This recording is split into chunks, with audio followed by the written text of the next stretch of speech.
You see the red box? That means,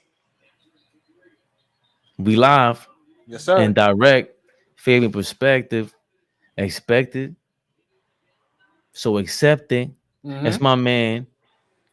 Are we live? Big Flea, not the little one. Not the original, not the OG. Nah, the OG is the OG, but you know how we rock. BG Flea. BG Flea. BG Flea. I'm gonna call that nigga and tell her, hey, that's your new nickname, gang. BG Flea. Love it. Fabian, my brother, What's going on, man? what's the word, man? I'm chilling. I was like, Giannis has his quiet 54 points. I'm trying to get better at talking and watching at the same time. Okay. Apparently, I think I have ADHD. It might be confirmed with my internet diagnosis. Right. Are you asking me or are you telling me? I would ask you about from what you know about me. Are you gonna give me a like definitive yes? But go ahead. No, no, no, no, no. You are I have my roommate from college, one of my closest friends, is a 6'5", 300-pound ADHD. Just it's insane to watch a 6'5", 300-pound dude bounce from subject to subject in a matter of 5 minutes. It's insane. Insane. Look at your face. Like imagine imagine like imagine like having a conversation with Warren Sapp and he's just all over the place. Right. Warren Sapp is crazy. It's insane. Insane. So that's how it is. That's when you talk to me. You're like, yeah, Fabian, this is nothing. Nothing. Nothing. Wow. Oh, so I Look, feel privileged. look, this is where we're gonna start. I got a question for you. I don't like your microphone. I hear echoes. Do you have headphones? You don't like my microphone? I think I don't like that you don't have headphones because the echo it doesn't get drowned out. How do I sound now? You sound you sound good. It's very intentional.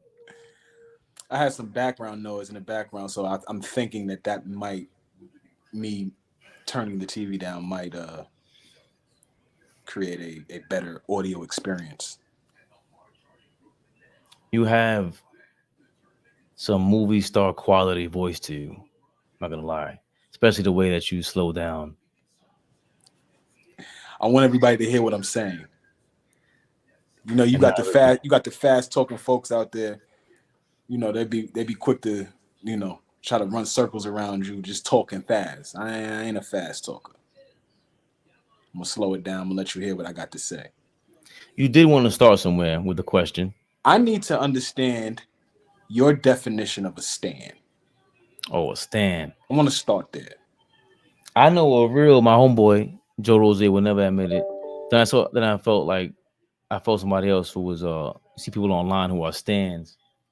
Like all my friends are Jay-Z fans, but some of them are stands. And it's like I think it's harder for them to criticize or hear any sort of critical thinking or opinion about the person that you're a fan of. And in basketball, that's even more evident. If you're a Russell Westbrook fan, you're probably a stan. You become a stan because he's a polarizing guy that people take a stance on. But a stan is someone who's just they're not objective, and you can tell they don't know why, but they're caught up. And it's like that happens when you're 12 if you were a fan of like whoever, Cool G Rap or I was a Tupac stan for a while, but then I was like, wait a minute, this guy was like big time hypocrite. So I learned about what it was to be a celebrity through him because I was such a fan of his, and Mm-hmm. I would see all the contradictions, and I would see like I've seen interviews where he said he was a blood, and nobody remembers this. or they didn't see it. I saw it written somewhere, I should say. I never heard him say it, but he acted like one. So it was like, how the hell did you do that? And you're 25, and those things usually happen in LA and California. Like you're born into that. So that was odd. And then just the way he would talk about Big, and so I was like, yo, this guy's like, he is ill. He's a politician. He knows how to really use his persuasiveness and capture you. And no matter what, even if I'm wrong, I'm right. You're gonna rock with me. And he really used that. I'm like, yo, that was the first time I realized, like, yo, this celebrity thing is powerful. So when I saw my friends become Jay-Z stands, when like, you know, I'm not bringing up the Nas versus Jay-Z Ether thing, but it was like, oh, you guys are fans right now. You caught up in the hype. So you can't even really choose a side. You're just going with the popular side. And that's just what it is. You lack objectivity. Because a You fan lack doesn't lack object. you lack objectivity. That's what I'm Yeah, getting on the definition of a stan. a stand. So, Definitely. with that being said, obviously the big conversation for the last 21 years of this man's career is the Michael Jordan versus LeBron James conversation.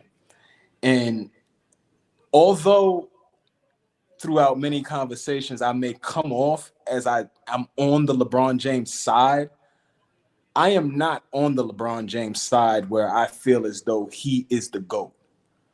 What my issue is, though, is that Mike seems devoid of two things. One, the same level of criticism that LeBron James receives from day one up until today. So from the time he walked on to that court in Sacramento to last night in Houston on that court, like he is extremely criticized, and his game and who he is dissected. I don't think the same thing happened to Mike.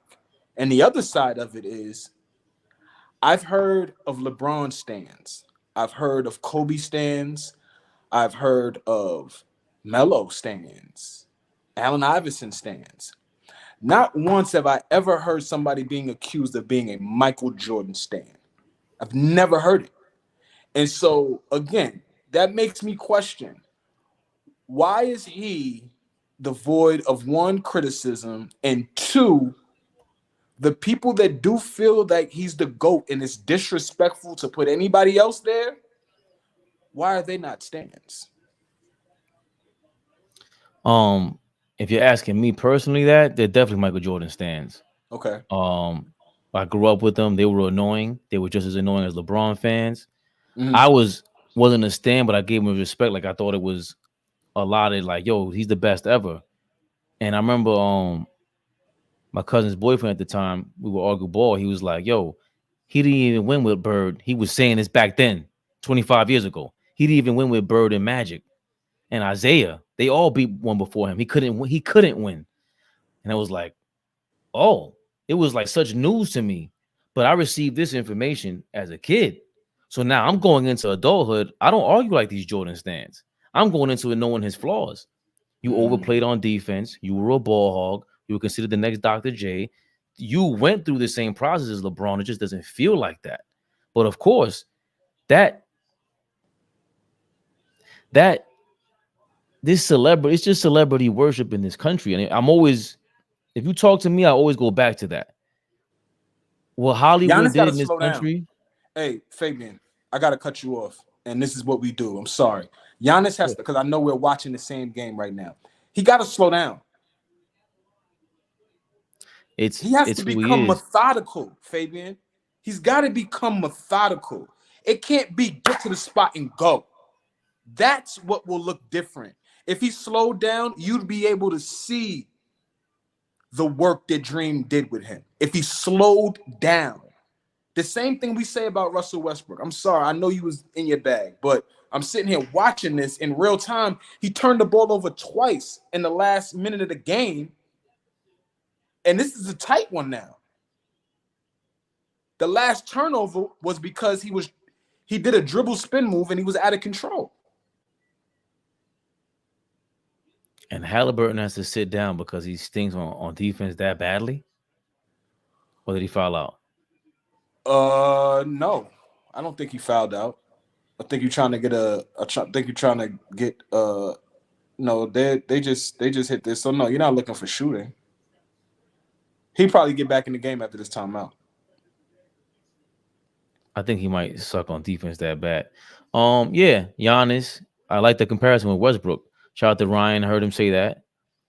I heard him say that before, because these are super athletes, and when they don't play smart, that's what they look like. They make these kind of decisions. Same thing with Julius Randle. I feel the same exact way about him. I think Julius Randle could be the best player in the league. I said it. I can't stand when you say that.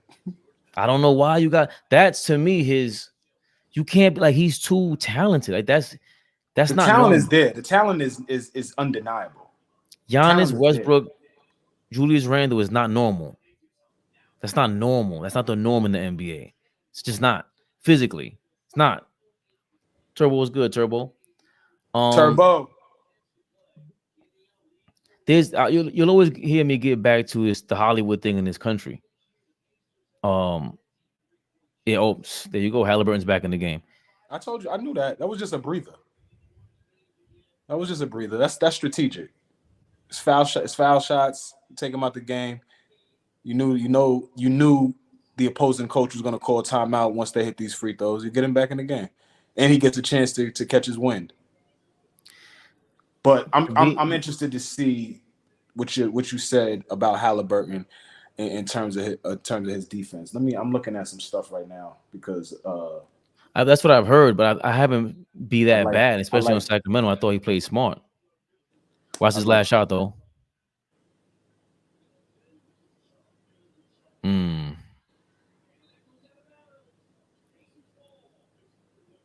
Not yet. He not right yet. He's not right yet. No rhythm. Yeah. No rhythm. How many shots did he take tonight? I know you probably don't trust Giannis in taking a 3-pointer to tie the game. But again, these situations, that's why you call for Damian Lillard.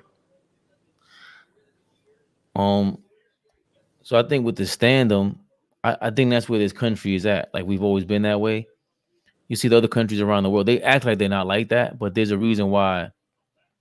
I'm not a religious person, but idolatry is in the Bible, right? Like, you're not supposed to idolize people. And this country has made it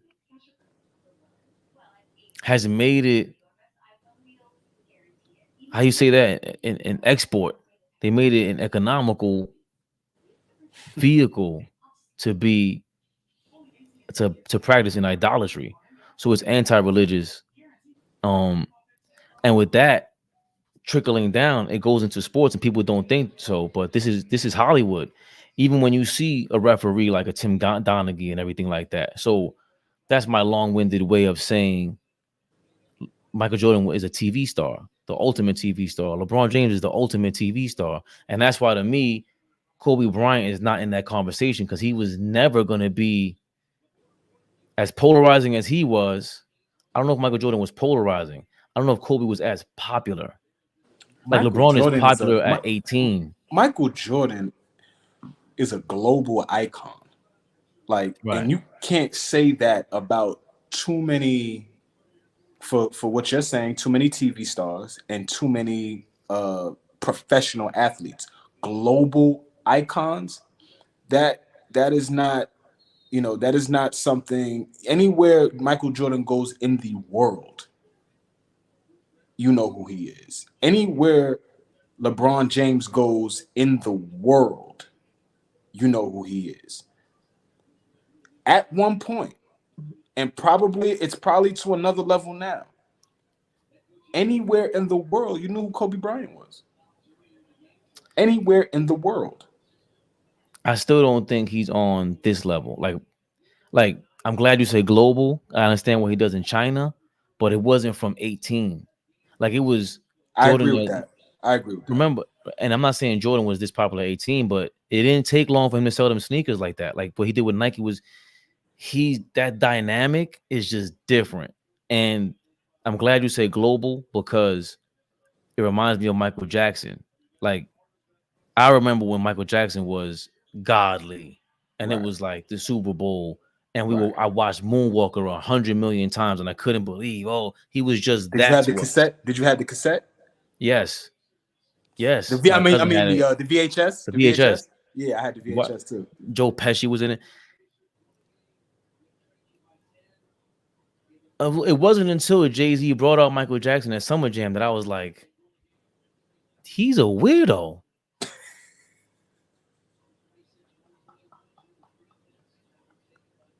Like it hit me like these, because Jay-Z and them look like us.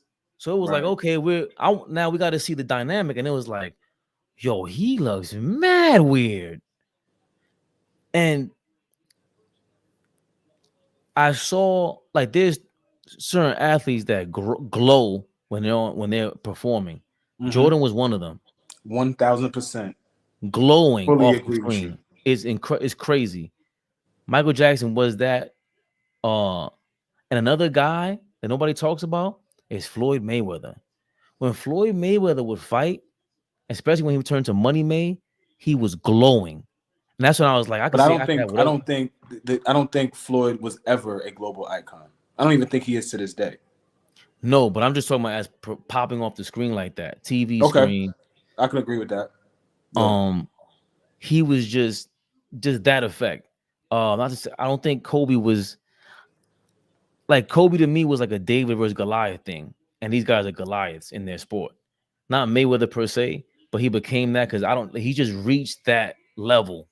But sticking to pause to Michael Jordan and LeBron, Of that course you global hit the second. Of course you hit the second try, Middleton. right?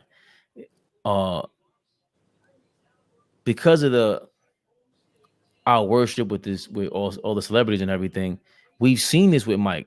Like what y'all be talking about with LeBron, I'm like, bro, Michael Jordan. I was in Dominican Republic when his father died, when he retired. Like they were blaming him for this. Imagine somebody, God bless, my father passed away. I really didn't even grow up with him. Imagine somebody blaming you, regardless if it's true or not. If it's true, they blamed you for your father getting killed. Yes, Was that gambling happening issues. in real time? Real time. In real time. Real time. I respectfully, you got like 4 or 5 years on me. So like again, same relative era, but how we were seeing things were a little different at that time. So help me understand. In real time, when that happened, the immediate thoughts went to what was Mike doing to put his dad in this position? Can't say immediate because definitely the news moves slower. But it didn't take that much time because I was in DR at the time. But I would have to believe. You see, well, we have social media. We talk about social media, and yeah, it is different because everything is immediate, like you said. So before I get there with LeBron and how much that is different, What we used to have back in the day, and not as much, right? What social media really is a tabloid. Social media is an internet tabloid in the palm of your hands. Right. That's what social media really is. You're just talking a whole bunch of nonsense that really is worthless. Everything we're talking about right now is basically worthless. Worthless. You cannot take it to the bank. None of it. It's not like a tabloid is a tablet version of the broadsheet, which is the New York Times, the Wall Street Journal. Spitting. Fabian spitting. Go ahead. Talk to us, Fabian. So a tabloid is New York Post, Daily News. But that's what gets our attention, the back page, the front page. What else was considered a tabloid that nobody really remembers now is the National Enquirer. Yes. The National Enquirer. That was a big magazine back in the day. For anybody that's listening right now, was like the Shade Room. That's what National Enquirer was. Yep. Media Takeout. TMZ was the National Enquirer, as a matter of fact. But TMZ actually has more credit than the National Enquirer. The National Enquirer was the place where I found out that Escobar, not Escobar, what's the other guy? Either Escobar or Noriega was the richest guy in the world, top 5 richest guy in the world. And I'm reading it like, he sold cocaine. Who? I'm like, who? I think Emmanuel it was Noriega? I In the think it was Philippines? Noriega.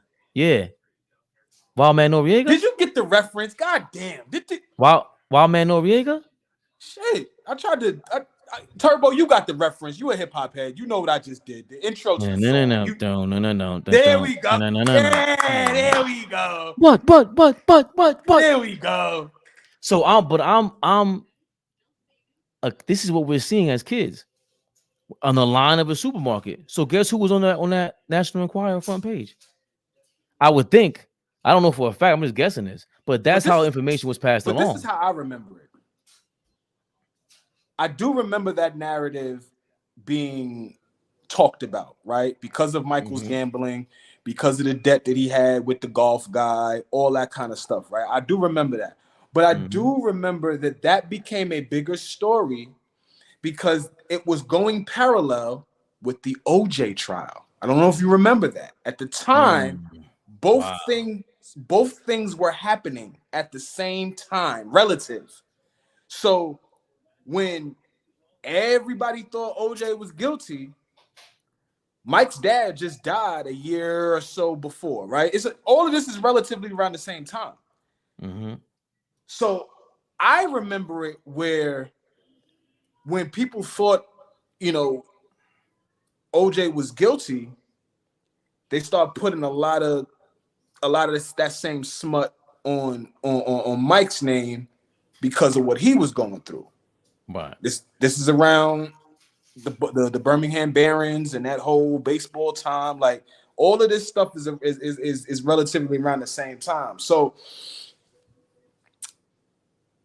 I just feel like had there been this level of social media that we have today, Michael Jordan's basketball career would have been very different. No. I very, very different. No. So I'm glad you even said that because what's up, Daniel Berry? DB. So Michael Jordan took time off. He probably got suspended for gambling. Let's say it for what it is. LeBron James, what is the scrutiny he's going through? Social media. What is this? What is this that he's going through? What do you mean? What is this backlash and criticism? It's not a backlash. It's just the level of scrutiny that you could potentially have on an everyday basis. What did you just say? Newspapers, National Enquirer, tabloids, print. Let's be honest. The internet was at its infant stages when Jordan was rising, right? NBA.com just came out and Jordan was like retiring when NBA's internet page first came out, right? So what I'm saying is that it's all it is just magnified to another level and it's quicker to the eyes. Bron can see and feel this more often to a heightened level more than Jordan did. And all I'm saying is that Jordan didn't I'm saying he did not receive criticism. It's just the level that he received it is nowhere near what LeBron James has dealt with for a 20-year span. No, I think that's fair. I think that goes for everyone, not just that LeBron. Goes for every athlete today. But we're talking about these two guys, two polarizing figures. Right, but we're talking about Joe Smith is getting like this would have never happened back in the day. Joe Smith would have never been able to blow up like this. Right. We would have never known about Joe Smith. Let me tell you something. Larry Johnson has a bunch of respectfully, y'all, we having a conversation, but for real, Larry Johnson has a bunch of kids out of wedlock. Sean Kemp, the same thing. Larry Bird, the same thing. You got to be really, really invested in the game of basketball to know that. And not the game, but the players and the culture of the NBA. You got to be really, really invested to know that. Like, let me ask you, did you know that? About Larry Johnson, no. Sean Kemp, and Larry Bird having multiple children outside of wedlock. But with different women. About Larry Johnson, no, I heard Larry Bird though. Okay. Like Bird is, yeah. And Sean Kemp is infamous. Right. Antoine Walker is infamous. Like there's guys that's infamous. Sean Kemp, they would talk. I forget that they blasted him. I forgot Right. what channel that was on. That was like a It was something. it was a big Yeah. deal because the woman obviously was outing him and all of that kind of stuff. But the point of what I'm saying is that that's not common knowledge for the casual basketball fan. For the casual fan, every casual fan knows that PJ Washington's baby mama is Brittany Renner, and she, everybody knows that. So, but that goes to the point of the media is way more constant now, way more intrusive now, way more honed in. We there's no way to disagree with you. There's no way to disagree Yeah, with you that. can't. I agree with you. I mean, they had Tab again, and this is the National Enquirer at every second. That's what this is right now, right? But what I'm asking is, what is this scrutiny? What is it specifically that we're repeating in LeBron's face that he has to deal with? That's oh my God level. That's what I'm asking. There are more people. You can probably count on one hand right now the people that laud over LeBron James. And one of them is on the fence right now. He's like teetering because of who he's aligned with every day now. So on one hand, just off of memory right now, obviously Nick Wright, obviously Shannon Sharp. After that, though, I couldn't name you anybody JJ else. Redick. All right, a bunch fine. of these guys are accused. You can go on the internet and you can find a bunch of guys that they'll out them. I don't even realize it because I don't watch them like that. But but Twitter and all them report them like that. That's how crazy we are in this world. I just but feel again, like I don't want to. I want you to answer that question though. Even if it's Shannon Sharp. No, listen. Right. I'm getting Okay. somewhere. I'm getting somewhere. I spoke to you earlier offline about how Ahmad Rashad, a black man, made sure that throughout Jordan's career, during the time of his success, not the ascension, but once he got up here and he was here, Ahmad did an amazing job to maintain Michael in a favorable light. There were no comparisons to Dr. J. There were no comparisons to Magic Johnson, Bird, whoever. They tried to compare Drexler to Jordan. He took that personal, got his ass out of here. Right. What I'm saying, though, is now we're going to flip this, Fabian, and stay with me for a second. For his entire career, he's had one guy make the back end of his career off of criticizing LeBron James, and I'm talking about Skip Bayless. He has made the back end of his career off of his stance on LeBron James. I don't care what nobody says. I agree. Skip Bayless had a phenomenal career before 2003. Nothing anywhere near this. Nothing anywhere near this, right? What did he have to do to fit himself in this industry and be able to maintain it for another 20 years? I am going to be extremely critical of this young man, and I don't care how good he is. I don't care if he wins. I don't care if he gets better. I don't care what this dude does. My stance on this is I'm going to be extremely critical of him. Mike didn't have that. Mike didn't have a Howard Cosell and Muhammad, they had that frenemies kind of relationship. But Ahmad and Michael, golf course together, dinner together, families' cribs together, and I'm going to cover you in the sports media world. Very different. Bron doesn't have that. So he has to do everything he can do to control media narratives. I don't disagree with that. He's a master at controlling narratives within the media. But he doesn't have an ally within the media to do that. That's not true. But who's the ally that has the cachet to have some control? Yeah, now you got to think about that. Yeah, no, I don't. Yeah, Nick Wright. I don't. Nick Wright runs his mouth. Forget Nick Wright. Long. Huh? Forget Nick Wright, because Okay. Nick Wright, even though the ratings for his show is actually outdoing Skip Bayless's show right now. I mean, I wouldn't be surprised at that. I'm Undisputed surprised. I'm surprised. it's a tough watch. I'm surprised by that, but his Shannon Sharp was there. Before that, Stephen A. Smith was there. Gilbert Arenas just said Stephen A. Smith, the only reason why he kept his job at ESPN, and one of the biggest reasons I would put it like, I would phrase it this way, is that they leaked him the information that they were going to go to Miami because they were supposed to sign with D Wade, LeBron, and Chris Bosh were supposed to sign with New York. But Dolan messed up and signed Stoudemire because he was waiting for them, didn't know what they were going to do. So they were going to sign with Miami because they didn't want to go to Cleveland and spend the winters over there. They went to Miami and they leaked it to Stephen A. Smith. That's why he was up there saying book it and all that. And Bill Simmons started like laughing at him. Because Bill Simmons had a lot of power, right? So, but my point is that, again, he had allies up there. But the other side to that is the allies to what?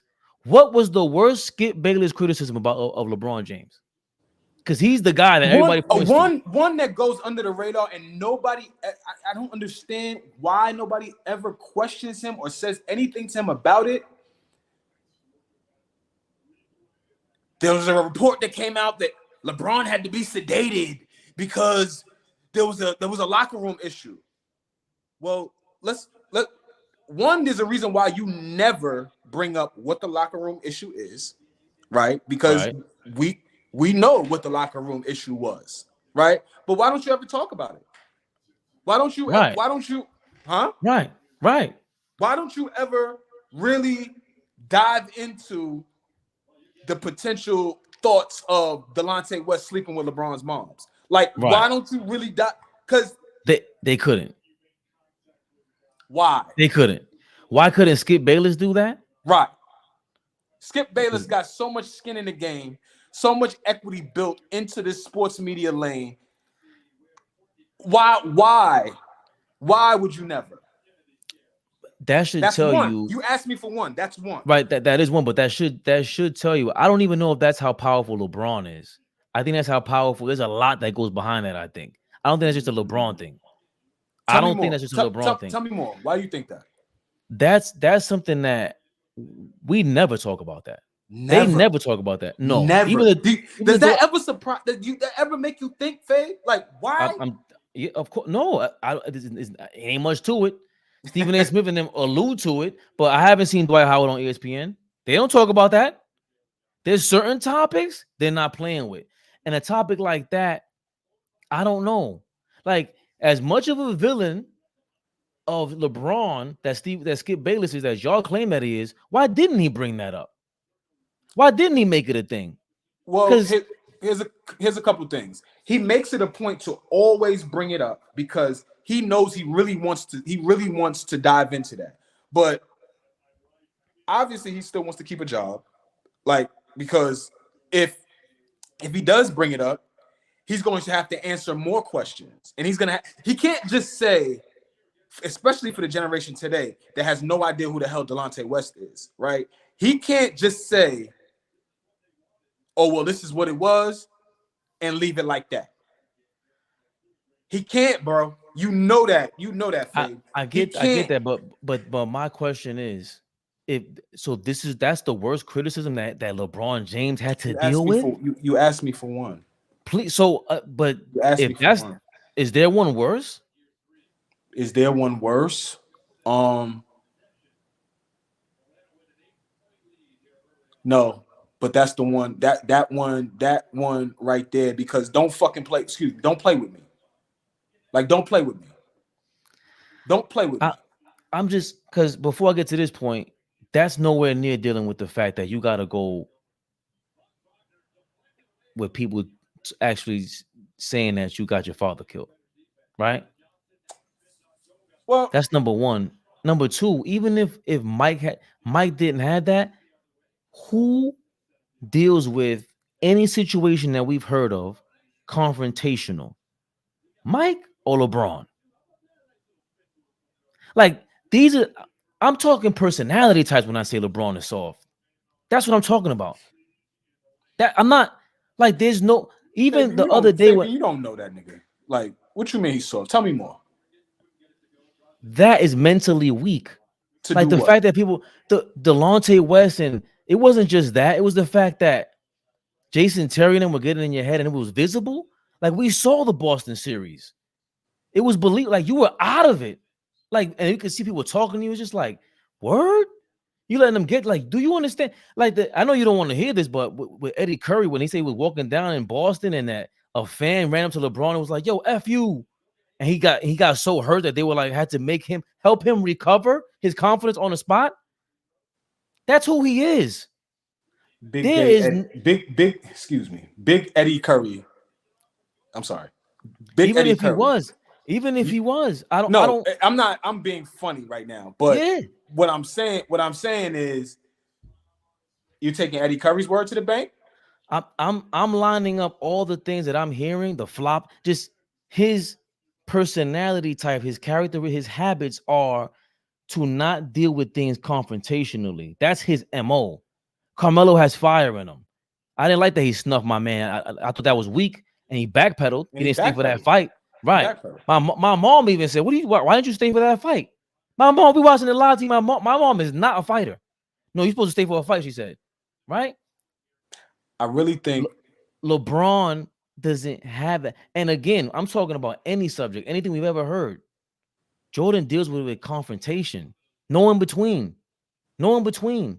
You can't just talk to him any kind of way. He's you know why? He made up beefs.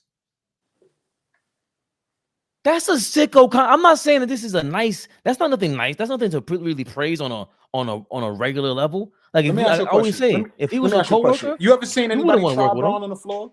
Since he's so soft, you ever seen anybody try him? Serious question. 21 years. You ever seen somebody really try him? Like, yo, what's up?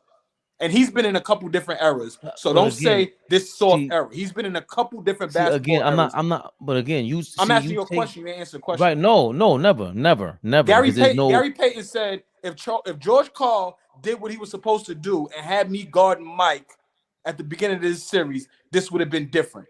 Xavier McDaniel was head to head with Mike, was about to take his head off. I've seen Glenn Rice run up on Mike like, nigga, you put like plenty of guys have tried Mike because they know. Okay. And what happened after that? Did Mike not score? Did he look rattled to you? I'm not refuting Mike's skills. I'm just saying people always talk about Braun is respected and Mike was feared. That's what Stephen A. Smith says all the time. Mike was feared and Braun was. Who the fuck was scared of Michael Jordan? These niggas was running up on him like, yo. See, that narrative is corny. No, you guys turn in the fear and the respect into a fighting thing. This is basketball. We're talking about getting you out of your game. That's the name of the game. I'm talking about Gerald Wilkins having no fear and going up to go. I'm talking about John Starks, Tulsa, packing groceries. John Starks having zero issue with sitting in a chair against Michael Jordan. Yeah, okay. Reggie Miller having no issue competing against Michael Jordan. I think it is it's opposite. It's opposite. Just hear what I'm saying. I think people respected Michael Jordan, but niggas fear LeBron James. People talk, bro, people have these little powwows in these podcasts now, and some episodes are merely around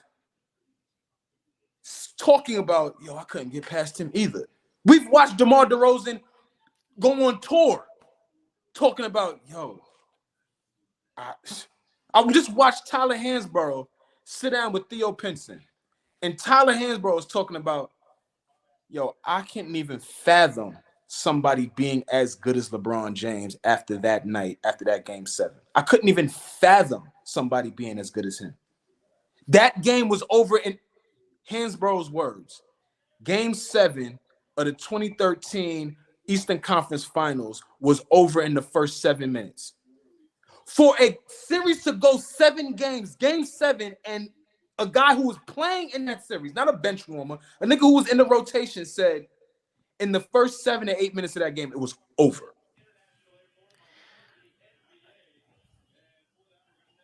You talking about when he's a grown man already? When he's finally got over it? Like I'm not talking about fighting him. Once again, I'm not talking to- about fighting. I'm talking about getting on the basketball court and understanding, yo, we have no answer, no I'm shot. not. No. I'm not talking about that because before that year and the year before, that was Braun's MO was to be rattled. Zone defenses. They crowded him. That's why Greg Popovich, I keep saying this, Greg Popovich walked across that court and shook that man's hand because Greg Popovich wrote the blueprint. We're throwing a zone at you, and you're gonna have to shoot jump shots to beat us. We know your game. We know the game plan already. At 22 years old. So look at what you're talking about. From 22 years 18, old. from 18 till he was 26, 27. And even then, he still had issues. He still has issues with that.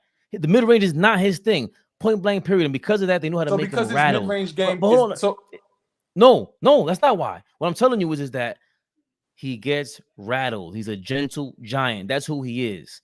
I don't know how we went down that path because it has nothing to do with somebody trying LeBron James trying to fight him. No, the only reason why you do that is to get them out of their game. The same reason why KG and Carmelo were going at it. You want to stay focused on the aspect of what I was talking about fighting. I'm talking about, I mean, this is a bigger conversation because to be honest with you, the NBA players of today are not the same as they were back then. And we was talking about that with the whole Adam Silver thing. Like, I don't think Adam Silver has anything to do with the NBA being softer. I just think people of today are softer.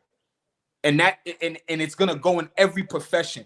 In my corporate America world, when you're going to work, when people are going out and like it is just a different time. You can't say certain things, you can't have certain conversations. Like it is a different time. So what I'm saying is at that time, yes, we knew you was the best player. But there's plenty of guys that have zero fear for Michael Jordan. Zeke Thomas. They asked Joe Dumars. They said, "No, I mean, we competed every night, but I had no problem getting on the floor against this dude. No problems." But again, that it's taken into something else when even like fear, you always fear the scorer more than anybody else. So that I'm not talking about that. That's when they're talking about fear. Even with Kobe, don't talk to him. Do not talk to him. They never said that about LeBron. All they ever said was go talk to him, go rattle him. That's a part of his MO. This is not arguable. That cannot be debatable. But you don't play with him. But you the thing with Mike was don't play with him. But Kobe, don't play with him. You knew.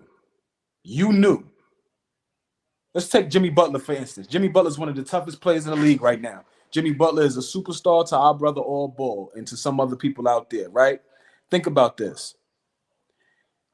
Braun hit a game winner in the corner in the 2015 Eastern Conference semifinals against Jimmy Butler. Game winner in the corner. Jimmy is closing out. He hits the game winner. A couple years later, LeBron hits a game winner after they come back. They come back. They were down to Minnesota. They come back. LeBron hits a foul line jumper in Jimmy Butler's face, right? In his face for the game. No time left. That's two buzzer beaters in Jimmy Butler's face while Jimmy's contesting. Then we fast forward another couple years. He gets Jimmy Butler out of the NBA Finals. They win the finals, right? Let me ask you a question. I set that up to ask you a question. Do you think, and we know who Jimmy Butler is, but do you think Jimmy Butler fears LeBron or does he respect him? Probably a bit of both. Like you can't. He's 6'9", 280 pounds. And by the time Jimmy Butler comes to the league, he doesn't have you can't rattle him anymore. There's a difference between Kobe 96, 2002 and Kobe 08, 07, 2012. He's 100%. Revered at that point. But besides the obvious. But at 22 years old, when he's leading his team, when he's leading his team in the NBA Finals, Shaq gets fouled out of a pivotal game. Now you know. Now you start to understand. Like, oh, okay, yeah. He's not feared and respected by fans, peers. And I Not don't give a fuck about no fee. Talking to me listen. about something. I'm that don't talking matter. about from the announce the hype was still going on. They were doing the hype machine there. It's a different Kobe, and I'm glad we transitioned to this.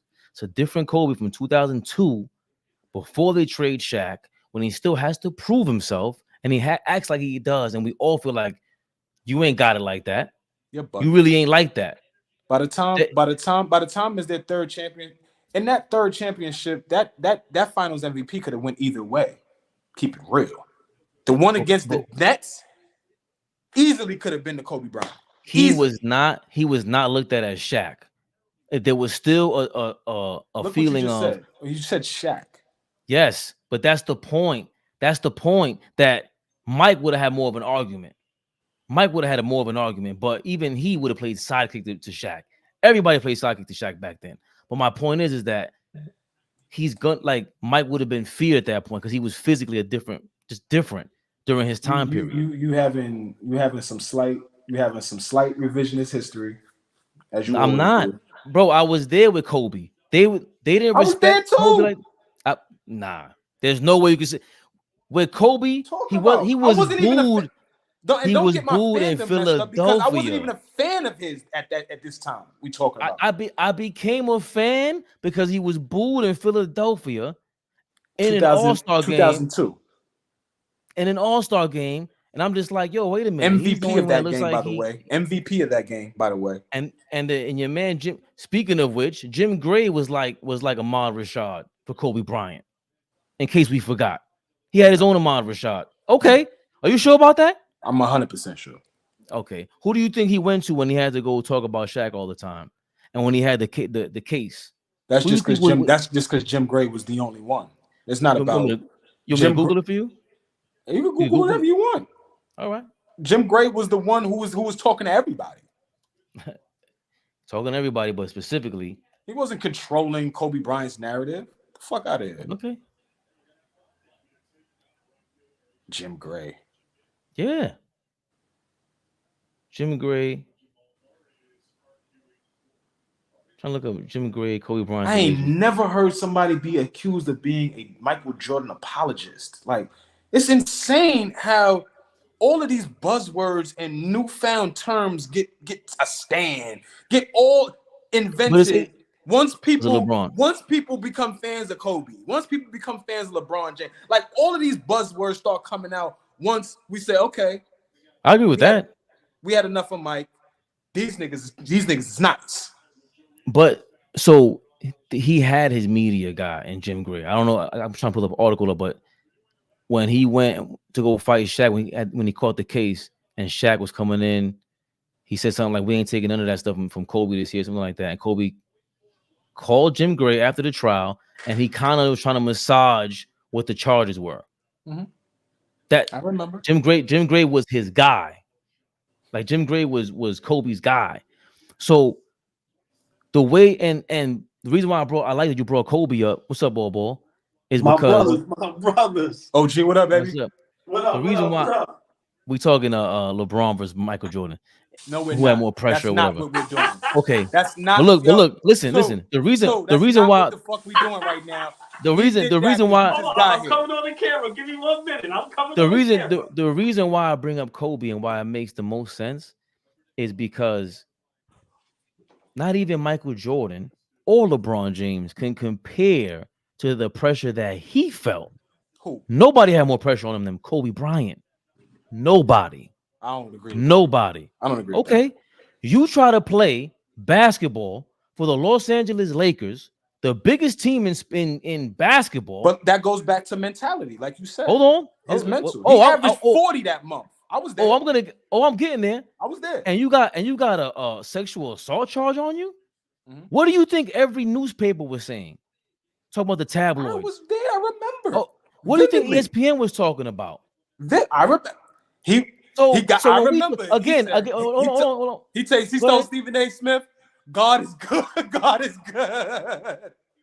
Now listen, God is good. That's why I asked you, and you still have yet to tell me this harsh criticism. All you ever talk. This is what I'm telling you. You guys sound like. Hold on. Can I finish? Can I finish? This is why I keep asking you, Michael Jordan. We're talking about. your father got killed because you were gambling. Mhm. Kobe Bryant, you caught a rape case. Did you do that? Did you rape that girl? That's how they're talking about him. It's real life. It's real life stuff. But let me. LeBron James, Mhm. when you No. suck, you're not as good as Michael Jordan. No. You're not clutch. But guess what? That's Guess his what? worst Guess what? criticism. Guess what? It's me, you, two times a million other niggas, goofy niggas that don't know shit, doing this. You gotta be kidding me. So if you want to say that, if you want to compare, hold on, because this is this disingenuous bullshit that you do. If you want to compare, if you want to compare, my brother, what's good, baby? How you doing? What are we comparing? I want to hear this because this is when this is how I know LeBron fans are crazy. I just think it's a testament to this dude doing what he had to do, staying clean and staying out the way. So if you want to say he should be tougher because all he gets criticized on is his game. Sorry, Mike, that you a fucking gambler and somebody killed your daddy. Sorry, my fault. Like, sorry, Kobe Bryant, that you went and you like white women, so you ran around in Colorado. That don't got nothing to do with Bron staying out of the way and dealing with basketball criticism, not dumb shit off the court. Basketball shit. So can I ask you now? Because I asked you, what was the worst criticism he had to deal with? Basketball. And you have his job. It's basketball. His job. It's basketball. That's what I'm saying. So, bro, respectfully, I'm putting myself. I don't give a fuck about what Michael Jordan had to deal with his daddy. That don't got shit to do with basketball. Are you crazy? I may be, but I'm telling you right now, I don't care. Because you're not, listen. You're not putting yourself in their position. Like, I'm sitting here every day in front of a microphone, in front of a camera, and what y'all are asking me about in the streets, what you guys are asking me about, is something that got nothing to do with what I do for a living. All right, let me ask you But you're telling me that LeBron James, this personality, has to deal with me missing a shot last night whether I passed or shot the ball? So let me ask you a question. Hold on, you gotta be kidding me. What is harder to deal with? Let me ask you, because you're the mentally toughest nigga in the world. Let me ask you a question. Never. Let me ask you a question. Motherfucker. Let me ask you. I don't know what's going on. Let me ask you a question. You too. Let me ask you a question. Let's go. Tougher to deal with you personally. Forget these niggas. You personally. Right. Daddy passes away. Gets killed. Excuse me. Not passes away. He was killed. So Daddy is murdered, and they're trying to attach it to you. And excuse me too, but this is great for you. Yes. They're trying to attach it to you and your gambling. Right. You and your gambling. Mind your business, Fabian. Right. To you and your gambling. Right. You messed up and did some stuff with a woman, and now she's accusing you of rape. Right. Or a guy that shares the same locker room with you has potentially slept with your mother. Let me know. I'm asking you a question. Let me know, out of those three things that you're dealing with on a personal level, which one would be a little tougher for you to deal with on a day-to-day? I gotta be honest. My pops being murdered. 1000%. Yeah. Like I said, I think all those was unfortunate. All three circumstances. Right. I don't wish neither three on nobody. But if I have to be honest, you know, because also look at the relationship Mike had with his pops, God rest his soul. Like, you know, some of us have family members, whether it's mother, father, brother, uncle, whatever it is, sister. Remember, some people ain't close. You could be my family, but we don't have that bond. Like him and his pops had Best that friends. bond. Yeah. So I think that was a lot to deal with. But I'm gonna say this on all three of their behalves. You know how mentally tough you gotta be to still fight through all that shit and still be a winner, be a champion. Listen, Fabe, I mean, you know, my thing is this. The third one is not talked about much, too, right or wrong. That speculation with Delonte West and his moms, that was real. Right. Nobody talks about that. But I'm gonna be honest, but I think that one is the lesser one out of the three. Like I said, I'm wired a little different, right? That's way disrespectful. I ain't blaming Delonte West. I'm blaming my mom. I'm blaming my right. But you got to go to work every day. You got to go to work every day, work with this. No, but watch this. Watch this. LeBron is so powerful. Get him removed. He was gone. Yeah, he was gone fast. Right. Yeah. So LeBron, like I said, yeah, you got to deal with the he say, she say, the whispers and the people chuckling and laughing at you. But that's not nowhere near where, God rest his soul, Kobe, he could have went to jail and his career could have been finished. Dunzo. And then with Mike losing your best friend / your pops, to me, those two were enough to where your career could have ended right then and there. LeBron never had a career ending.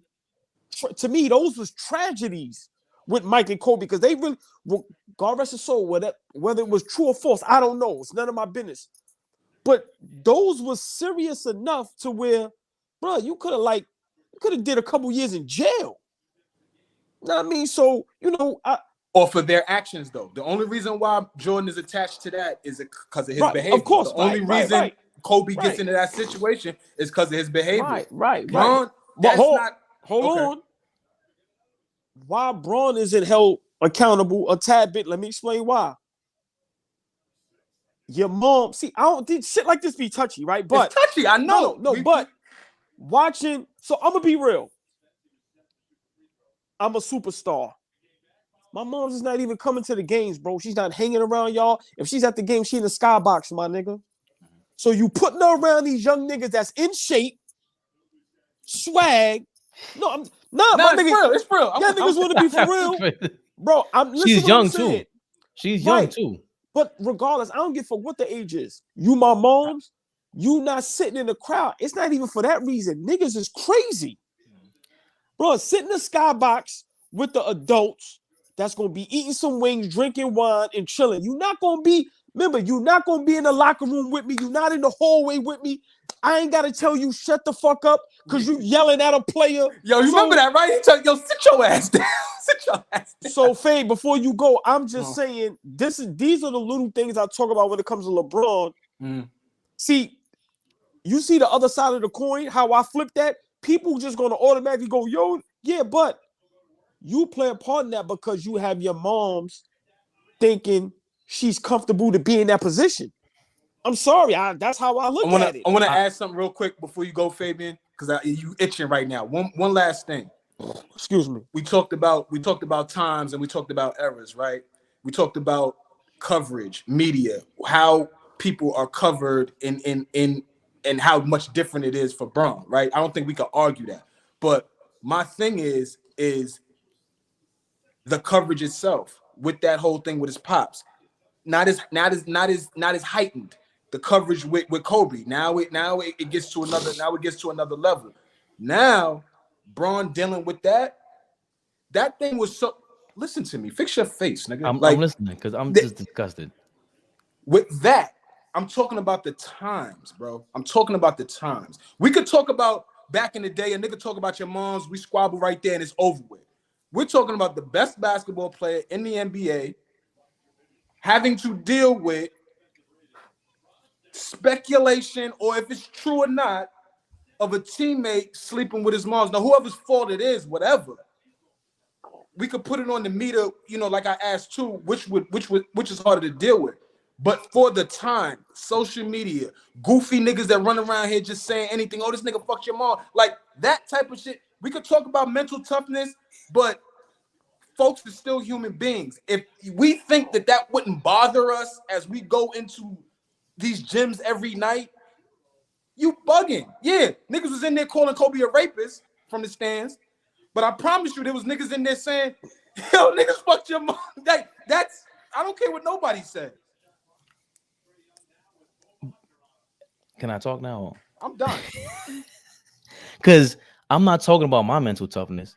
I don't think Michael Jordan and Kobe Bryant, I don't have their level of mental toughness, bro. There's no way I can even dare to say something like that. Dare to say something like that. And what I'm trying to explain to you is that LeBron is more like us. At least me.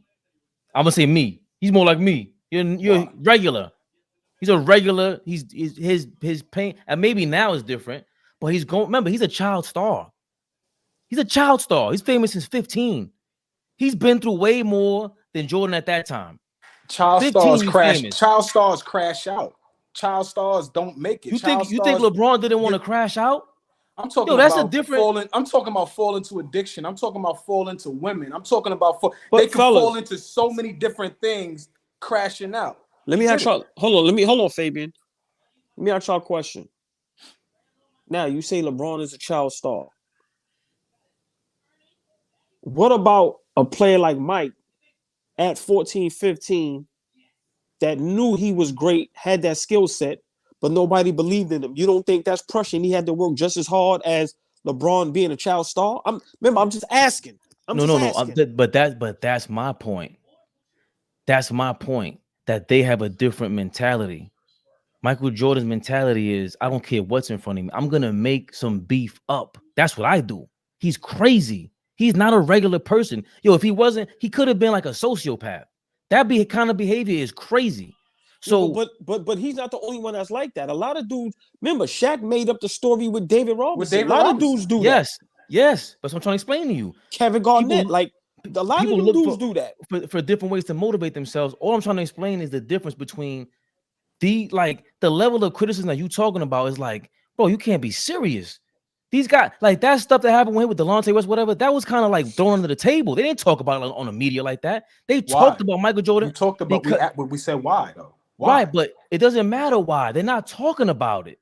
They're not talking about it. Yo, that Kobe, that's why I say Kobe went through the worst thing possible. I understand the death part. Don't get me wrong. That's crazy that we're comparing all this shit. But I'm just saying, it was so crazy for Kobe. They had to come up with the Mamba mentality branding for him all over again. That was a Nike branding. Remember, they dropped him from all his endorsements. Let's not forget all this. He was going through the worst. So when you tell me, oh, there's somebody slept with his mom, what you think would have happened if Kobe went through that scenario? Somebody said with your mom. You think they're going to tell Kobe that? I dare somebody to talk to Jordan or Kobe on the court about that. You're getting smoked that day in the game. He's not getting rattled. Braun was rattled. That's what I'm trying to explain to you. At that age, 27, by the time he reached 26, 27, that was his flaw. So what I'm saying is, every time I hear a LeBron fan crying like that, I'm like, bro, you sound like him. He's in bold letters talking about I'm the greatest ever. I would have been the king. And I agree with him. You still would have been Braun. I don't agree with that, what Shannon Sharp said. I agree with LeBron. Yo, bro, you a GOAT. You're in a conversation with the GOATs every day. I would never take that away. You didn't have to go to Miami to do all that. But why are you saying that in bold letters? I mean, you on live lying to the people right now. I'm not gonna let you lie to the people because we come from. I even had to learn how to like dumb down my ring culture shit. Like if y'all talk to me If y'all talk to me 5-10 years ago, I was very much a guy that if you ain't got no rings, I don't even want to talk about you, right? But that conversation. It almost puts you in a position where you can't even have a real conversation about basketball because if you don't have rings, I don't want to talk about you. And that's the mentality that I had at one point. What I'm saying to you is him not going to 4 straight finals, him not winning those 2 NBA championships in Miami. Let's just say that he just did win one in Cleveland and one in LA. Fabian, we will be talking about him extremely different. The brother on the bottom screen, our brother too, will be talking about him extremely different. The world will be talking about him. Fleet, I'm talking about that. But no. Hold on. I'm still talking about him different. Let me just I know that. All right, let me explain why. See, my thing is this. Is LeBron great? Yes. Is he? Now, this is going to be harsh, and I'm not trolling. He's not in my GOAT debate. Because there's guys with, I don't care about the points. Somebody said this, I don't never steal nobody's stuff. The young man said, how is LeBron the GOAT just because he got all the points when I think he only averaged 30 twice and he got maybe 1 scoring title? So, my thing is this, it's guys with more MVPs, more finals MVPs, more championships than him. Like, Shaq has 4. LeBron has 4. Tim Duncan has 5. Kobe has 5. Magic has 5. Mike has 6. Kareem has 6. So I'm not saying we can argue all day who's a better basketball player, but if we're talking GOAT the championships have to come into discussion when we're talking GOAT in any sport. Reason why Dan Marino was not the GOAT and Tom Brady is the GOAT. Tom Brady got 7 rings. But who's the better quarterback? Like natural ability, better No, quarterback. all right. Marino. Right. But when we talking GOAT, it's Tom Brady and it's Joe Montana. Fabe, I know Marino's your guy, but No, but Montana is. But if we talking GOAT, how can you be in that conversation if you don't have the one thing that counts? You have more. Listen. But you don't use that for Russell though. Russell doesn't get in the conversation. And I'm gonna tell you why. Because what comes with the GOAT is also us watching the game. As great as Bill Russell was, to me, Mike, Hakeem, Shaq, Duncan, even Kobe, even LeBron, I'm just saying, to me, they were better basketball players than him. They scored the ball better, things of that nature. Now, you can't argue what he's done. But for LeBron to be in that top 2, top 3, Curry got just as much rings as him. And I just ran off 4 or 5 guys that have more than him. To me, and then he has a lot of bad moments.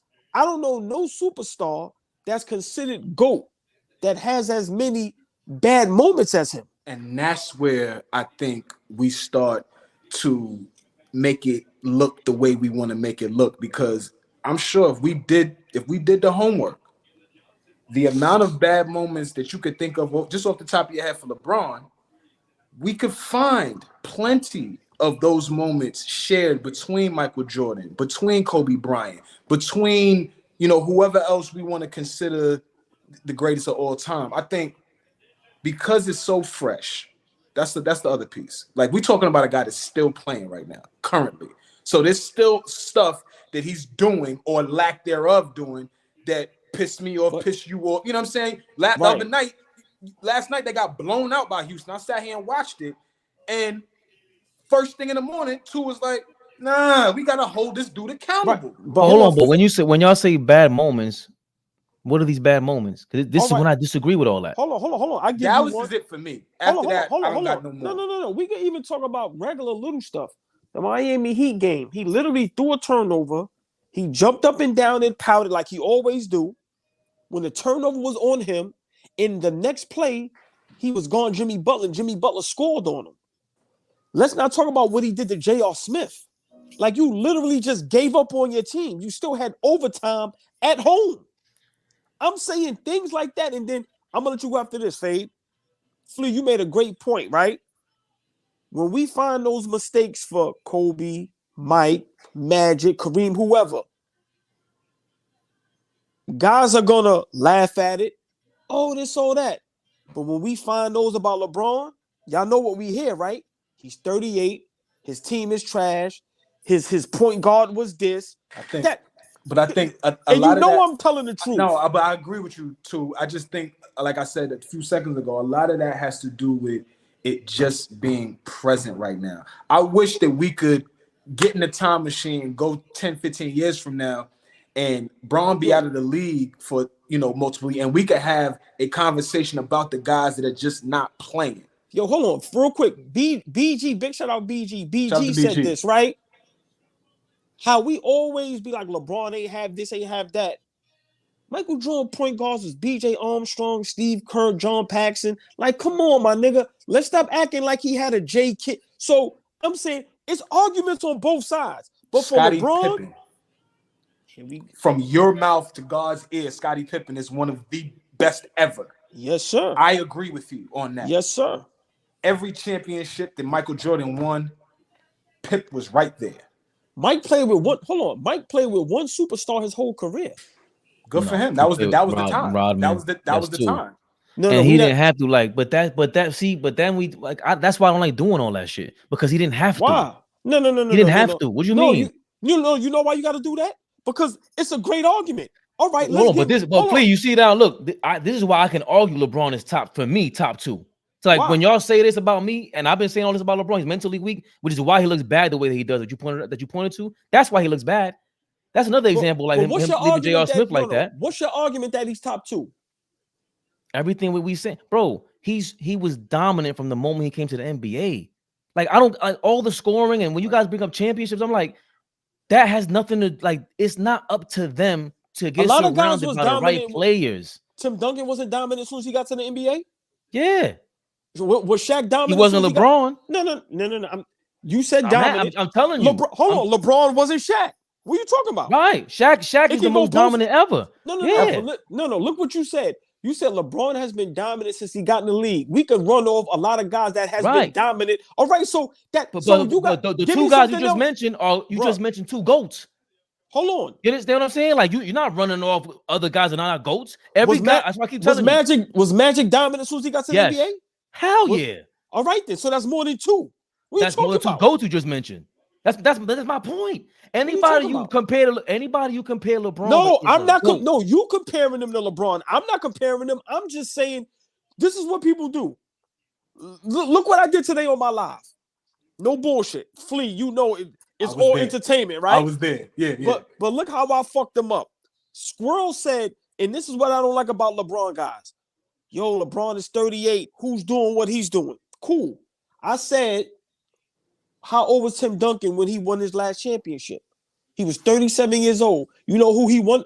You know who he won it against? LeBron James. A prime LeBron, right? Mm-hmm. So that's one person that's done what LeBron did.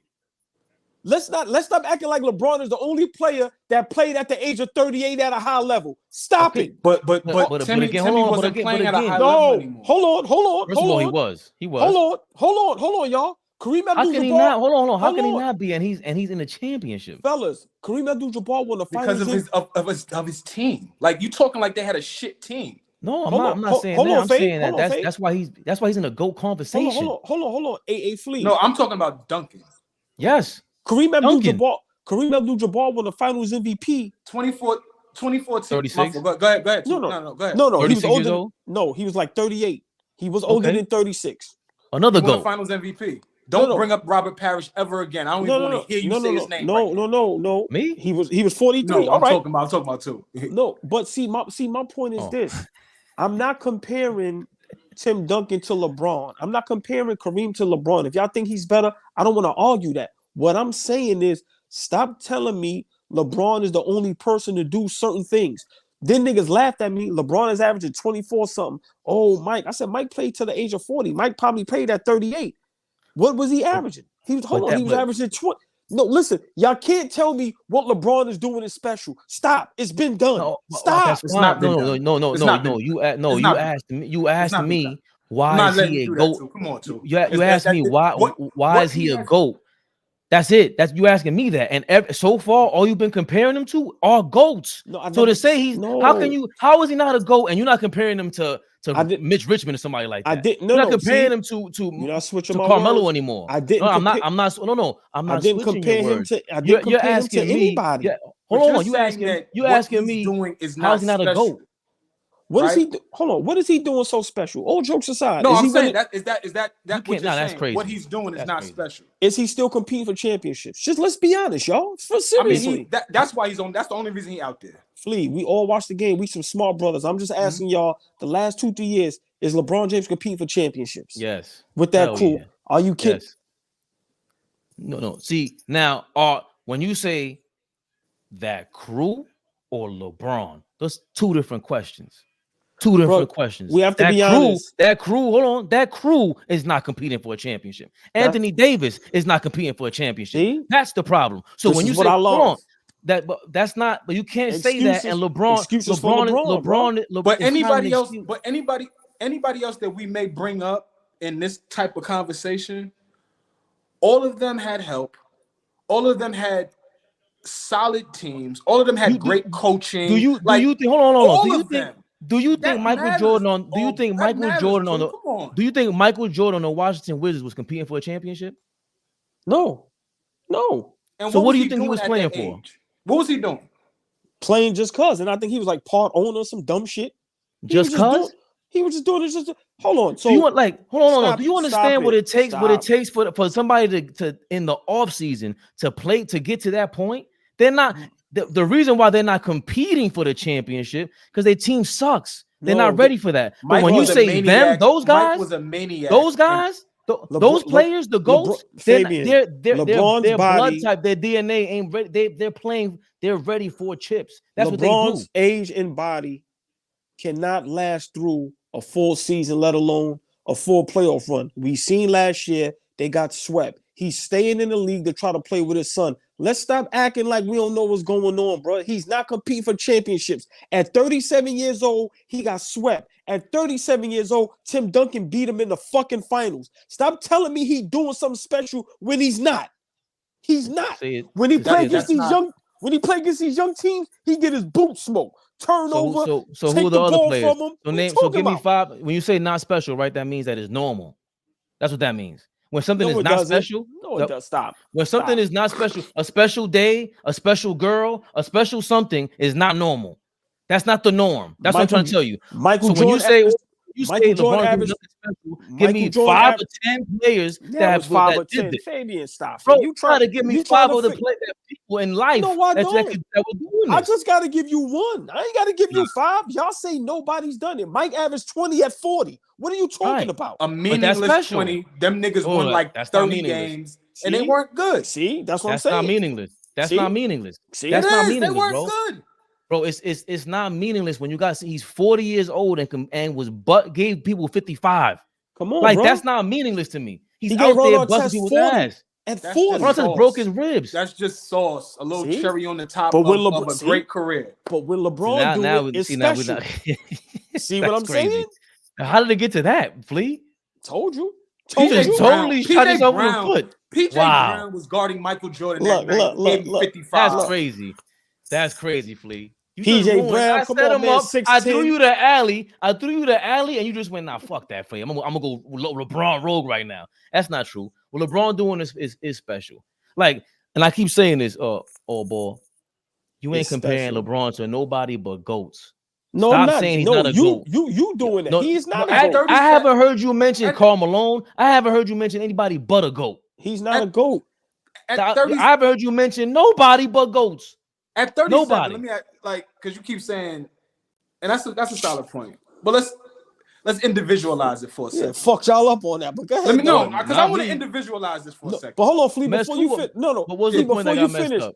Nobody want to keep it real when I say y'all telling me what LeBron is doing at 37, 38 is great, and I go, oh, but it's somebody that was 37 that beat him in the finals in his prime. But y'all gonna gloss over that all the time. But go ahead, Flea. I'm sorry. Finish what you. But that wasn't great. That wasn't great. Couple things. Hold on. Couple things. All right. What's going on? One, at some point tonight, I want to talk about that 95 playoffs that Michael Jordan played in. That all of a sudden everybody forgets about that 95 playoff run where Nick Anderson was kicking his ass. I want to talk about that at some point because y'all was on the live. And Champ thought he was giving us a history lesson. How long was he removed from the game from that series? A year. Okay, that don't mean nothing, though, right? Absolutely nothing. See, because he played. That's crazy. He had 20 games. That's 20 crazy. Regular season games. 20 55, really? 55 in the Garden. You remember it. Flea. You was there. Flea. Yeah, hate for Mike. I have the same hate for LeBron, bro. I love it. Mike. Wait. No. Look what you just said. So 20 games. 20 Nah. games is enough to get your feet up under you and gear up for a season and a playoff run. 20 games is enough. You're Michael Jordan. After being out a year and a Michael half, Jordan.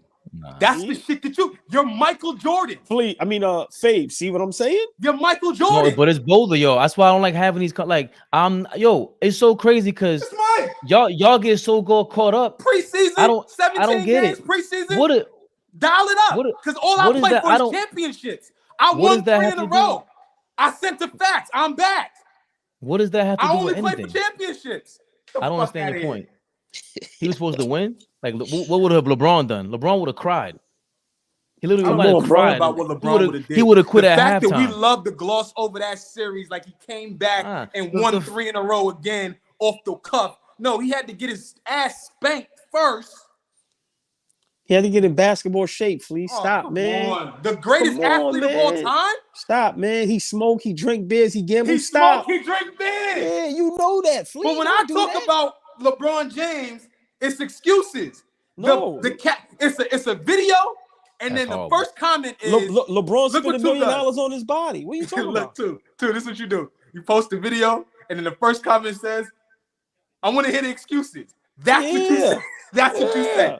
I want to hear the I don't. excuses. But that's your legit argument for what? That why Michael Jordan was what? I don't get it. Why he wasn't invincible like that? No, I'm not. It's not an argument. I'm just saying that we love to tell the stories of Michael Jordan's career as 6-0 with 6 Finals MVPs, and that is the only portion that he played 6 years in the NBA. And it's Did like, I mention that?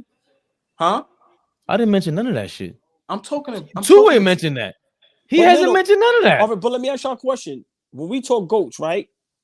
Shouldn't only I final, mentioned it. but certain. All right, Horrible. I understand what y'all saying, but if we talking GOAT talk, and we about to start a new thing. What? Listen, man, what's your finals record? Why does everything matter? If no, I'm being for real. And why? That's crazy. Let me ask you a question. Why? Magic was 5-4. Magic been to 9 finals. Right. I'm just saying. He's going because Jordan couldn't go to the finals in the 80s. He wasn't allowed. How about that? Like that's crazy. Like that's the part where you got to go. He wasn't invincible. He couldn't go. Look, there's no answer for that. Look, there's no rebuttal. No, when Magic while Magic was going to the championship, Jordan was watching. Now watch this, Flea. What is Fabian? Flea, all y'all? What is y'all favorite saying? It's a team thing, right? Right. So no. See, but no. So what happened when he got his team? You can't flip it. Yeah, but that's what I'm saying. Or if we just did that, with Michael Jordan, you wouldn't hear a word out of me because I have no problem with people saying Michael Jordan is the greatest basketball player of all time. I have no issue with that. I don't give no pushback on that. LeBron James is not my GOAT. Y'all know how I feel about Kobe Bryant. I think he's better than both Michael and LeBron. That's a different conversation. But what I'm saying is that I just want people to tell the entire story. Don't start this Michael Jordan story from 88 when he won MVP and Defensive Player of the Year and on. There was a 4-year in those first 4 years, he was great, but they was dog shit. In the first 4 years of LeBron's career, he was great. They were dog shit, and he made a finals. Okay, right. Okay. So, Okay. like, I wish people would. Weren't they the number one defense? They weren't dog shit. That's what I'm saying. Like when it comes to team accomplishments, it's not. That's not. Hold on. Won 66 games. You could listen.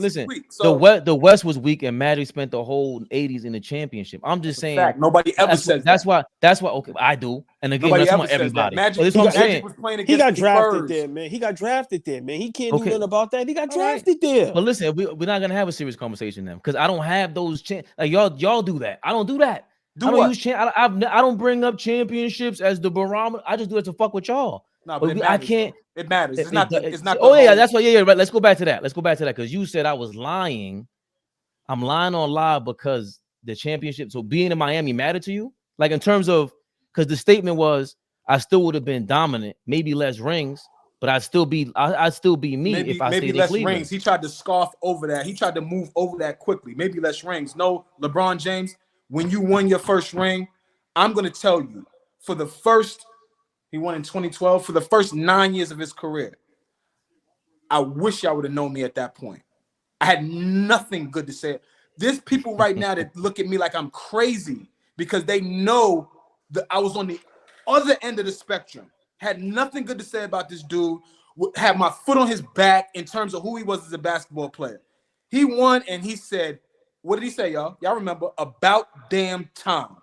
About damn time. Y'all remember that shit. He said that shit. And for me, I'll be honest. For me, I was like, okay. You good for me now.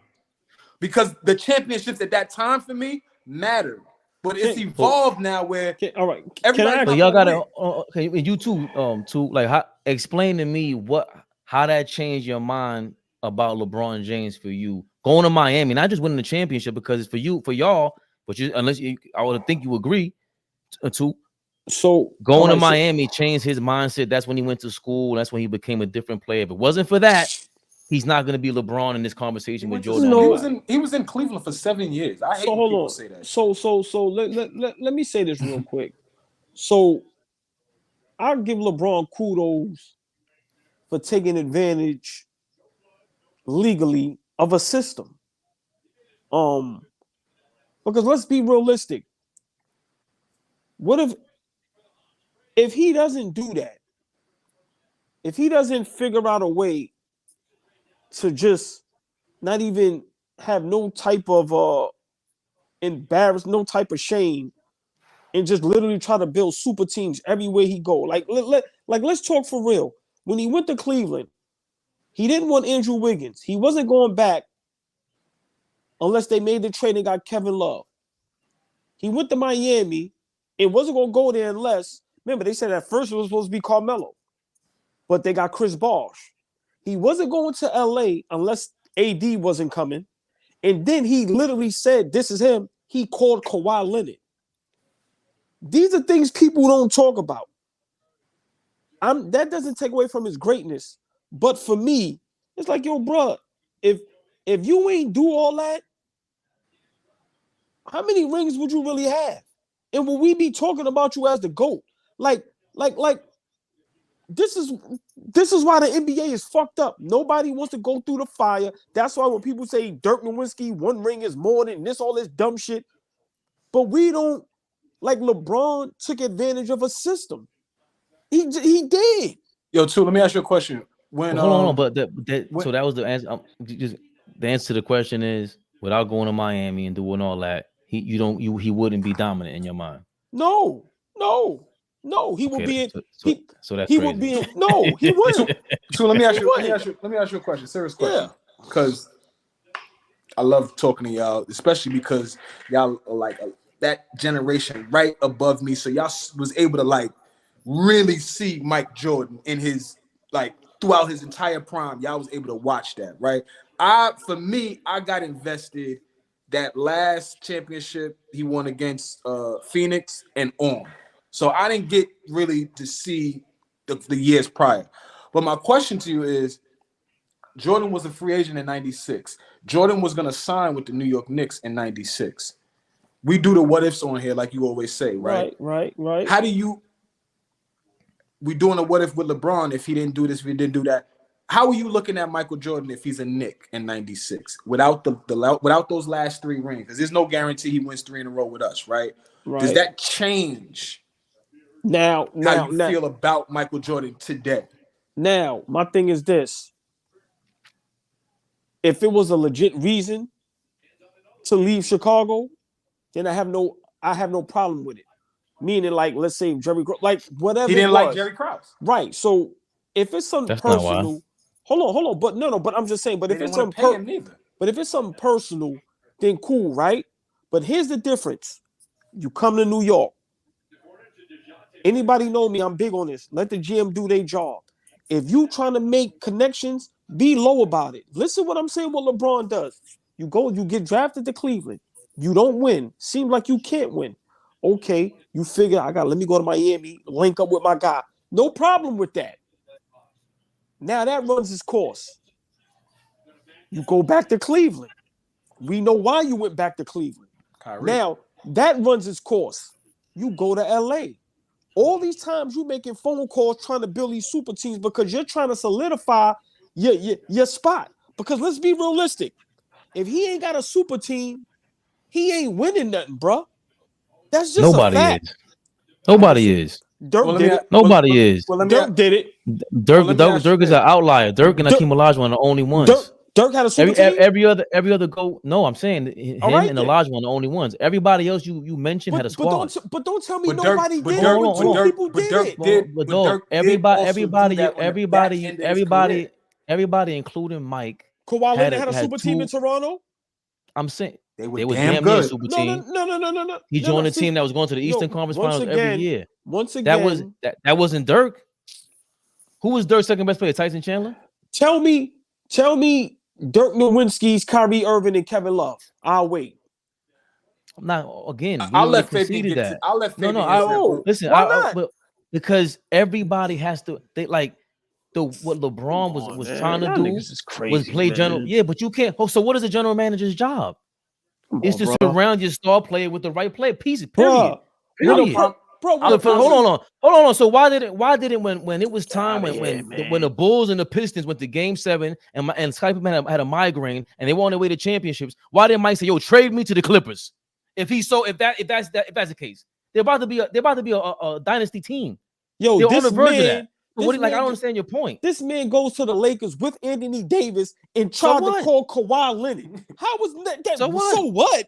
So what? Lord have mercy. No so shame. What? Like it's no shame. But everyone has super teams. You only know that because of the time. Hold on. Too. Let me just explain back, kind of going full circle back to this whole, the media and criticism and all that. Everything you said is fact, right? But everything you said is because you're able to be privy to that knowledge, right? To that information.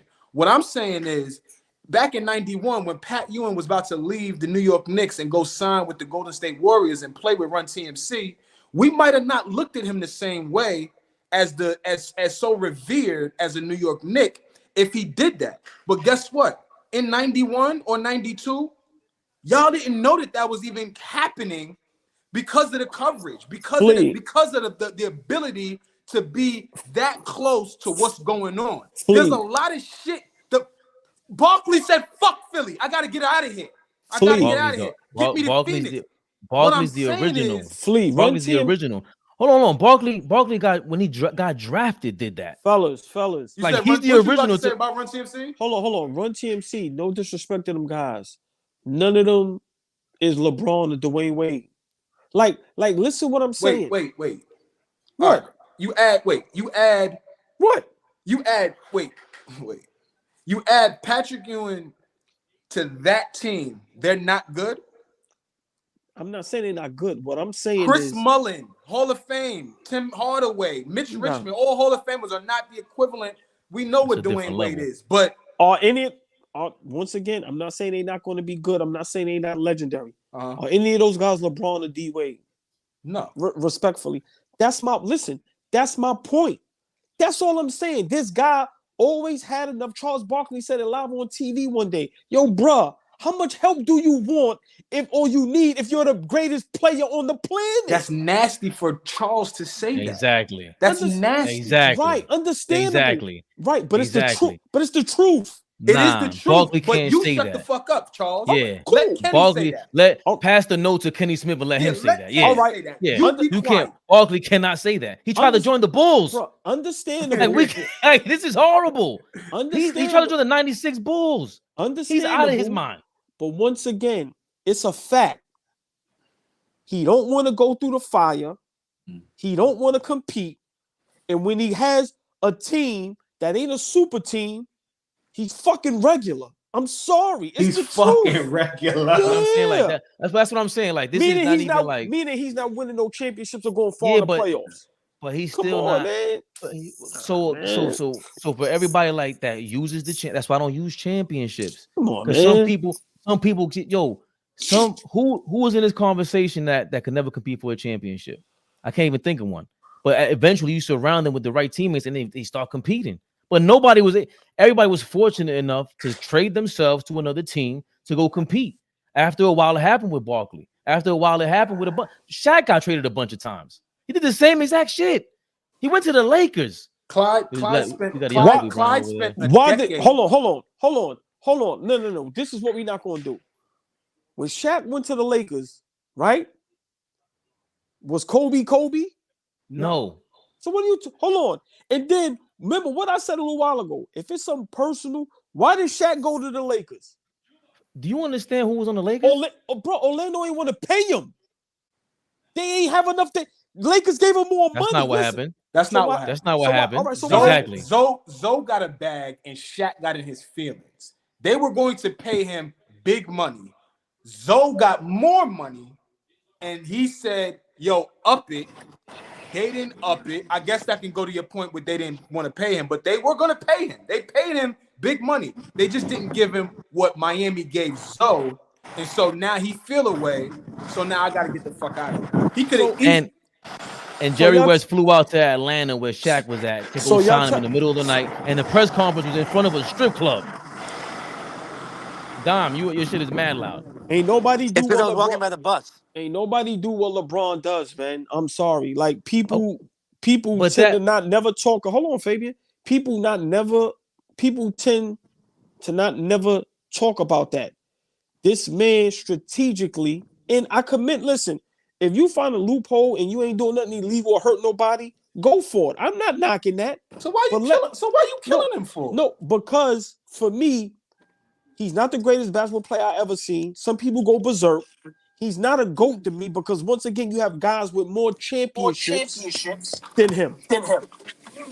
I mean, yeah, I got an echo now. I don't know what that that's is. Dom. He's getting in the car, I think. Right. So for Is it me, now? yeah. So for me, when people go berserk, when people make 1,000 excuses for him, I don't mind being the villain and going, nah, I gotta play devil's advocate. No, No, let I'm me with ask, you on that. let me But ask we you. having two separate conversations because everybody else here is gonna have him in the top 5 minimum. What? Only you gonna have him in the top 15 or whatever it is. Whatever. Dom have in the top 10. He's gonna Hold on, Yeah, here we go. hold on, Fabian. See what I'm saying? How you just look?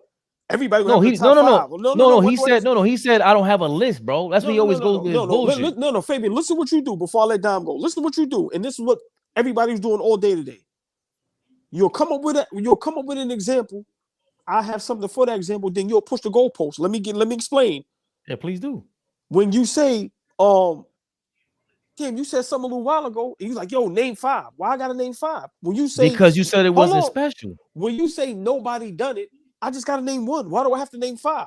Do what? What are you guys talking about? Hold on. You just said, yo, everybody up here got him in his top 5. But then you go, but Dom don't. And you know I don't. So everybody don't have him in their top 5. Dom, no, that's not what I said. I said Dom has him in his top 5. Oh, then he just said, no, I don't have a list. That's what he does. Because I forgot he always does that. That's what I said. He's in the top 10 guaranteed. I don't know about 5 yet. I have to make the list. My point. But okay, but either way, it's two separate conversations. See, look, Lord have mercy. What are you talking about? Hold on. Because we were arguing as if he was in the top 2 already, or 3 for Flea, and we're just arguing like the differences in with the media and stuff like that. Like to say he's not a GOAT, like you're saying he's not a GOAT is crazy. For me, he's not. I'm sorry. Right, but we're talking about somebody with regardless if you feel that way or not. If that's the case, we talk about him every day. We ain't talking about any other player like this besides him. Why? Stop, Fabian. You smart man. Don't do that. Get out of here, Fabian. No, so please stop it. Please explain what's the counter to that. What's the counter? I'm not doing that. Go ahead. Dom. We have no answer for that one, huh? Oh, I fucked you up with that one. Like what? What happened? What happened? Do you think LeBron has an act like a GOAT case? Like, don't you think you can make the case for him based off his career resume? No, if I always said if he wins another championship, I always said this. I said if he get another one, Mike might be in a little trouble because 9 times out of 10 he's going to get the Finals MVP.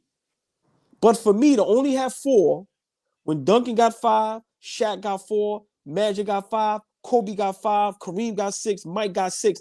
I'm saying people can make a case. Whether you want to say he's better than him or not, I don't want to argue that. But there can be a case that he's not a GOAT. Well, okay, let me ask you a question. How many people do you think are GOATs, I guess? Like, you know what I'm saying? Like, who qualifies then? Well, if we talk about just Jordan, isn't it a Mount Rushmore of only 4 people? Okay, so you're closing it off to that. I think there's a lot of people that have. I think LeBron has a case to be the GOAT. I think a good amount of players have the case to be the GOAT. To be honest. Yes. But what's a good amount? Just based on I just think that there's out of those like top 10 to 12 players, even if you go as far as Steph Curry, they're all so unique. You know what I mean? Like, there's moments where I'd be watching all these guys and I'm like, fuck, like, is this guy the best player to ever touch a ball? I've never had that with Steph Curry personally, but like, there are moments where I watch Steph and I'm like, dude, like this is unbelievable. He's one of one. And I'm just saying, like Warriors fans would say Steph Curry's, like kids from this generation would say Steph Curry's a GOAT. What do you think about that? Do you think he's a GOAT? He's the GOAT shooter, right?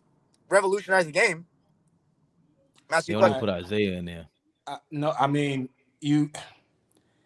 Steph has done something that probably only Michael Jordan has done in the NBA. And I'm talking about changing how we look at the game of basketball. Like when Mike did what he did, we started looking at the game completely different. Oh, I think you gotta add Doc to that because before him, That's- this dunking shit was not happening like that. That's fine. That's Yeah. fine, Don. But I think the NBA was a big man's league for a very, very long time. Yeah. When Mike comes in and starts to ascend, now for the first time ever, we see a guard dominating the NBA, right? Steph Curry has completely changed how every nigga that touches a basketball plays. I'm not talking about just shooting the three. I'm talking about the approach to the game, how to get a bucket. At one time, it was, and y'all relate to this. At one time, when you clap backboard and couldn't dunk, that was great shit. If you could clap backboard, when you could dunk, that was even better. Some guys didn't even think about shooting the basketball past the free throw line. But Some guys didn't Sleep. even think about it. But Can I ask hold you? on. Can I ask No, you? no. Can I ask a question real quick? Have we ever seen Kobe Bryant slam the gym floor like that, the way LeBron did the other night and last year after he didn't get a call? Have you ever seen him like pout Of like course not. He ain't ever course not. pout. You asking the question? No. You asking a real that? question? No, not pout. People pout, they complain, but he smacked the gym floor. There's Like he just was, Kobe will actually get Yo, get bro, angry, but he'll yo, actually get back on To answer your defense. question, no. Yo, bro, That shit was horrible. LeBron had his team was call the NBA to look into him not getting calls. And You the don't think whistle, Mike that did happens that? all the You happens don't all the think and the time. Mike though. whistle did that? changed drastically. happens. The whistle don't think Mike changed did that? drastically. They all Ball. did that. You don't think Michael Jordan did that? Or that's I thought it was Phil because Jackson you that did can't that. open your phone right now and look and Nah. see, oh, this is Chronicle. It goes back to my point.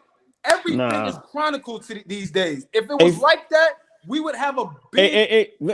When Michael Jordan was getting his ass whipped, that nigga hit the gym. He ain't Yeah, cry. but didn't Phil He Nigga ain't went to I the will gym say, with Tim I heard Grover didn't- one That's time. not true. Is Hold it on, true wait. that That's Phil- not true. That's not true. The Detroit Pistons, they are all disgusted with the way they changed the rules for Mike. Yes. They specifically came out and said, "Yo, All of them. But wasn't Michael Jordan and Phil Jackson and Jerry Krause The ran to play- the commissioner and cried about the rules." Let me ask y'all a question. Was that bad? Like, was that Oh, basketball? no. The rule- Don't do this. Oh, No. look, No. look. the rule Hell change was no. what? Flagrant Don't foul? do this. That was the rule Now change? is that basketball? The nigga that loves that era. Yo, if Now you question No, that's hold on. basketball? if He Bill just and, you talk about man, you said moving the nah. goalposts earlier, right? if Bill, Nah, if hell Yo, that Bill was no. the crazy. Hell if no. Bill and Bear couldn't Hell clothesline no. you, he wouldn't be in the fucking league. Like, come on, I'm man. That's glad not you true. being That's honest not right now. true, though. That's Lambeer's not a true. great player. Dom, He can shoot the ball. miss me with the I'm Bill glad and you Bear. being He ain't honest a good tonight. player. Stop That's it. not I'm true. not going for Bullshit, it. though. Man, That's No, bullshit, I'm though. saying I've that. seen not I'm saying People bad, have sent me. man. Bill, People have sent me footage of bro. He can stretch the Okay. floor and shoot. yep. I watch. Listen, man. Bill Fully- Lambert hit I six watch- threes in the bro, finals I- game. Don't tell I me watched Goga it. Bitadze. Goga Bitadze was starting the other night. Lambeer can shoot the Right. ball. He can, Okay. Then both of them Yeah. won't be in the fucking and league. What are you talking about? Zubats, don't even get me started with Zubats the way he's playing right now. Lambeer could definitely help the Clippers right now, straight up. Zubac right now. What about the last couple of years? You talking about right now, Dom? You talk about how weak the centers are, and What then you tell me energy? Lambeer couldn't Come survive. on, bro. What I'm energy? mad that y'all. I'm mad that y'all Offensively. even letting two do this right now. Hold on. No. How Who's you- y'all? Who's y'all? Maybe We just Mahorn. did you- Maybe I just said he Mahorn, went up. not He went up Lambeer. there. Yo, Jordan went what to the y'all- front what office y'all- and changed what- the rules up, and then he goes about saying that wasn't even bad. He tried to be slick right now, but nobody Yo, agrees with this Is bullshit. it the What y'all- flagrant foul? Is that you're talking about? The flagrant foul institution, right? Yo, bro, they was Implementation. clotheslining people. You go to the basket. It wasn't Yo, no basketball you see play. this shit? No, No, we know that. And hold on. Fleet, it's a Don't But difference this disrespect. is the between- hold on. basketball that we praise. Hold on. It's a difference between tough defense and just straight up no basketball play at all. Oh, boy, this warms my heart that you're doing this right now because you Nah. never do No. this shit Look, he's when getting it's caught. necessary. He's getting caught. When How it's about necessary, Flea? you never do. How did this topic come up? Because LeBron ran Yeah, to what are you the guys even front talking about office next last week and cried about the officials. Correct?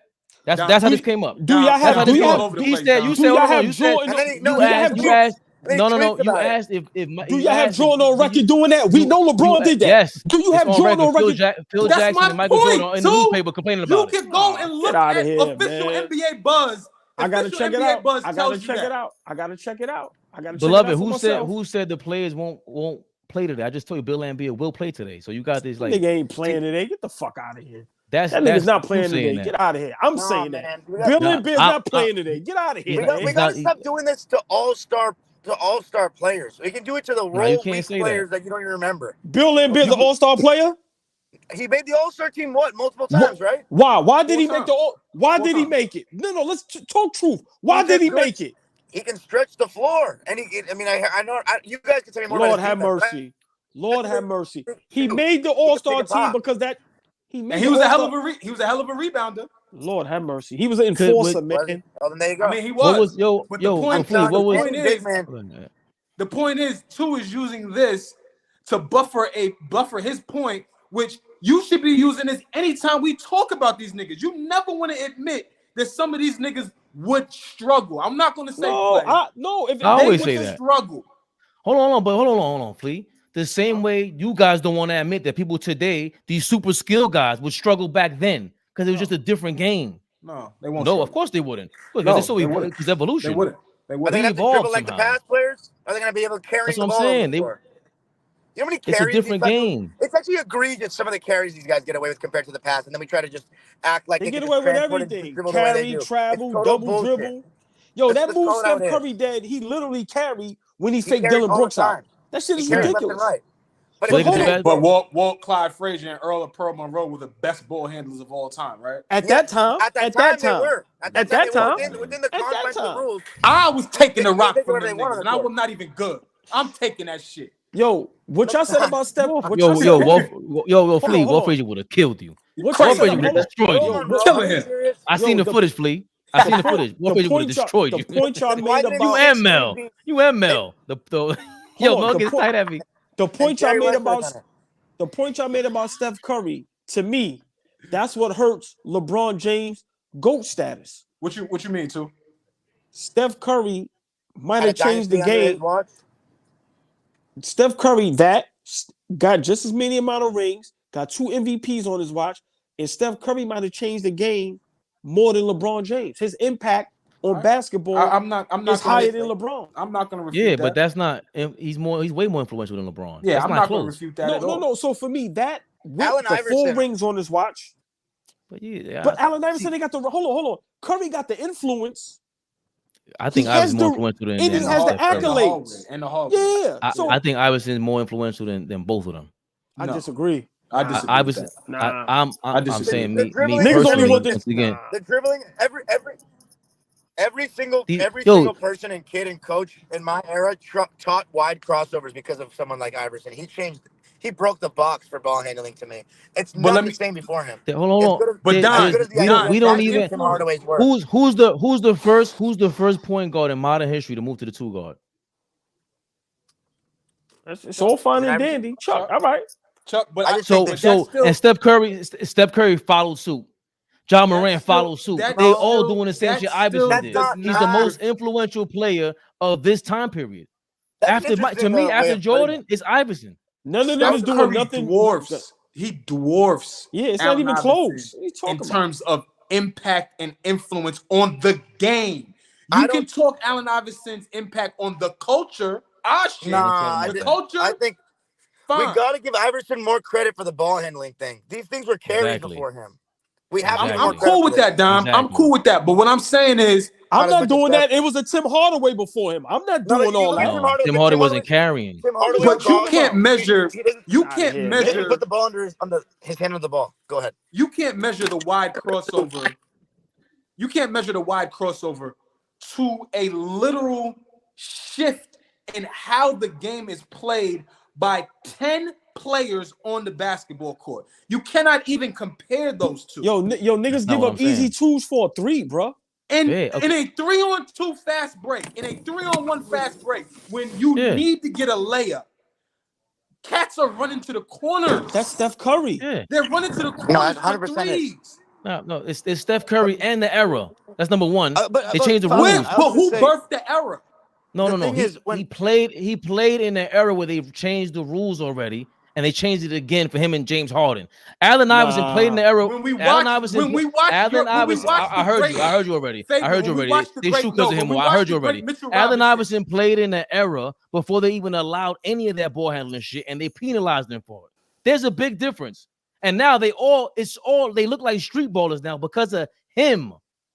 And one mixtape, all that. Iverson led that. Nah, you bugging. Everything. Hold on. You losing your listen, mind, man. now Y'all are bugging. Everyone, yo, Nigga, that AI was was skipped in my AI is the news. icon. So what Dog. you're saying is Chuck has something to do with the emergence of And1 and Nothing at all. No. That's what you just said. No, you heard that. What I'm saying is that That's what you Iverson, said. What the fuck Iverson we heard in that. the That's league. what you said. Watch right hearing it again. Let's try it again. Iverson's in the league and he looks like them. Now he's giving you, I'm the pro that looks like them. This is you could do this now. You didn't say that the first time, bro. Stop. I'm saying it now, bro. So all whatever. right, all right, but don't I'm do saying that. it now. It doesn't Don't matter. do that shit. It doesn't You didn't matter. say that He's still first. listen. You asking for the influence. That's the influence. He's the image. He's the guy you want to look like now. It's no Fabian, longer Mike. Fabian, They when we all watch- copied Iverson. Fabian, when we watch Rudy Gobert work out this past summer, What? when we just listen to me. When we watched Rudy Gobert work out this summer, when we watched your beloved Mitchell Robinson, the greatest offensive rebounder since Dennis Rodman, work out this I past should summer, apologize right? for that, but go ahead. Mhm. When we watch bigs work out, when we watch Embiid go work out with Drew Hanlon and Jason Tatum, right? When we watch these guys go work out, these guys are starting from 35 feet away and working their way in. They are not starting their workouts with Mike and drills. They're not starting their workouts with left and right baby hooks. They're not starting their workouts with Giannis spent 10 years in the league before he went to go see Dream.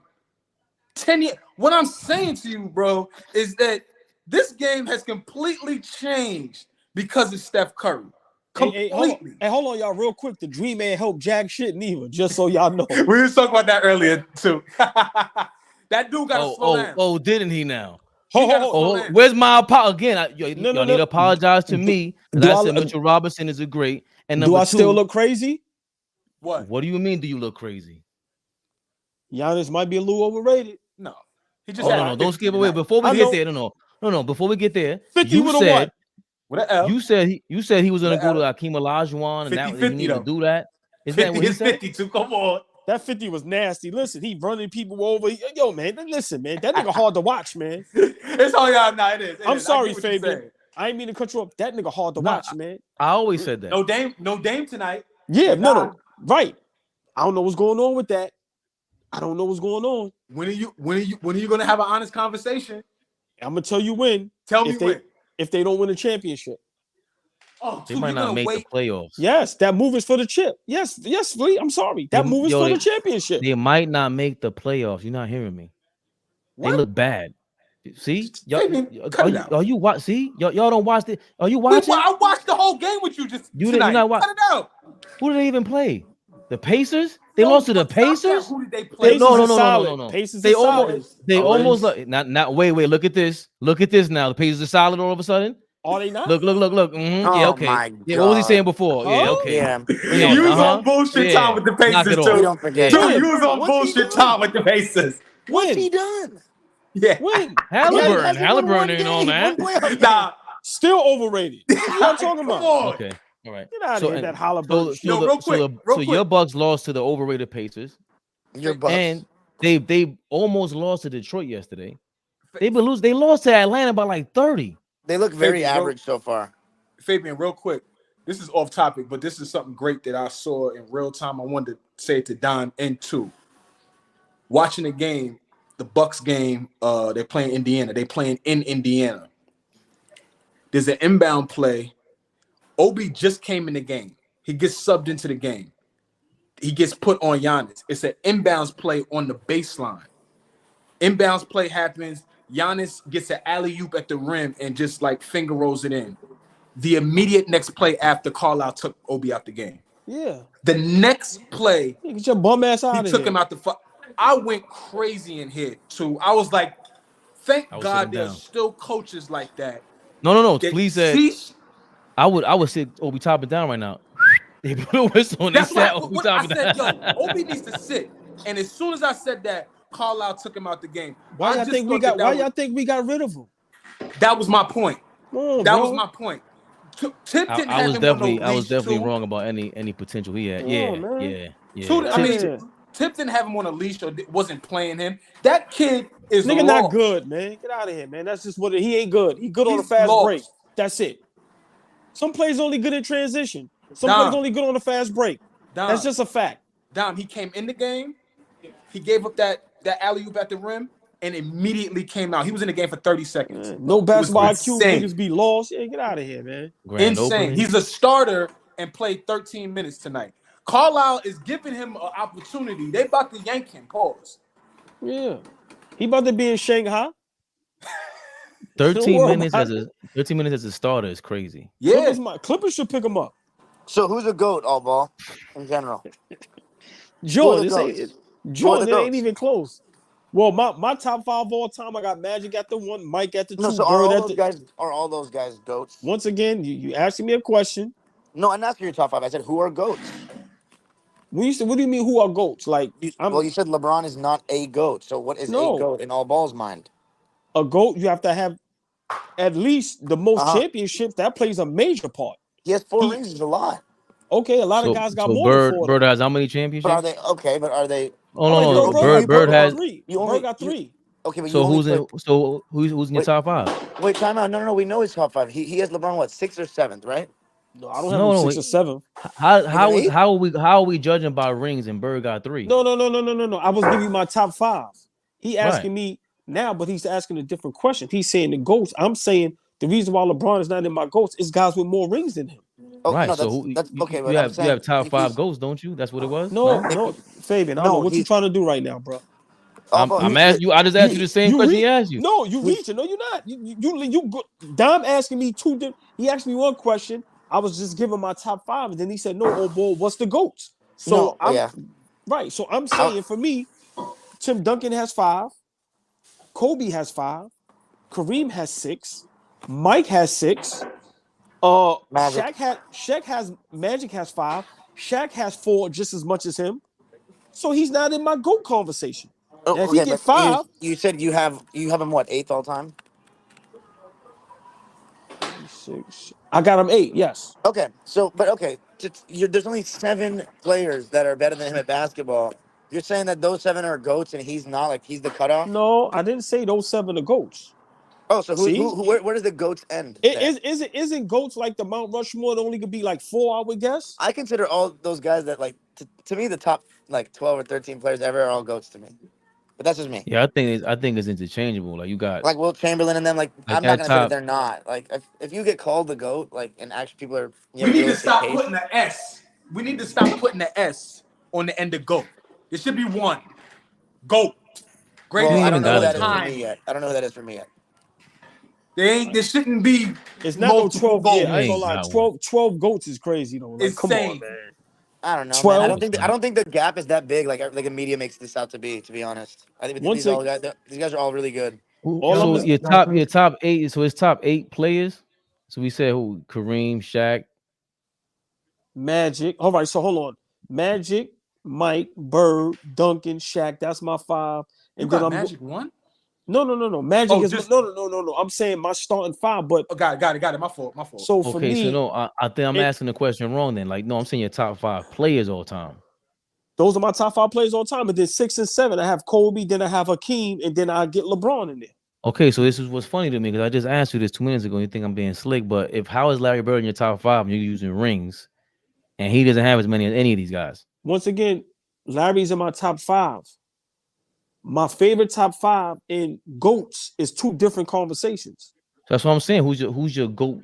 Your GOATs is your top 4. So you said your top 4 already? Kareem. Thanks for mentioning.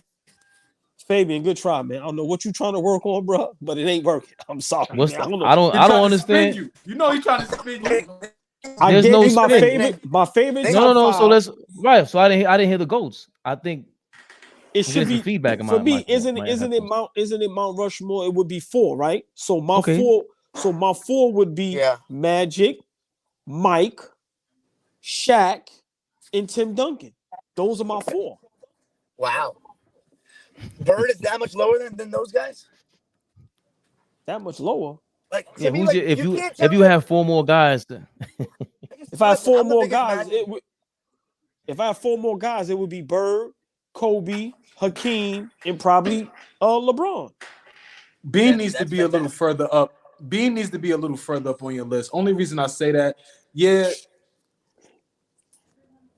he has 5 rings. 3 of those are with Shaq, but Shaq has 4 rings and 3 of those are with Bean. If Bean doesn't emerge into the player that he is, Shaq don't win them rings in LA. I'm gonna be honest. What kind of statement are these? It's a fact. What are you talking about? Hold on. So what would happen if Scottie Pippen never emerged? What would happen if Pau Gasol never emerged? Like what? Like come on, man. Yo, different things would have happened. They probably wouldn't have won either.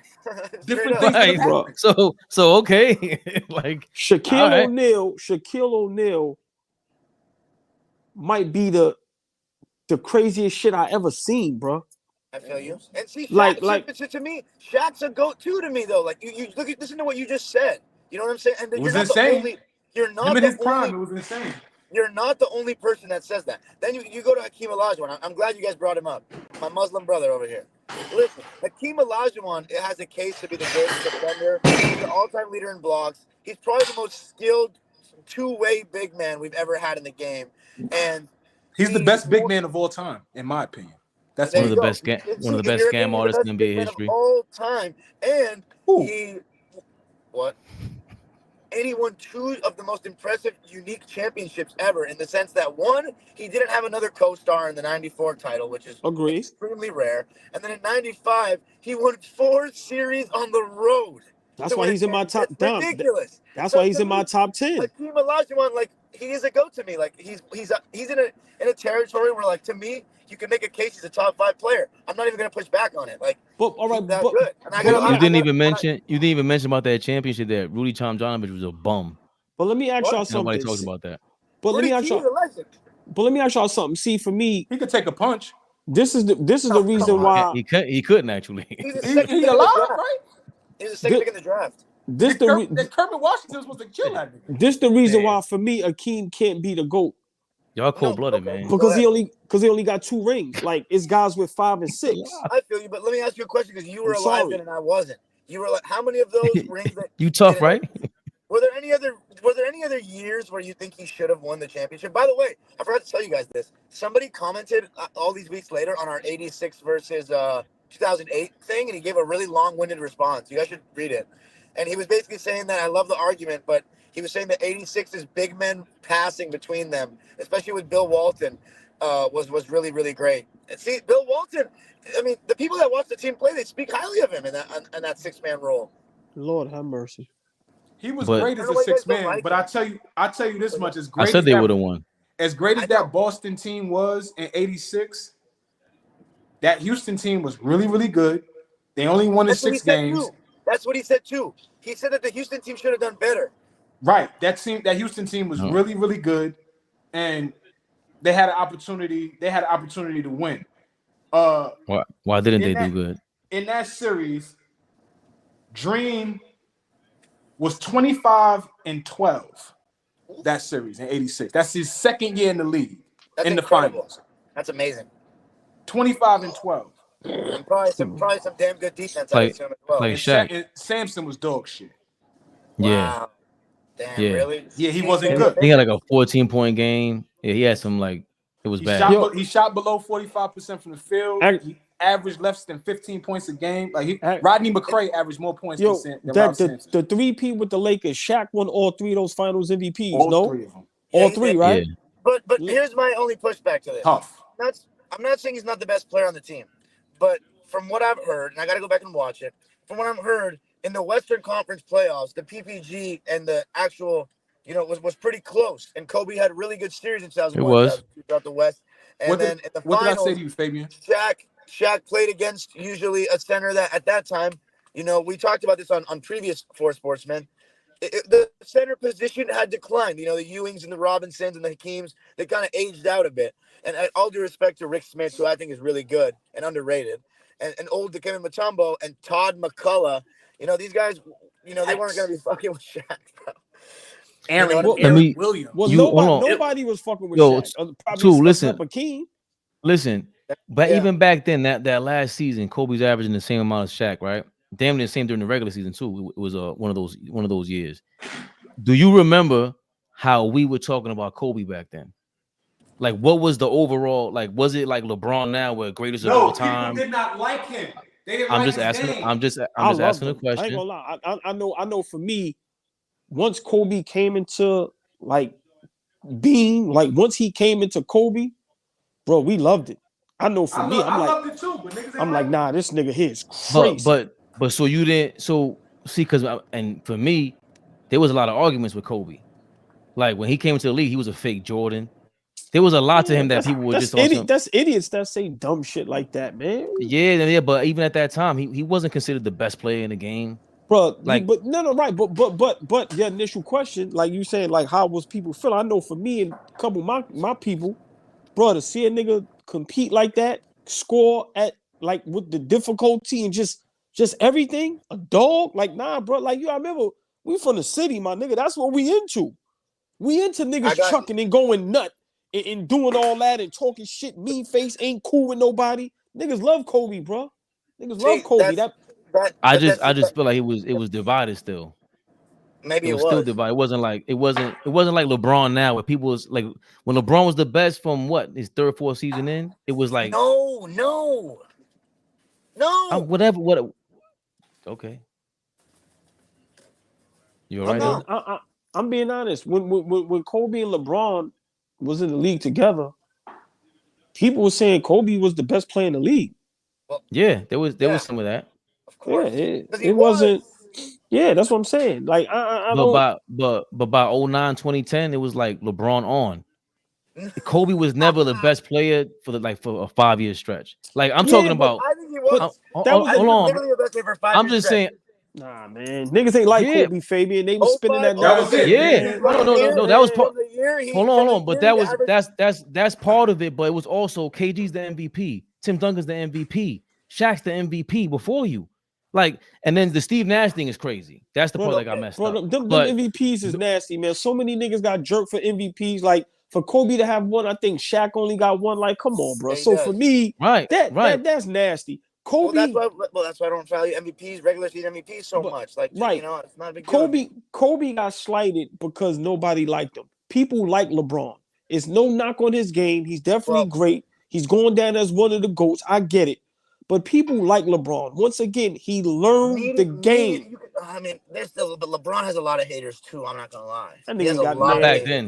Not back then. But he went to Miami. Then. He's right. No, after Miami, you got to remember. That's what I was trying to explain to Flea earlier. Man, Braun got like 5 haters, and I'm one of them. That nigga ain't got too many haters, bro. No. I think LeBron gets. Like, here's the thing, right? I've been on both sides of the LeBron coin. I've been on the one that I love him and think he's like the greatest thing since fucking Jesus. And I've also been on the side where I think he gets dick sucked by the media constantly. So to me, there's a balance. Like, there's the guys like Skip Bayless. There's the guys like Skip Bayless, right? But then there's also guys like Nick Wright. There's guys like Rob Parker, and then there's guys like Colin Cowherd. So, like, for every hater, to me, he has a guy that rides him. You know, so he's Rob according to Flea. Rob Parker doesn't speak glowingly about LeBron. But hold on, fellas. Hold on. That's his point. But hold on, no. Come on, y'all. Cowherd loves LeBron. Colin Cowherd doesn't speak glowingly all the time about fellas. Oh my God, yes, he dick rides LeBron. You are bugging. I have some absurd clips. Hold on, all y'all gotta be. Hold on, all y'all gotta be smart enough to understand. They're having meetings, and that's what's being proposed.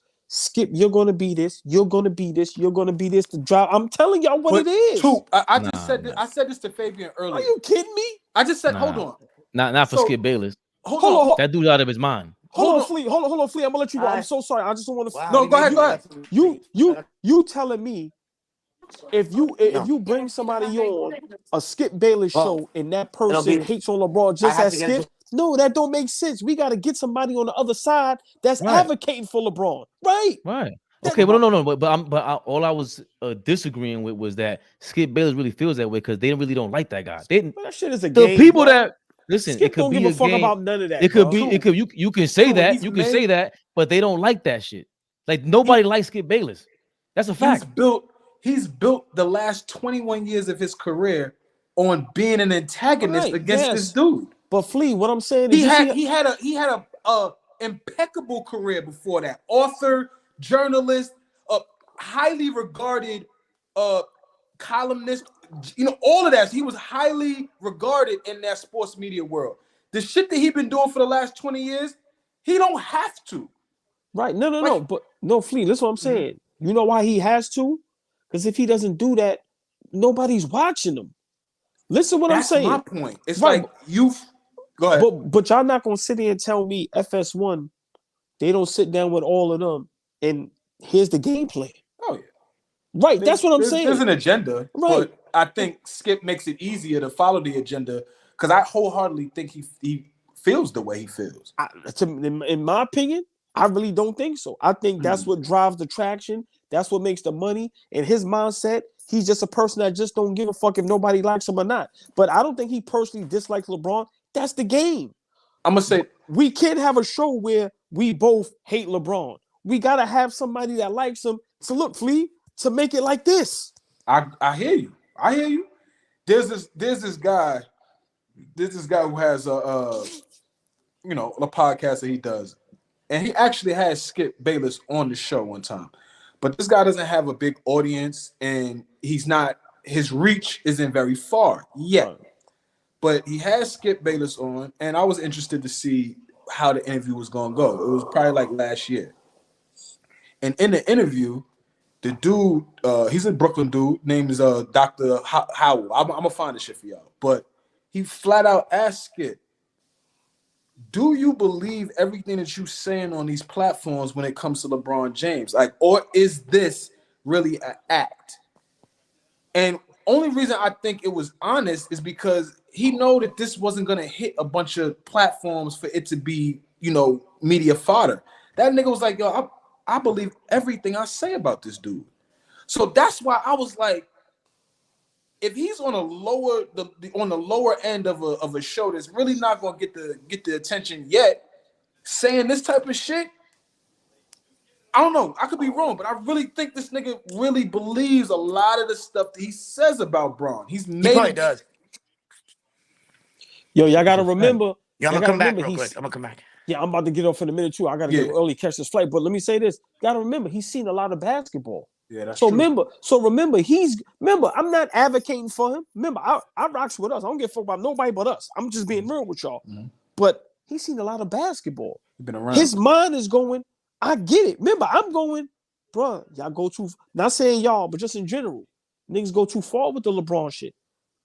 That's just my opinion. So he's probably going, yo, bro, he's not the greatest I ever seen.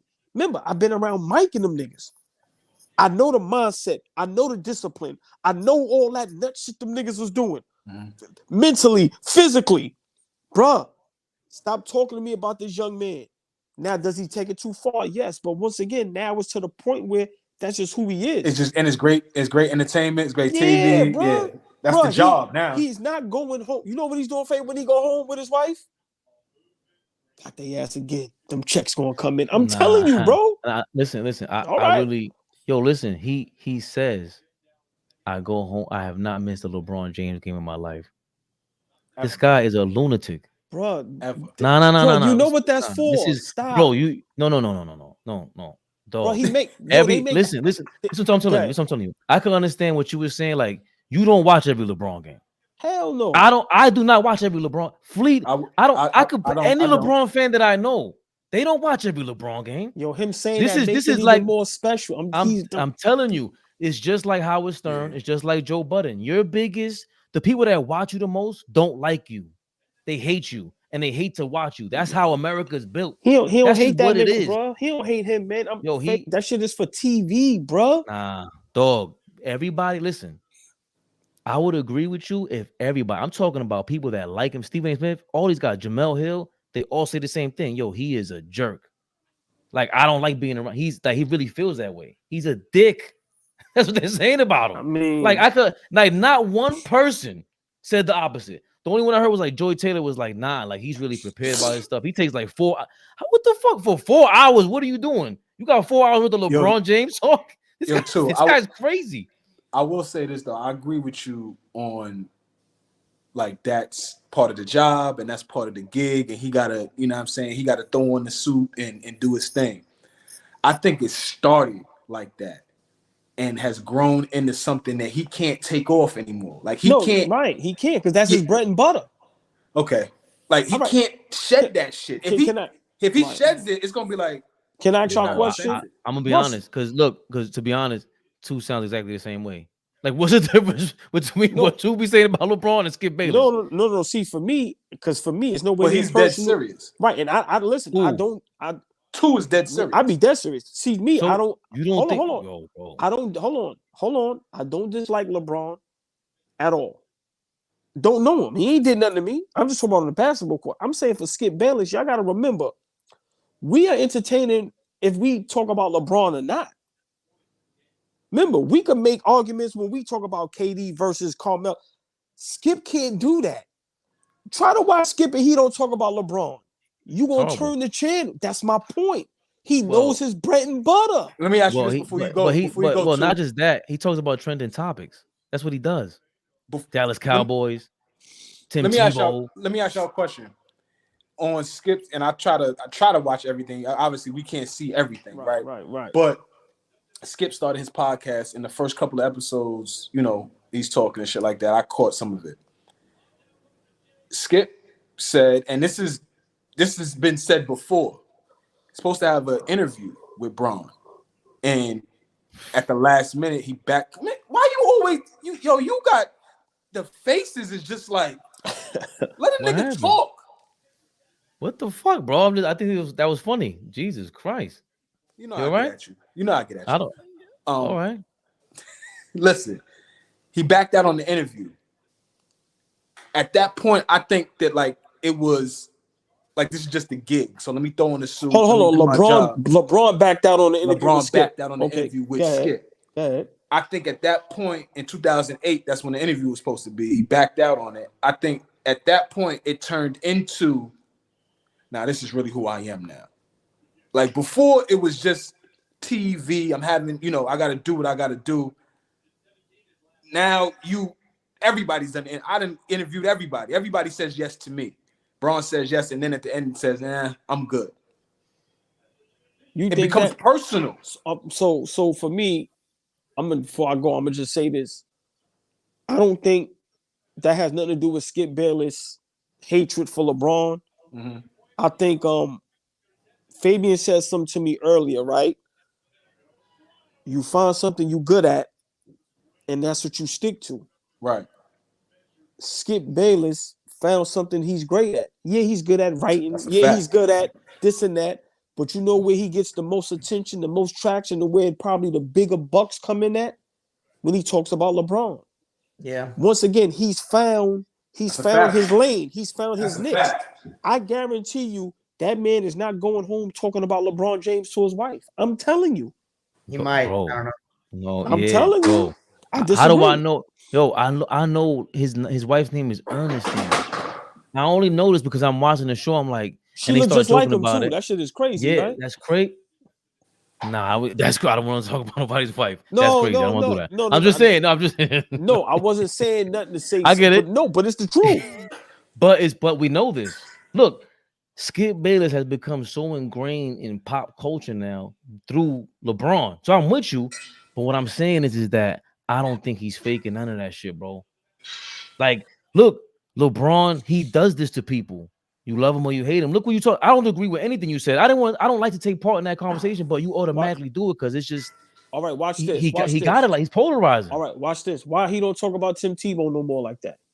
Because he's not hot anymore. No. But that's my point. What I'm saying is that man found his bread and butter. Remember, LeBron is his what's Muhammad Ali man? What was Muhammad Ali? Howard Cosell. Nigga, LeBron is Skip Bayless's Howard Cosell, bro.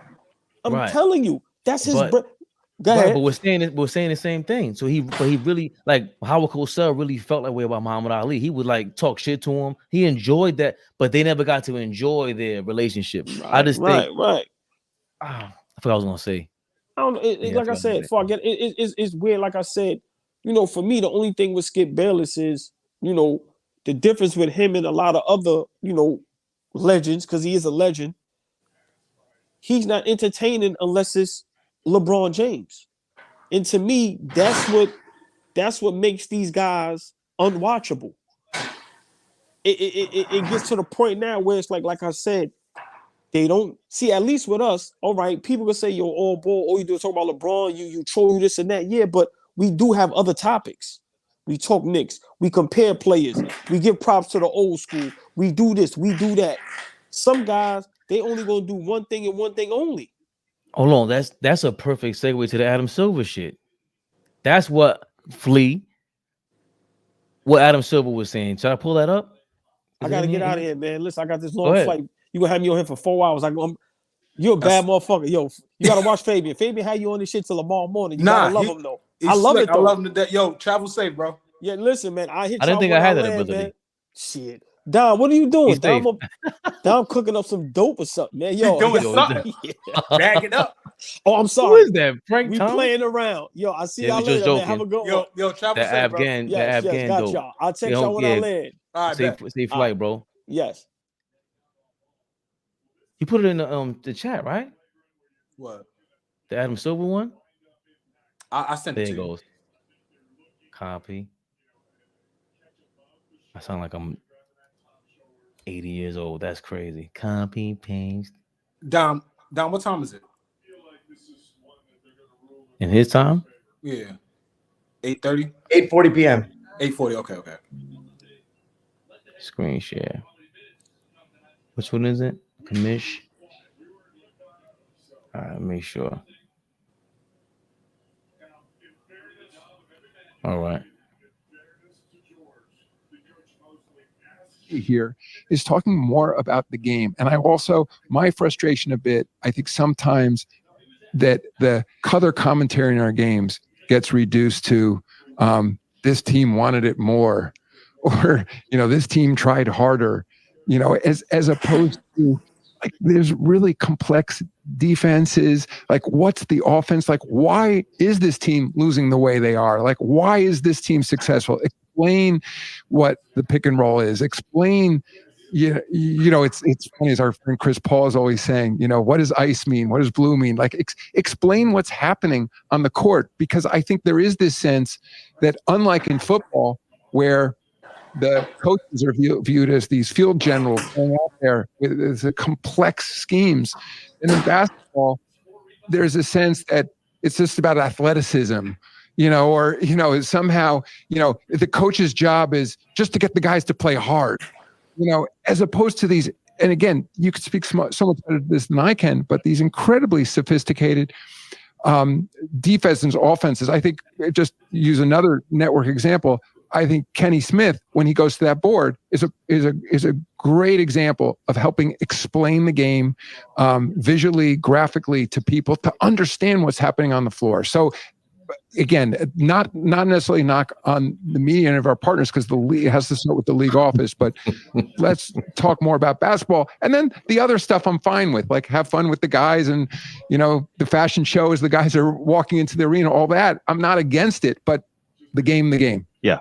The debates around the GOAT, and I I know exactly what you're talking about. The fuck out of here. Love it. Get the fuck out. I don't, Fabian, I don't fuck with Adam Silver, but I feel him when he's talking about that part of the commentating now has become just a podcast on the air. Yep. Who disagrees with that? No one disagrees. Well, then why are you saying get the fuck out of here on that particular comment? Because he's full of shit. JJ Redick is full of shit. You do all this with your podcast, and where do you end up going at 9 a.m. every single day to promote yourself? Yeah. You go to not just ESPN, First Take. Shut the fuck up, JJ Redick. No, Adam They're Silver. full of shit. Adam Silver sneaks in there, and it starts with us at the front office and our partners. I didn't even see that part before. Yeah, you partner with them, you idiot. You got control of all that. What are you talking about? You got billion-dollar deals with these same people that are making these shows that promote your product. Shut up, Adam Silver. Kenny Smith is allowed to run. Kenny Smith is allowed to run to that screen because Barkley's there to entertain you. There is no Kenny Smith running to the screen and we give a fuck without Barkley. True. Adam Silver's full of shit. But let me ask you a question. I hate you talk about disingenuous, Flea. That's disingenuous. He's full of shit right there, man. Well, Okay. Let me ask you a question. Do you think he has control over like first take and stuff like that? Like, does he have creative control over that? Yes. Really? Oh, shut the hell up. Yes. All right, I was quiet Yes. for What a are you minute. I was talking about? quiet for a second. What are you and talking let about? you get your shit off. All right, you be quiet now. First of all, there's no way that he has creative control over that show. That's number one. He just doesn't. He doesn't. Sorry to burst your bubble. That's not happening. You want to go Doesn't back have and forth creative about that, or control. we going to hold off on that? Huh? Because you didn't see what happened with what's the commissioner from NFL, Roger Goodell. You didn't see what happened with that and Bill Simmons. We didn't see that when they suspended Bill Simmons for like a week or whatever it was on ESPN for mentioning him. No, they do have creative control. When you have that much money involved, you can certainly control. Hey, Stephen A., you can't talk about that. Hey, Dana, let's talk about Dana White for 20 seconds. You ain't gonna shit on him. The money's on the table, bro. They didn't talk about the concussions and all that with football for a reason. There's money in the this guy's full of shit, man. You talking football now, the biggest sport in America. Right, you're but not, you're not talking you're not talking the NBA. The NBA on a country, the United States, it's not even the biggest sport in the country right now. Okay. It's just not. It's not the most popular.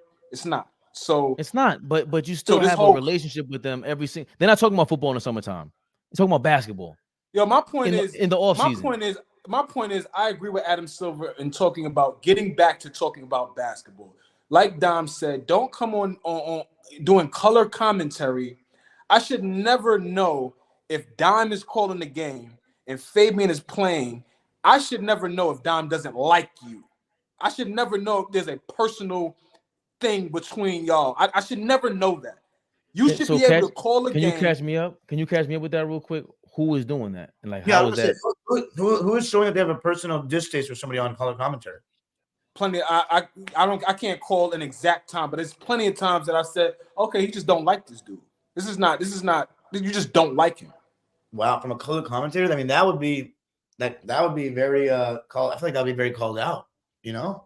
I mean, you have color commentators now who have played with players that are on the floor. You have color commentators now who have coached players on the floor. You have color commentators now, a la Bob Myers, who have been in the front office. Doc Rivers, a color commentator. Like all of these guys. You know, Doc Rivers doesn't like Chris Paul, but I was listening to him call the game and he did a good job. Like he was very unbiased.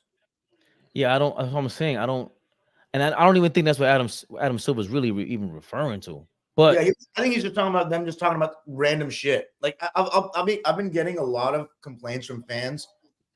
Even like a Jason. Jason even said this. He doesn't like the Clippers announcer. Everybody loves the Clippers announcer. He doesn't like him.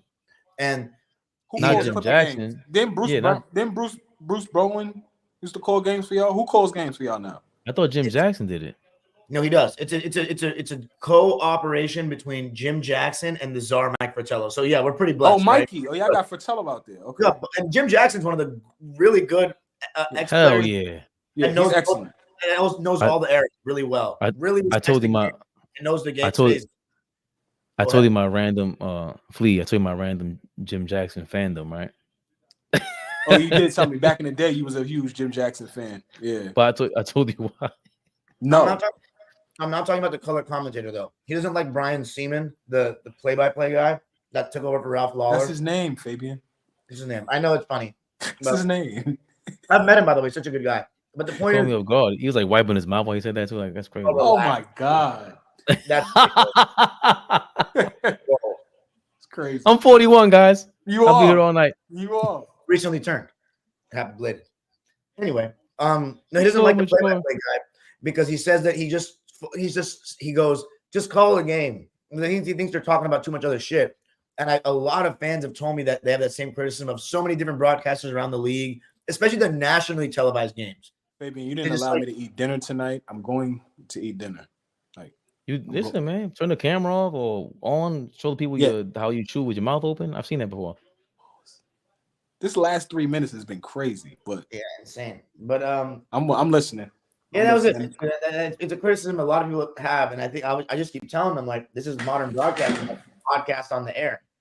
But they certainly weren't talking about that because JJ Redick and RJ and Richard Jefferson do I that every know. single broadcast.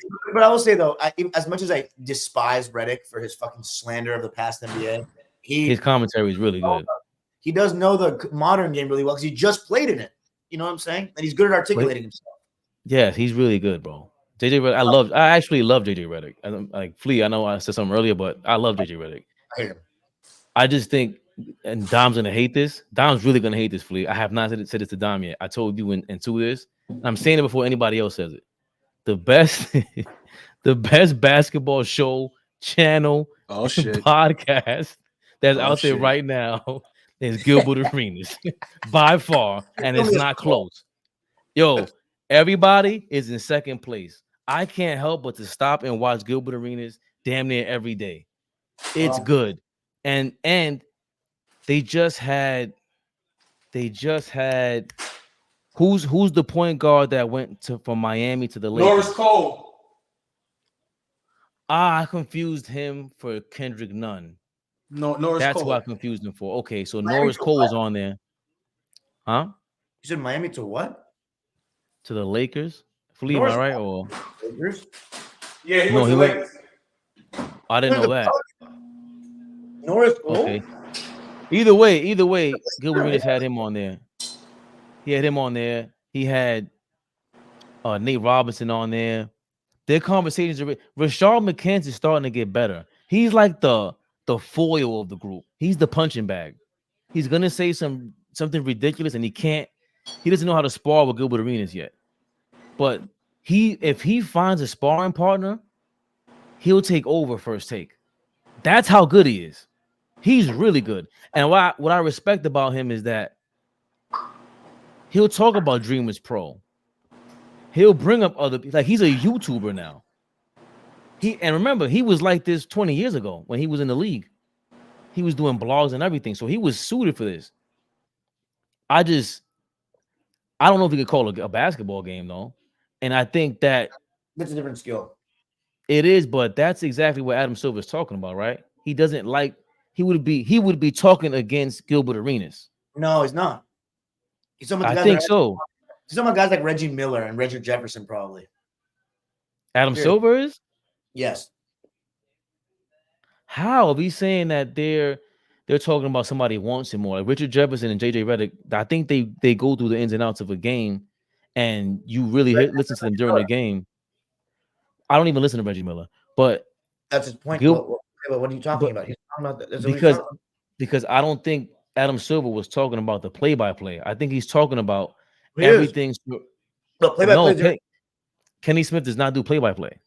No, he said that was a good example of breaking down footage. He said the guys doing color commentary on the live broadcast. That means the analyst that's doing the call. I think he's talking about guys like Reggie Miller, straight up. That's I mean, crazy. who's a color commentator that gets to? I mean, maybe he is talking about the Clippers team. I don't know.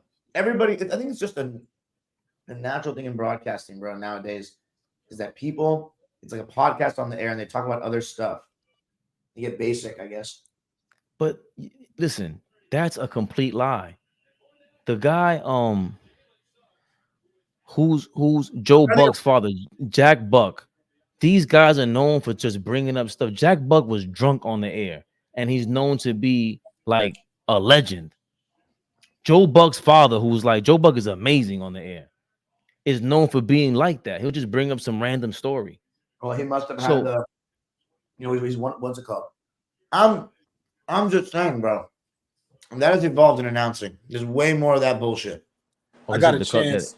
I got a chance to sit down and have a 20-minute conversation with Brett Musburger. Oh Maybe- man, legend. Maybe 20 years. Excuse me, maybe 10 years ago. And Brent Musburger with the glasses. Yeah. You are looking live at the sold out forum in Yeah. Inglewood. he's done Do so you many do you understand how much Brent Musburger means to football, to sports, football definitely, but specifically football? College football, right? both. No, really, just football and the NFL. Him, John Madden. I'm trying to think of somebody else back then in the 70s. Yeah, let's a little further back. But I- anyway, yeah. the fact you spoke to Brent Musburger is kind of insane. I moved to Houston like 10 years ago. When I first moved here, I was working at Hertz car rental. And you know, people come through here all the time. So I've run into a few different people. But another guy I ran into was Herschel Walker. I'll tell you about that another time. But that's it's insane. that's That was crazy. insane. On every level. You guys traded for a every whole level. offensive line and started a dynasty in the 90s. Yeah. Damon But- Stoudemire came through one time, showed a lot of love. But anyway, so Brent Musburger. Brett Musburger, he comes through to get his car, but there was a service that we provided that would take people to their hotels if they stayed at a hotel around the big airport out here in Houston. And so I was asked to take him to his hotel. And as we're driving, it's his assistant and it's me driving, and Brett is actually in the back. And we have a quick 15 to 20-minute conversation, but I could just see how dedicated and disciplined he was to being able to call games the right way, Faye. Like, it's an art. It's an art to be able to do that shit.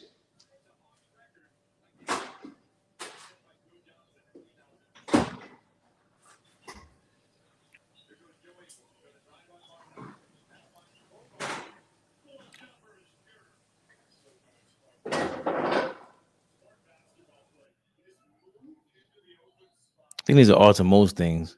Like flying off the cuff like we do now is like, there's an art to this too, but it's more or less chemistry. Yeah. We couldn't do this if Flea and I did not get along or didn't like each other or didn't like each other's like conversation. This would be a lot harder to do. What Brent Musburger does is like, that's a real show. That's why I love that you never answered the question about how, like, what do you think Kobe Bryant, how would he handle if his teammate banged his mom? But it's all a show. It's all a show. Brent His mom Musburger tried to sell his memorabilia. He cut her ass off. Oh no, yeah. That's what I'm saying. When y'all said that about Kobe, I'm like, do you understand what he went through? He went through a lot. It can't even compare. Yeah, He was the villain. He was a real villain. Yeah, niggas did not. A real villain. I mean, across the league, not just fans, like across the league, he wasn't liked early on. Like he was the black hat. He wore the black hat. So when y'all, that's what I'm saying with LeBron. What are you complaining about? What are you complaining about? Basketball? You still like, you can't even compare. And I don't even think Kobe's the best, but I'm talking about mindset. Yeah. Period. And then that's why I told you, LeBron in those later years, he realized, oh, hold on, a lot of these guys starting to look up to me. That's part of the era he started dominating. Kobe, I'm not saying he dominated because of that, but he kind of went through that too. But he played against his peers with KG, Ray Allen, Paul Pierce. These are his peers, and they had that much respect for him. Not to say they didn't have respect for LeBron, but it's a different Kobe. You're leading the team. The league respects you differently, way differently than 5 years ago. You still kind of the villain. Even after he won the championship, he's not liked. They go to the Olympics and LeBron and them, yo, Cole, what's up, Cole? Yo, what's going on? He's still on some, I ain't fucking with y'all. 08? Whatever Olympics that was. Redeem team. You talking about the Redeem team? 08. So he won the chip. Did he win the chip already? No, he lost. That's when Boston beat the shit out of them. Okay. Then he went to the Olympics. He went crazy, and then came back and then won back to back. So in that Olympics, he shows everyone. He sees. I've always said that I thought that was a turning point for him because I remember it. I remember seeing it in real time. I respected Kobe, but we just didn't like him. Remember the Shaq thing? He snitched on Shaq. Yeah. So there's a lot of reasons why everybody's like, I am rocking with Kobe. So when two was saying that earlier, I'm like, nah, a lot of people did not mess with Kobe, bro. They did not. They didn't. And then when he went to the Olympics, nobody wants to say this, but Braun helped a lot of people like Kobe all over again. Dom doesn't want to hear that. He wants no parts of that, but it's true. It's the truth because LeBron loves him. He looked up to Kobe. Yo, he's the best player in the game right now. What y'all talking about? That's what Braun was saying. Kobe Bean. Right? So to say that when we talk about who faced more pressure, more criticism, and then he dealt with the most, and it's not even that proves to me his mentality. It's the fact that that's just consistently who he is. Every story we hear is, yo, don't talk to that guy like that. He's going to flame you. That's not Braun's character. You know what I mean? Like Kobe's character is that. You seen the brief? I didn't watch the interview yet, but did you see the brief clip from Shane Battier with Darius Miles and Q Rich, the Knuckleheads? Nah. So Shane is talking about coming in the league and having to guard Kobe Bryant, and he talks about, because they were talking about, you know how Shane used to do that in your face, like that's how he used to guard Kobe, like, you know, to contest, but just hand in his face. And he said he didn't do that because he felt like that was the best way to defend Kobe. He did that because he knew how big Kobe's ego was. And he knew that Kobe would take that as a challenge to try and score on this motherfucker every time he puts my hand in the face. So to go along with what you're saying is what I'm saying, bro, is that people knew that mentality that he had. They knew. I love that because that's the Pistons. That was the Pistons game plan, how they beat the Lakers in the championship, right? Billups is saying, oh, we're just gonna funnel the ball to Kobe. We're gonna push Ben Wallace at the free throw line and make sure Shaq is pushed away from the rim. We're gonna have Kobe funnel the ball so he can shoot the most shots because he's gonna like this. He's gonna think he has a shot, and we're gonna guard him a certain way. He's not gonna shoot well. He hits a game winner in game two to kind of give himself that illusion, like, okay, I got this. I could win this series. Shaq, you're out of shape. You dog shit. We gonna figure this. I'm gonna figure this out. Dog shit. Let's make that very. It was not dog. The 04 finals, he wasn't very good. He was no. Still pretty Shaq good. Was still amazing. Kobe was chucking. Kobe shot him out of that game. The Pistons, that was the Pistons game plan. Going back to the 2001, 2, 3, and 4. We all know 2004 Shaq was nowhere near what he was that first three peat. 100%. By the time June came around, he was Shaq. Dom?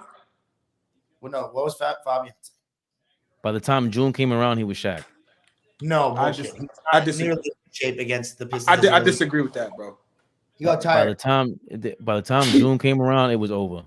There was nothing. There was nothing because Ben Wallace. They could do nothing with him. That's why Kobe said, that was on me. I messed that up. You're supposed to feed the big fella, put them in foul trouble. We're talking about if he looked the same as the first three-peat. He didn't. Okay. Right, all right. So I'll concede that. All right, fine. I think no answer for him is different. Yeah, they didn't have much of an answer for him, but that's different than being as good as that first three-peat because, you know, the way we talk about it, nobody in NBA history would have an answer for that guy. Right. But Flea brought up a good point because I was just trying to just speak to the mentality of like LeBron and then how his fans echo whatever he's saying. And it's like, bro, when it comes to approaching life, the mentality, like LeBron is like he's like me. He's like one of us. He's an overthinker. He doesn't have the mentality of a Michael Jordan and a Kobe Bryant. Their mentality is so sick that I don't know if you heard him break down how Shane Battier used to guard Kobe by putting his hand in Kobe's face to basically entice him, but to psych him out of the team game plan and make Kobe start trying to go one-on-one, which is what he was liable to do. Same thing with Jordan, I wanted to say. The Pistons would make him go left. They knew that he couldn't pass with his left hand and go across his body and pass that way. I mean, it's anybody's weak hand, so it's less likely you're going to be able to pass the ball that way. But the fact is you're more liable to go one-on-one and go against the game plan. So we're going to feed into that. So that was Mike's flaw. Keep in mind though, Bean did kick Battier's ass. I mean, yeah, he wanted to bait him into some bullshit, but they still tore their asses up. That was because Memphis they took Shane and Miami. Because they took Shane off of him and then put Ron on him. I don't know if y'all remember when Ron was in Houston. Oh, on Houston. Yeah, the year before he went and they won the finals and he chased him down court. Of course, Tried to kill him. That was nuts. Tried to kill him. That was nuts. I didn't. You know what's funny? I didn't like the Trevor Ariza Ron Artest trade. And I was dead wrong, right? Was it a trade or wasn't? But it might as well have been. It wasn't. That was Okay. the funniest thing. Basically, they traded him though. okay? Or I think the reason I'm- was a little 2009 than Artest was in 2010. But Artest had a more iconic moment. He was such a hero after that. Laker fans will love him forever. We drafted Ariza, right? Flea. We sure did. That's why I had a special place in my heart for him. Who's him out here? That's that Nick shit you be talking about on Flea. Huh? No, hold on to him. Right. I love Even though he Trevor. was, yeah, he was a great defender. Love Trevor. Great. Can I say great defender? Yeah, I would say so. I mean, I yeah, would say so. yeah. I wouldn't say he was one of the league's best, but he was really good. I mean, he was for what you needed. You know, a long athletic guy with his feet. Don. Yeah. You gotta see my face when I say this. Don. Y'all are eating. I want to eat too now. Mwah. Don. What y'all eating? I'm sorry. I just made some salmon and rice. But Wow, that's so funny, bro. Because I'm eating fish and rice too, but it's tilapia. not- Yeah, that's wild. You're gonna kiss and hug now? that's my guy. What That's my brother. That's my guy. Don. I'm just jealous. I saw a clip and which made me go do some homework. They're saying right now, by the metrics, by the numbers, and then I went and looked too, just a couple clips. Anthony Edwards and Jared Vanderbilt might make first team all defense, be the first backcourt in NBA history to make first team all defense. These two have people in hell right Anthony now. Edwards, Anthony Edwards and Jared Vanderbilt. Jared Vanderbilt from the Lakers. No, with no. Excuse me, Jaden McDaniel. I'm sorry. McDaniels. Backcourt, but he's not a front court player though. Isn't it Conley and Anthony Edwards? Right, but No, they got but McDaniels is like he rotates. yeah, he's like a tweener, Bro, bro. as a Yeah. guard? Bro, these two have guards and wings in hell right now. Man, really? Like Anthony Edwards is really invested in being one Where'd of you the see best. this on? Where'd you see this on? I'll find it. I'll send it. Because I like to watch stuff like that. Like I watch Alex Hoops. Dom hates this other guy I watched. Cool. Who? I forgot his name. It was Hoops Media, Hoop Venue. Oh my god! Don't even get me started on that weirdo. But they show me. He thinks Kevin Garnett is better all the time than Magic and Bird. How old is he? Younger than me. Than Magic or Bird. See, Kevin Garnett is a guy that I don't know why Dom, I know Ben Taylor hyped up Kevin Garnett, but like when y'all just put Kobe over him to me is like that's kind of crazy. No, it's not. It's not. That's yeah. So you totally went past the Magic and Bird thing and say, okay, that's not a good opinion. And now you take the Kobe is close to Kevin Garnett, but not like Larry and Magic. I actually didn't overlook the whole Magic and Bird thing. It's like I understand. Like if Kevin Garnett plays today, he's gonna get. That's a different argument. That's a different I argument. If today, yeah, he would be better. I would agree. Right, because if if he he plays, plays today, he wins multiple MVPs. In his time, he was better than Magic and Larry Bird. Like, come on, get out of here. nah, because he didn't have their court vision. And oh my God, wait a minute. He didn't Should I have bring that the- court vision. Yeah, he didn't have their court vision. Magic Dom, and Larry Bird, high bar. Dom, should I bring out the ether for Flea? Remember he tried to doubt me with Tim Duncan and, yeah. and What are you Kevin talking Garnett shot you. Oh my God, like this was even worse than I thought. You don't think Kevin Garnett's better than Tim Duncan, do you, Flea? I don't Everyone think thinks Tim Duncan's better than him. Yeah, but I don't I am not one that thinks it's like head and shoulders. Like, how dare we put Kevin Garnett in the same sentence with Tim Duncan? I think that's insane to even try to make that notion. What about Kobe? Like Fabian said. What about Bean? Is it weird is it crazy that he put him in the same notion as him? Bean don't deserve to be in the same notion as anybody. You know how I feel about Bean. Bean is the best player of all time. Like, tell me Who's second? Who's the second best player? Why do you think he's better than Mike? Mike Jordan. What makes Kobe better than you? But he has a better three ball. Not that he just has a better three ball. I think Bean enhanced everything Mike did. I think his shooting ability was Mike was a good mid-range shooter. I think Kobe was one of the best mid-range shooters of all time. I think Mike developed the post game. Kobe Bryant is one of the best post players of all time, if not one of, like, I would say top 10, and not even at his position, just period. Posting up. Find your best big man, your best whatever. He's in that category. Up there too, though, with the post. Huh? Jordan has to be up there too with the post game. 1,000%. 1,000%. But my only thing with that is that Mike developed that later on. When did Kobe develop that? Yeah, I don't know. I didn't see Kobe's early years. I would It say wasn't I would early. say I would say towards the end of the first three-peat. I'm not going to say once he won back-to-backs. Nah. You know what? I looked it up too. Wait, but what do you say when people say the percentages and the numbers don't line up with what you're saying, and that Jordan was just a better, more efficient guy? They're gonna say that more efficient. Yeah. And he was more athletic. You know what I'm saying? He got crazy elevation on his jumper, maybe the craziest elevation I've ever seen on a jumper. And as great of an athlete as Kobe wasn't as strong as Mike. What do you think when people say that? He wasn't as strong as Mike? Why you say that? I don't know. Fabian said he's not as strong, and most people just say he wasn't as strong as Mike lower body. Okay, well you've been talking to Fabian a little too long now. Now I'm gonna start calling him Fabian because that's how I feel. Not just Fabian. A lot of people. I've heard that from a lot of people, not just him. I don't agree. I don't agree with that. I think You think Kobe was stronger than Mike? stronger. I think he was just as strong. Like, what are you talking about? He doesn't have more bounce.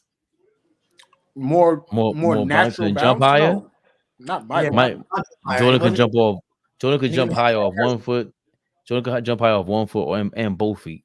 Kobe had hang time, not Jordan hang time. Very few people have Jordan hang time. That's and just his hands. He's just stronger. Kobe dwarfs him in terms of footwork for me. That's right. He could be a little better, but Jordan, they're both, he played better than him though. Works him. I say dwarfs it because his handle, like Kobe's doing shit with his handle that Mike couldn't do. Mike couldn't handle the basket. He wasn't as agile. He just wasn't as agile. He wasn't as sleek as Kobe. Yeah. Did he not handle the ball for his time or just in general? He was a good ball handler, but even Kenny Smith said when Michael Jordan came into North Carolina, he could do everything really, really good except handle the basketball. But he did say Michael Jordan is probably the only player ever to leave or rather retire with his flaws being his strengths. That's a pretty good point. I mean, I wouldn't agree with that, but he did. He also said that he came into North Carolina without a handle, and he said over the summer he came back and he said, "Yeah, you noticed that?" He goes, "What?" He said, "You said I couldn't handle the ball anymore, right? Watch this." Watch this. He came back with a handle. Yeah. Right. So Jordan, no, he didn't have the Allen Iverson, Kobe Bryant handle, but you weren't ripping him either. He was playing, but when he was growing up, that was not no one did that. You know what I'm saying? It wasn't even legal. Like if someone did it, they call, it'd be like, what the hell is this? You see what I'm saying? I get that, but even if he wanted to, he would look crazy trying to dribble like Kobe. Like Kobe's. That's why I said Kobe should have been more Penny. And if he was more Penny and more Magic, he would have been the best player. He would have been the best player ever. Why? Ever. What does that even mean? He would have skipped over 10 players in my book. He's built literally like a shooting guard. What do you mean? Who would have skipped over 10 plays? So is Penny Hardaway. We talking about? He's not. Penny Hardaway. His whole mindset about the game of basketball is not the same. Penny is a playmaker. Kobe is a bucket getter. That also makes plays. Right, but That's who he he's is. still right. But his personalities, I get that. But all I'm saying is that if he was more Jason Kidd, more Penny Hardaway, he becomes the best player ever. Kobe, because if the way Kobe's handling the ball, that's not a normal two guard shit. That's like point guard shit. I think Kobe's the most underrated passer of all time, but he's not a better passer than those guys. Not on the same level. Then no, because he didn't work on it. I don't know about that. I don't know about that. Yeah. He got better over the course of his career. Kobe worked on his passing like Penny Hardaway and Jason Kidd. No, I didn't think they were better. Like that's not even. That's not. I mean, Penny Hardaway and Jason Kidd were natural passers. They were just naturally better at passing the basketball. Wow. Yeah. Okay. Yo, but I don't know. What do you think? What they say the numbers thing though, bro? The numbers. I mean, Jordan's efficiency is crazy. He played Kobe Bryant was the worst shot maker, the best worst shot maker. Right? Y'all understand what I'm saying? Like, I know he was. He hit some of the toughest shots ever. So no, he wasn't uber efficient. I won't argue that. And yeah, you're right. When people start talking the numbers, when you stack those three guys up, Kobe is not 1 or 2. He's like 3 in most of the numbers. I'm just talking to Mike because he's on the like. I think his skill set is very similar. You know what I mean? And for me, Don, I agree with you. But when people say, "Oh, Kobe is just a carbon copy of Mike," I think that's just lazy. It's not. It's not just a carbon copy. But I don't know if he's better though. He definitely has a better legacy, that's for sure. But I gotta watch the games. How do you make these statements and he's on camera saying, "Yo, you should never compare me to him and think that I'm better than him because I got everything from him. And no, I'm not better than him." That's what he said. No, he said this verbatim. Like at the end of his career, not like LeBron in the middle of his career saying, "Yo, Kobe's still better than me." I don't know what y'all talking about. No, he said after he was done, he's sitting on The Last Dance and he's saying that, "Yo, nah, stop saying that I'm better than him because I got everything from him." So when we say he's a carbon copy of Mike, that's not lazy. It is lazy because he's not a carbon copy. It's a fact. Not. They have YouTube videos of him doing the same exact moves, same exact shots, tongue out, everything. You could do that with a lot of players. Get the fuck out of here. Oh, they just blacked the game out. What the hell was that? What game you watching? The Atlanta game. Atlanta game? Okay. Atlanta about to win.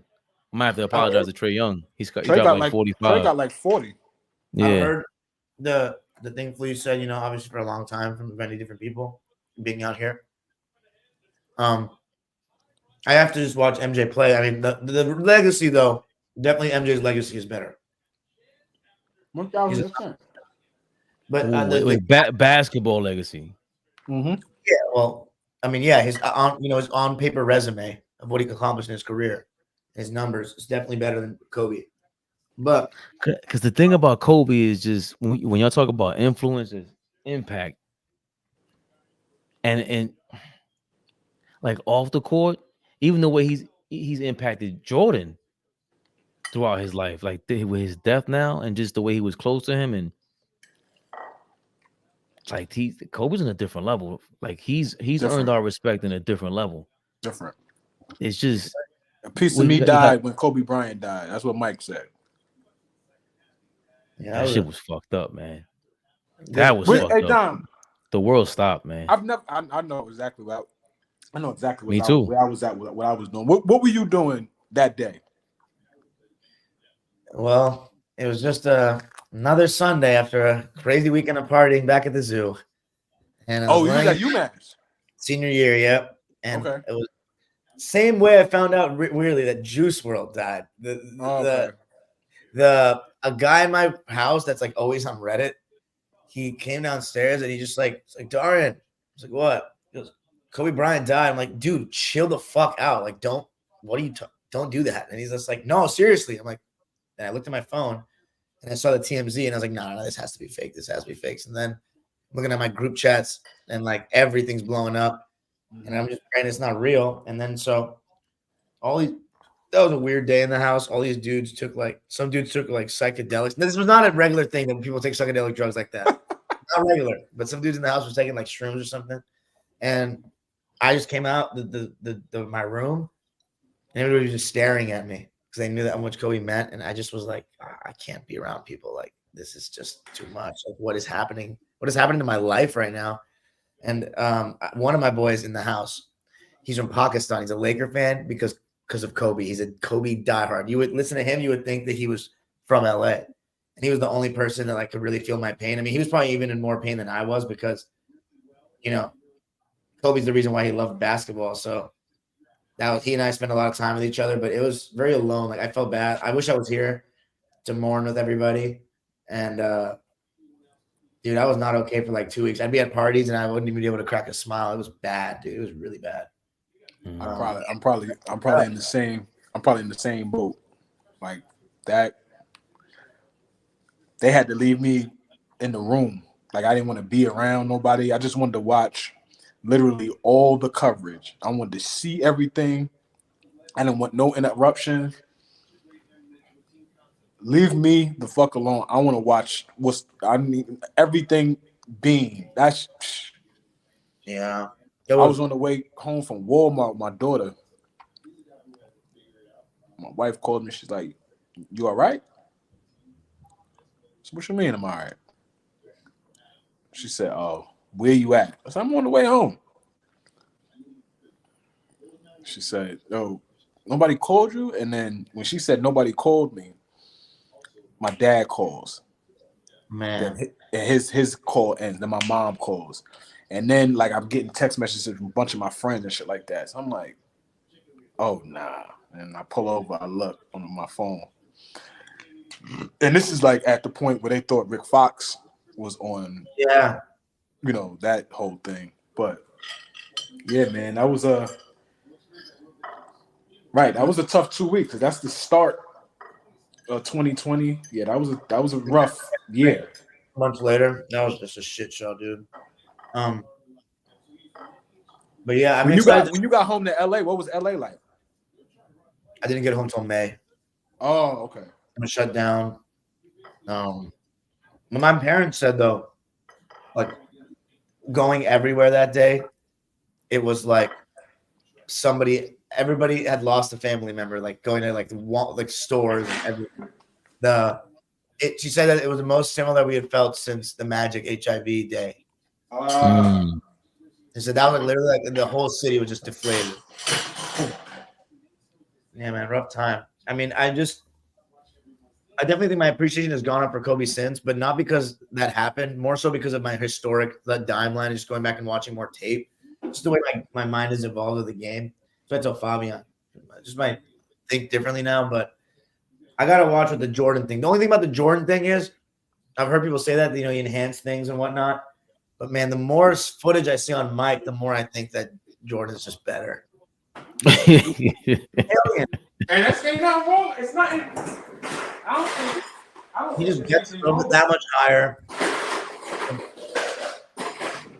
I just doesn't force it as much either, you know. That's what I said. Doesn't force it as much.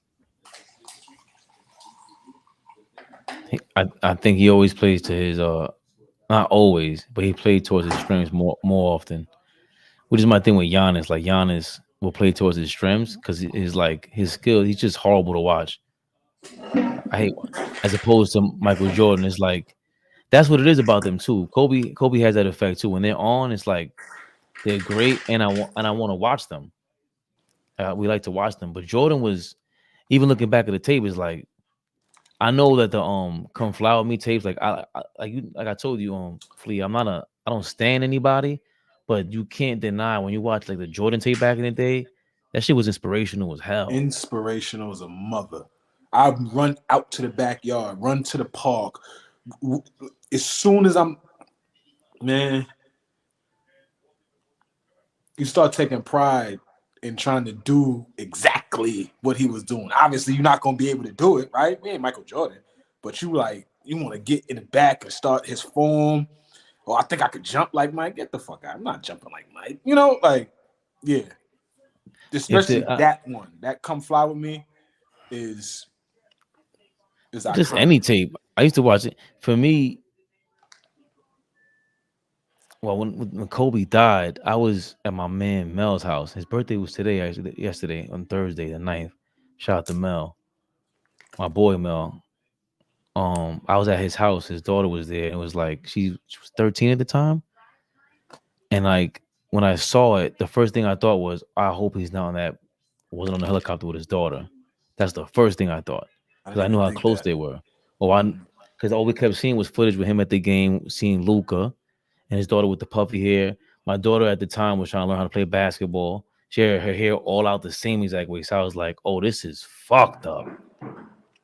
Oh shit! Like all I could think about was my daughter, and like I knew she was on the helicopter with him because I just knew it because they were that close. And when the Rick Fox thing happened, and that was just, and my boy, his daughter, when I asked her like, how do you feel about this? Because for us, this is like, I was in 9th grade when Kobe got drafted. So for me, I went through the whole, that you talk about childhood star. He was kind of like that before LeBron, but definitely like that being on the Lakers when the dunk competition that he was with Shaq. And we went through this whole up and down with him. Like his life is a movie. We watched him. He took Brandy to the prom. We hated him at first, a lot of us, and then I grew to respect him, and then it was like, yo, nobody cares to play ball like him since Mike. Like, what the hell is this? When they compare, like when they say Kevin Garnett, I'm like, Kevin Garnett is a fraud in my mind. No disrespect to him. That's just how I feel about him, because he would shoot too many jump shots. He didn't punish like Mike would have punished you. Kobe was shooting over. He was so unapologetic about just being him. I fucking love. That's why I was like, he's the fucking man, bro. I couldn't deny that about Kobe Bryant. Like, I'm going to go on the court. I'm going to shoot 25 times. And who's going to tell me to stop? And you better revolve the team around me, because I'm Kobe Bryant. I wasn't, when draft night, I think I've told y'all this story before. The night of the 96 draft, earlier that day, I was at camp. I went to the Knicks basketball camp for probably like 6 straight years every summer. And so the day of the 96 draft, the camp has a lecturer that comes every day. So a couple Knicks players will come. But that day, Steve Nash came. And so had no clue who Steve Nash was at that time. But we just know that he was a guy that was going to be in the draft. But at that time, obviously the big names, Allen, of course, Marcus Camby, Ray, Stephon Marbury, those were like, yo, we looking for these guys. Antoine Walker, them niggas. But I remember winning a prize from Steve Nash that day because I answered some trivia question and I won like a prize, and I had no idea who this dude was. And so I'm like sitting there trying to watch and see when he goes in the draft that night. But then Charlotte drafts this high schooler. Like, yo, a high schooler win again? Because the year before, Kevin Garnett went. Right, KG went. And so they do another high school. I'm like, damn, this nigga came out of high school? Is he any good? So you start seeing, little footage of him and Lower Marion in high school and shit like that. And then if I remember right, Nash went a couple of picks after him, I think. You can fact check that for me, Fabian. I'm not sure what pick Nash was, but I think he went after Bean. And I was like, oh, I'm 9 years old. I'm like, oh, that's the dude that I just met earlier today. But yeah, man, when Kobe got drafted, we was able to just watch him from a high schooler dime struggle. And I know you've heard those at Utah air balls and Del Harris burying him on the bench and Byron Scott having to be in his ear like, yo, just stay focused. Who he became, shit, man. Shandon Anderson was drafted in that. Steve Nash was drafted 15, 2 slots after Kobe. Two spots. Yeah, that's why. Yeah. Okay. Vitaly Potapenko. Vitaly Potapenko. Todd Cleveland Fuller. Cavaliers. I'm about to pull up. Pedro Stojakovic is in this draft. This draft Yes, is sir. sick. Yes, Anytime anyone dares to try to compare any draft to this, I don't even entertain it. It's not funny. It's not funny whatsoever. It's not cool. This is like the Michael Jordan of drafts to me. Don't do it. There's no need to talk about it. Jermaine O'Neal, Marcus Camby. No, it's not close. Like it's not I hate close. when you, yo, Dom. I hate when he says that it's not close. I hate that shit. Oh, that tagline. I hate that shit. Anytime he says not close. Oh, I just ran around the table. That was crazy. No, it's not close. it's not close. Anytime you know you that. say that, I know you dead serious. He's like, it's not close. It's not close because you know it's not. 84. This is not close. Mike, Akeem, take a seat. 96 will thrash you. It's Ray Allen, Kobe Bryant, Steve Nash, Allen Iverson. Off the top of my Jermaine O'Neal. I forgot Antoine Walker's crazy. I forgot Pedro Stojakovic is in this draft.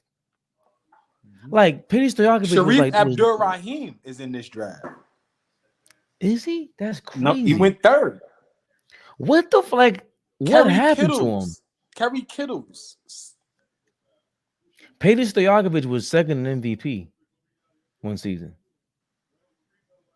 Tell me the season and who won MVP that year.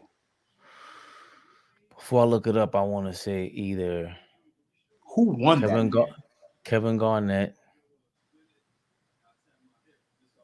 or Tim Duncan. Also, Kobe has 11 top 5 finishes, top 5 MVP finishes in his career, and he has one or two above Shaq while being on the Lakers. He's like in second place one season. I ain't gonna front. There's a lot of guys. Lorenzen Wright, Kerry Kittles, Eric Dampier, Tony Delp, John Wallace, Erica. Erica. Yo, Dom, best thing. Derek Fisher. If you think like that's the other thing. Junkyard Dog. Who is funny? Who is funny in this era? Shaq in a post-game press conference was comedy hour. He was doing what he's doing now after every Laker game. That's when League Pass first came out. They asked him about like Will Chamberlain. Remember he was crazy. Wait, what happened? What y'all said? That Shaq, I don't know why I brought this up, but Shaq during like post-game press conferences back then was like watching Inside the NBA right now. He was crazy. Ridiculous. I love it though. And no Shaq was insane back then. Oh, that's why, because you said Eric Dampier. He goes, who, Erica Dampier? It was just like, why would you say that? All due respect. Hey, Shaq, do you think Bill Russell could guard you or Will Chamberlain? He's like, who? He's too light in the ass, man. And Will Chamberlain's like, Will Chamberlain's too light in the ass, man. What the fuck y'all talking about? Yo, Shaq used to go crazy. Yo, Shaq was ill. Shaq was ill.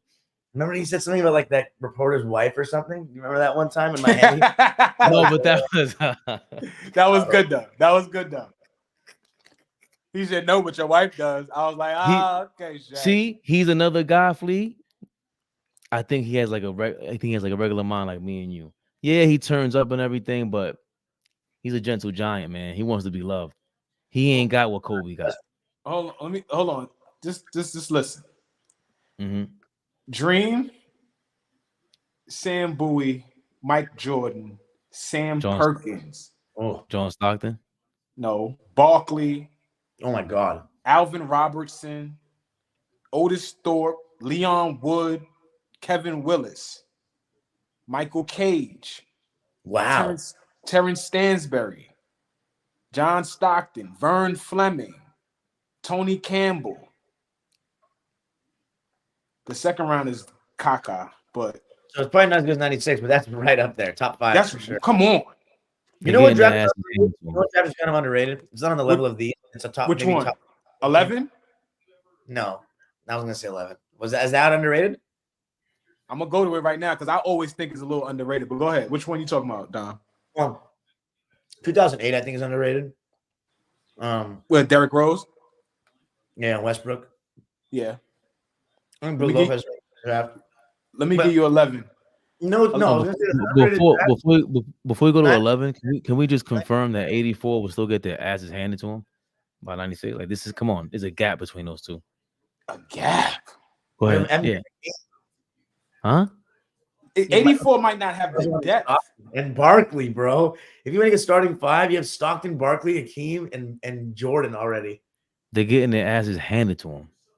What are you talking about? Come on, man. Michael Yeah, Cage, I come don't know through. about that one. Sure, but if you're talking about the game, Come get this work, Michael Cage. Come get this work. But we're not playing Michael Cage. Shut the fuck up. Exactly. That's What the are you name you talking remembered. Yo, but baby, it wasn't Michael baby Cage is a few three. Who's the other guy you said? Well, Alvin Robinson is tough. Alvin. So now, if you after got Sidney Stockton, after Alvin Robinson got to be defensive player of the year. Barkley. Yeah, after Sidney Moncrief, Alvin Robinson was the next guard to get Defensive player of the year. defensive player of the year. He's underrated. I don't know. Mike, that backcourt is sick though, because 96 throws out even if it's what Kobe and who's your point guard? Marbury, Chuck. You better not have Iverson at point guard. Alvin Robinson might lock his ass up if they play with the old Marbury school. there. Marbury there. Tony Delk is there. Derek Fisher is there. If you're not talking about not taking Iverson, is that you're crazy? Yo, Dom. 2011. Kyrie. Michael and his Gilchrist. Cantor. Huh? That's not. Never mind. That was the next year. And his Cantor not that good. This one has 7 All-Stars. Kyrie, Enes Kanter, Tristan Thompson, garbage. Jonas Valanciunas, Yeah. Bismack. This is not. Brandon Knight, Kemba. Okay. He had a great Clay. career. Oh. Kawhi Leonard. Alec Burks. This is Kawhi's draft. The Twins, then Kawhi, then Vucevic. Morris? Yeah, the Morris twins. Then Vucevic, then Shumpert, Tobias Harris. Oh, he's Tobias. Nolan Smith. Remember Nolan Smith? From Duke. Yeah. Isn't he a Kenneth coach? Faried. Coach there now? Coach somewhere? Yeah, he's an assistant coach there. Yeah. Kenneth Faried. You remember Mirotic? Of course. Mirotic. Didn't he join the NBA way later? Yeah, he came up maybe a couple seasons later. But Reggie Jackson, Marshawn Brooks, Norris Cole, Corey Joseph, Jimmy Butler. Oh my God. This draft was like that first round. Looking back on it, it's like, okay, you have some. Is that Draymond Green's draft? No, it's next year's Draymond Green. That's next year. Next year. The 2012 draft ain't bad either, though. You know which one's not bad? 1970. I'm not tripping. Check out the first couple of picks of that draft. It's pretty good. Let's see. You said the 70 draft? Yeah, pretty underrated. Bob Lanier's draft. Bob Lanier went 1. Bro, I pull up the 70 draft. Wow. There's 12 All-Stars in this damn draft. There's a lot of them. There's a really underrated one. No, really 12? Calvin Murphy's in that draft. And Tiny Archibald, right? So here we go. Bob Lanier. Rudy Tomjanovich went 2. Yeah, Dave Cowens. Cowens went 4. Pistol Pete went 3. Sam Lacey. I think he made the All-Star team one time. He's on the Royals where I'm at right now. I've never seen him play though. Let me see. The All-Stars in this draft was Archibald, Cowens, Dan Issel. That's a really good one. Charlie Scott draft too. Charlie Scott. Who else? Tiny. Yo. Calvin Murphy. Calvin and Tiny got drafted later. No, right next to each other. Oh wow. And like Pistol. Calvin went 18, Tiny went 19. Pistols in this draft. Pistols went 3. First Jeff round. Petrie in there? Who? Petrie? He went 8. He's an All-Star as a rookie with the Blazers. He was he went 8. Yeah, that's a good draft. Looking for Yeah, back thank you for telling me this. To look at this one. This one's a solid one. Yeah. Who ended up being the best player from that draft? Tiny Archibald? Who was in it? Oh, Cowens? Who'd you say what? Who do you think ended up being the best player from that draft? The best player from this draft is probably Dave Cowens. He won MVP. It might be Pistol. No funny shit. Would you rather Pistol Pete Maravich than Dave Cowens? If I'm trying to sell tickets, yeah, but I don't know if I would rather if I'm trying to win. Yeah, that's true. Then again, stretch the floor. Then again, I'll be honest with you. I might want Tiny over all of them. Tiny's a good one. Yeah, and Bob Lanier ain't a bad pick either. Yeah, Bob Lanier's a good one too. That's a really good draft. Not over Cowens. Cowens is crazy. Cowens is insane. That's a guy that's like so. You talk about underrated. Yeah, he hustles. He can scoot. He's great. They bring up his name. I thought like, man, get the fuck out of here with Dave Cowens. He's a little undersized, but he's really strong. I've seen him guard Kareem, and he did a pretty good job. He gets into him. Yeah, Kareem. The smaller, really tough centers can give him a little bit of a problem, like Willis Reed, but a little bit of a problem. When I say a little bit of a problem, he's still averaging 30 in the series. So that's a little. How y'all feel about this 94? Kareem would kill this era. Kareem is amazing, of course. He'd kill any era. It's you know what it is. That's what I'm a fan of, bro. Like Kareem is a psycho. Why? That's what I'm saying. Because he don't like niggas either. Yeah, he don't like niggas exactly. Either. Like I don't like y'all. Yeah, I don't want to be around you. He looked at Magic like he was a nutcase. Nothing. Get out. Get away from me. Dom, here we go. 94. Is that underrated? I want to see what y'all think because I thought this one. 94. Glenn Robinson number 1. Big dog. Oh dear Lord. But this top five crazy though. Big dog. Wait. Grant Hill. No, Jason J Kidd first. So Big Dog first, J Kidd second, Grant Hill third, Donyell Marshall 4, and Juwan Howard 5. And I didn't look it up. I didn't look it up. Dom. You did not. I didn't look it up, Dom. How about that? I'm holding a spoon in my hand and I'm gonna cup. I didn't look. You know, it's my man J Kidd. You kidding me? I forgot 94 is my guy. Sharon Wright. Y'all don't remember Sharon Wright? I've never heard of him at all. Philly. Y'all remember Clarence Weatherspoon? I've heard the name. Yeah. Philly. He went to Philly. What? Golden State. Lamar Murray. Yeah, he went to. I like him. He went to Denver. He's in the Clippers. But he played. You know, he's the teammates with J Kidd at Cal. Oh, I didn't know that. They I don't think I've ever watched. He played for Pepperdine a couple years ago. I don't think I've ever watched Jason Kidd at Cal. Oh, I got a playlist. Please go do that for yourself, brother. He's insane. Brian Grant, Eric Montrose, Eddie Jones. Yo, Fabian, some guy, a Phoenix Suns fan, sent me a long DM about Jace. When I made a tweet about assist passing, he gave me this long-winded explanation about Jason Kidd and why he thinks he was low-key selfish. I want to hear what you think of it. Phoenix plays these on here saying that Magic game was hard to watch, low IQ ball. It was hard to watch. Shout out to Coho. Who's Coho? Yeah, who is we all agree the 2000 class was the worst, right? Yeah, probably.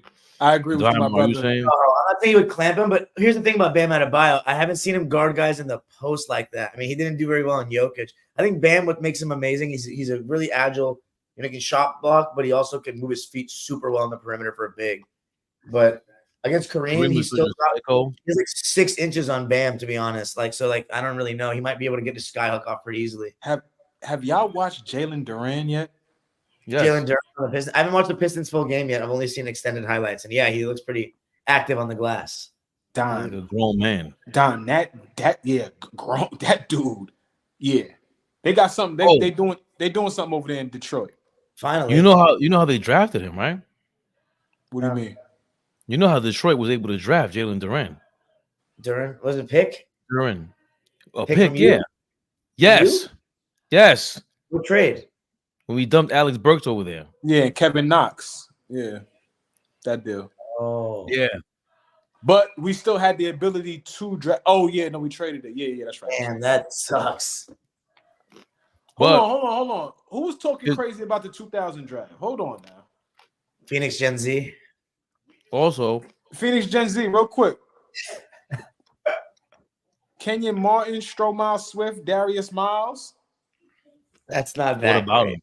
Mike That's not- Miller, You're not doing yourself a favor here.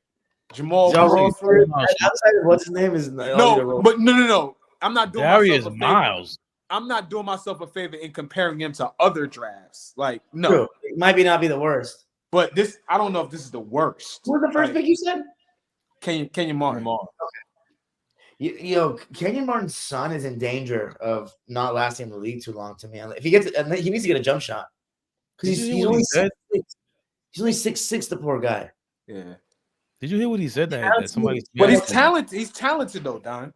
Athletically, but I haven't seen anything like skillfully. And out here in Houston, he averaged 12 points a game off the bench. Not last year, but it was last year or 2 years ago. Either way, when he was playing well for Houston, I was seeing a lot of different things he could do. He could put the ball on the floor. He gets to the rim. He can pull up in traffic and shit like that. He ain't bad.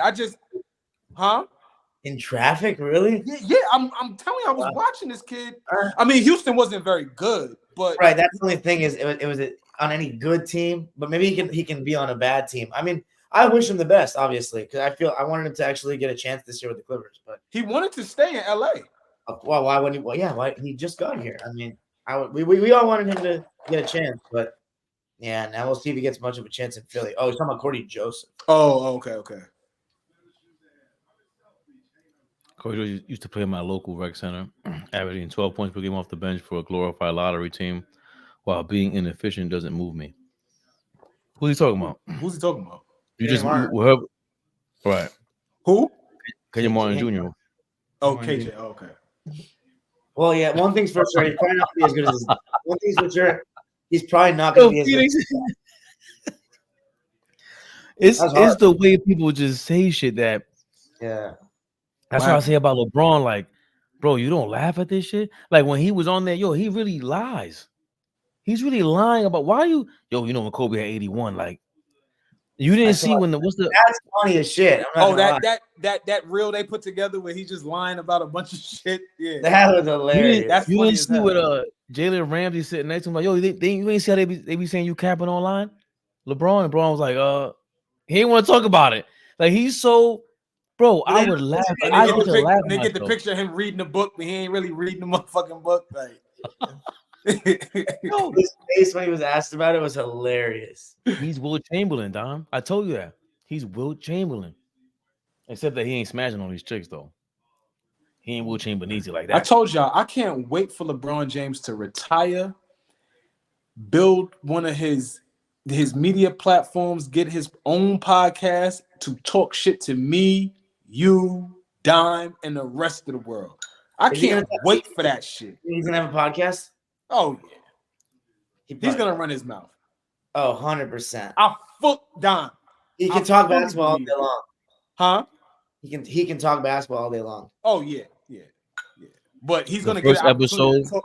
Talk his shit. He's gonna get so many views too. It'd be nuts. He'll break the internet. The only way I would ever watch some dumb shit like that. Why would it be dumb? Why would it be dumb? Why is it dumb? One of the greatest players of all time doing a podcast to watch. The only reason why I would watch some dumb shit. Why would that be dumb? Because LeBron, the only reason why I would watch, I'll get to that in a second. The only reason why I would watch that dumb shit is if Michael Jordan is sitting down in the first episode. That's what I want to see. Talk some shit to Mike, and Mike talks some shit. Oh yeah, but back in 2012, you couldn't do that, Mike. I scored 50 points against the best team ever, Mike. And I traded my best player the year in the summer before. Mike. Fuck out of here. I want to hear that. That 2018 game one and lost. Sick. By the way. J.R. Smith. That's what Jordan would say. You lost. That's a fact, though. He did lose. That's what Jordan would say. You lost to the Celtics too, right? Calm down, Mike. Calm down. And double overtime. Calm down, Mike. That might be one of that Celtics team in the background and make it cooler. You lost. That 86 Celtics team. You say anything bad about them, people try to kill you, boy. I was coming off a broken foot. I stepped up 63. That's what he said. And Mike, you lost in the first round. He said, I got 6. He would just say, I have 6 of these. That's what he keeps saying over and over. Either way, that's the only thing that would make a LeBron James podcast interesting. Do you hear how Draymond sounds? You, but LeBron James had a cult. Draymond's podcast ain't bad. He sounds dumb. I Give hate it a- Draymond. give it If a he time. doesn't, Yeah, you don't like. Yeah, you want a lot of the, listen. the bullshit. Okay. yeah. What you Gilbert want the Arenas bull- is doing, The nigga what is Gilbert Arenas talking is doing. basketball. You don't want that shit. You want the bullshit. I like JJ Redick. What are you talking about? You just Yeah, told me you I'm don't like talking JJ basketball. Redick, asshole. I never said that. Never said that. Never Yo, said that. That's whatever, why. man. Whatever. Dom hates. Listen, I would never say his nickname that Dom gives him because it's crazy. It's worse than your. It's almost like your reverse cowgirl statement, which is crazy. The craziest statement ever was that. But his nickname for JJ Redick is insane. But I've always told him, yo, I love JJ Redick. Dom, Like, I I'll really call love you. JJ Redick. Dom, I'll call you because I want to hear. I want to hear the nickname. You can say it on here. I don't give a fuck. Yeah. I'm really not saying it. I didn't even make it up. It was after he played like shit against the Jazz in the playoffs for us. And my friend was just like JJ Baby Dick.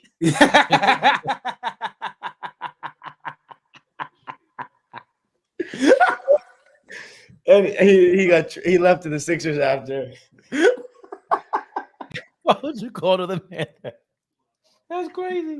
We were freshmen in college at the time. Yo, y'all have no idea how funny that is, though. That's hilarious.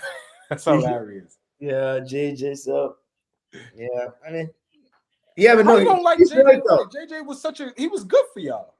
Not until the playoffs showed up, and then he would miss the shots he'd made all season long, except for the first year he was with us. And in the Houston series, in games 5, 6, and 7, he shot 11 for 37. We were up 3-1. Oh, when y'all was up I'm telling you. 3-1. He's mostly shooting his regular shots that he always shoots. He's And flaming Utah JJ played him Redick. off It's the floor. crazy. Utah played him off the floor. What was I gonna say? Yeah, but Flea's right though. Fabian loves the bullshit. He doesn't like hearing actual analysis. He's boring to me. He likes bullshit. He loved the bullshit. He loved that shit. It's like, That's oh, That's why funny. he loved Gil. Because That's Gil like, oh, give you it's that like- basketball, but he gonna give you that bullshit too. It's That's funny why- because I think I'm pretty decent at my basketball Oh, talk. 1000%. No, you're balanced, but what Yeah. you're like, I get, to a degree, you're probably right that they have balance, but I don't know. Arenas, he's too many statements where I just can't give him a chance. Or refuse. He's full of shit, bro. Like he talks about. Did you see the other day? He said, "You just can't do better than Michael Jordan." Like the way he's talking, I'm like, this guy's so full of shit, bro. He knows what's gonna get the people going. He just knows it. Like, huh? I said, I get it. I'm just not, I just can't. I can't do it. The show's amazing. He ain't disrespectful. Yes, he is. They're all disrespectful. No, see, I Like- go with the one that aren't. No, he toes the line of disrespect, Fabian. He does. He does. We've talked about it. Man. He does. Because for some reason, like, I get it. Like, once you do spend some time in the league, especially a decade, you could talk it. Like, there's not. I don't want to talk about whether you were good or you weren't good. Ray. If you spent a decade in the league, was able to keep a job for 10 years, yeah, you could create a platform and be able to talk the game. But he has this overinflated idea about himself that he was this great player for such a long time. And he said the other day, in his prime, in John Wall's prime, he was faster 94 feet than John Wall. That's insane to me. That's ridiculous. That's ridiculous. That's like, he said, of course I was faster. I was like, wait, what? He was dead serious. I was like, wait, what? He straight up lied about his rookie season beating John Stockton, like going crazy. He got fouled. He literally got played off the floor. He got fouled out of the game. I said, wait a minute.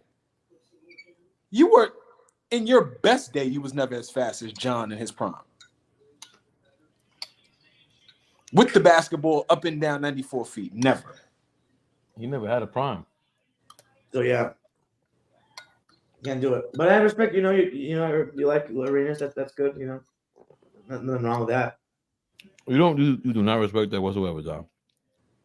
What You are you hate the talking fact You No, I hate the don't. fact that. Come on. Well, who am I to tell somebody what to like? You're in political mode now. Who am I to? I'm serious though. Who am I to tell someone how to like? Entertains you. Wait. So you guys say that I'm into what the bullshit? What bullshit? Well, aside from Good with Arenas, Just no. I don't. Well, everything I don't else I watch is gambling shows. I never watched First Take. I haven't been a fan of that shit since like the first couple months it came on. And once I saw how everybody responded to it, I was like, You talking about like 10 years ago? yes.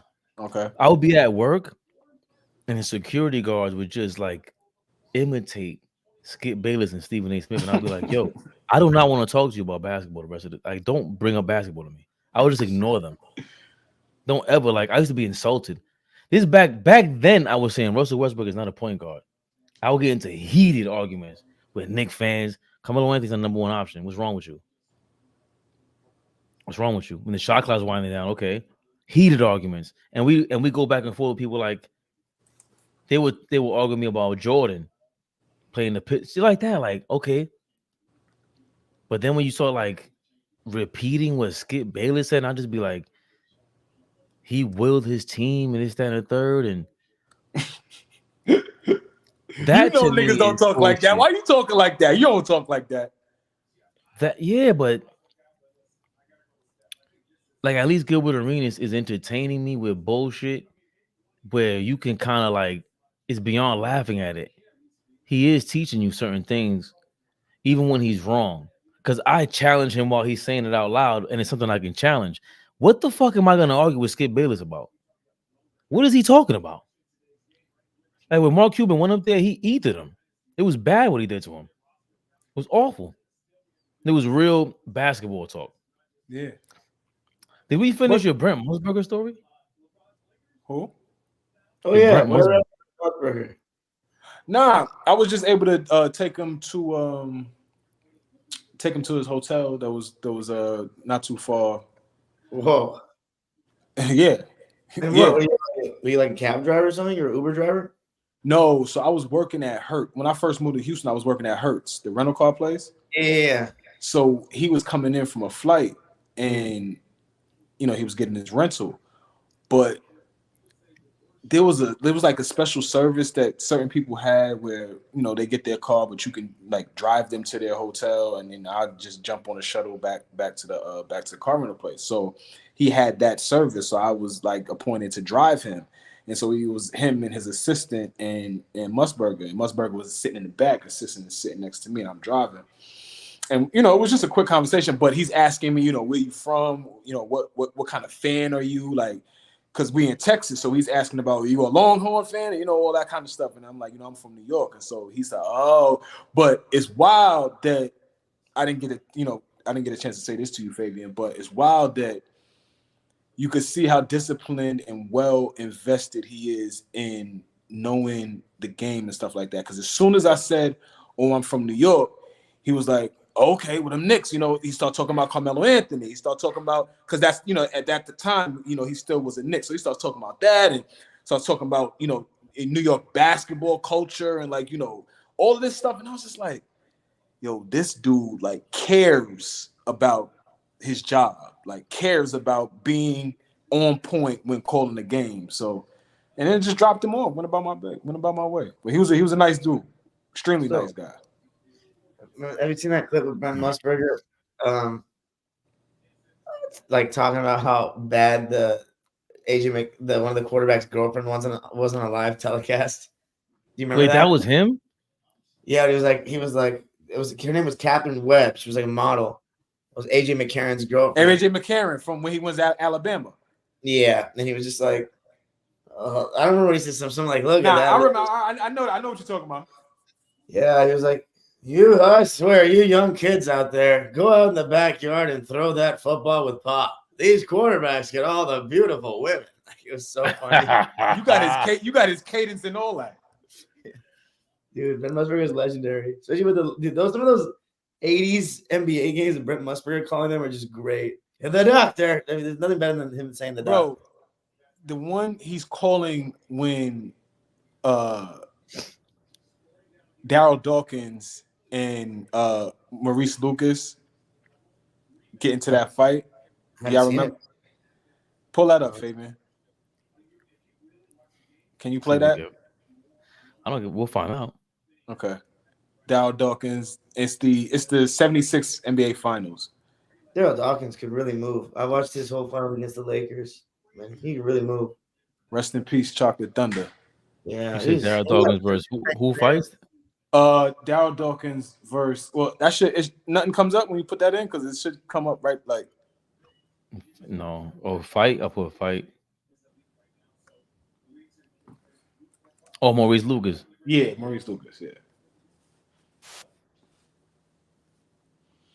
But Musburger, I believe, is the one calling the fight. This is in the finals? This is in the finals. No suspensions, Don. I can't wait till I have all the games of the series. You have them? Oh my god, I've seen this. Yeah, we have all the games of the series.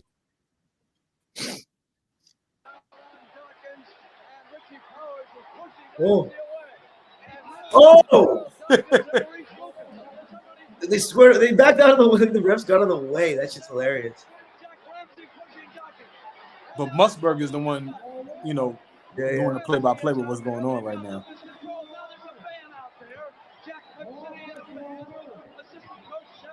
Jack McKinney.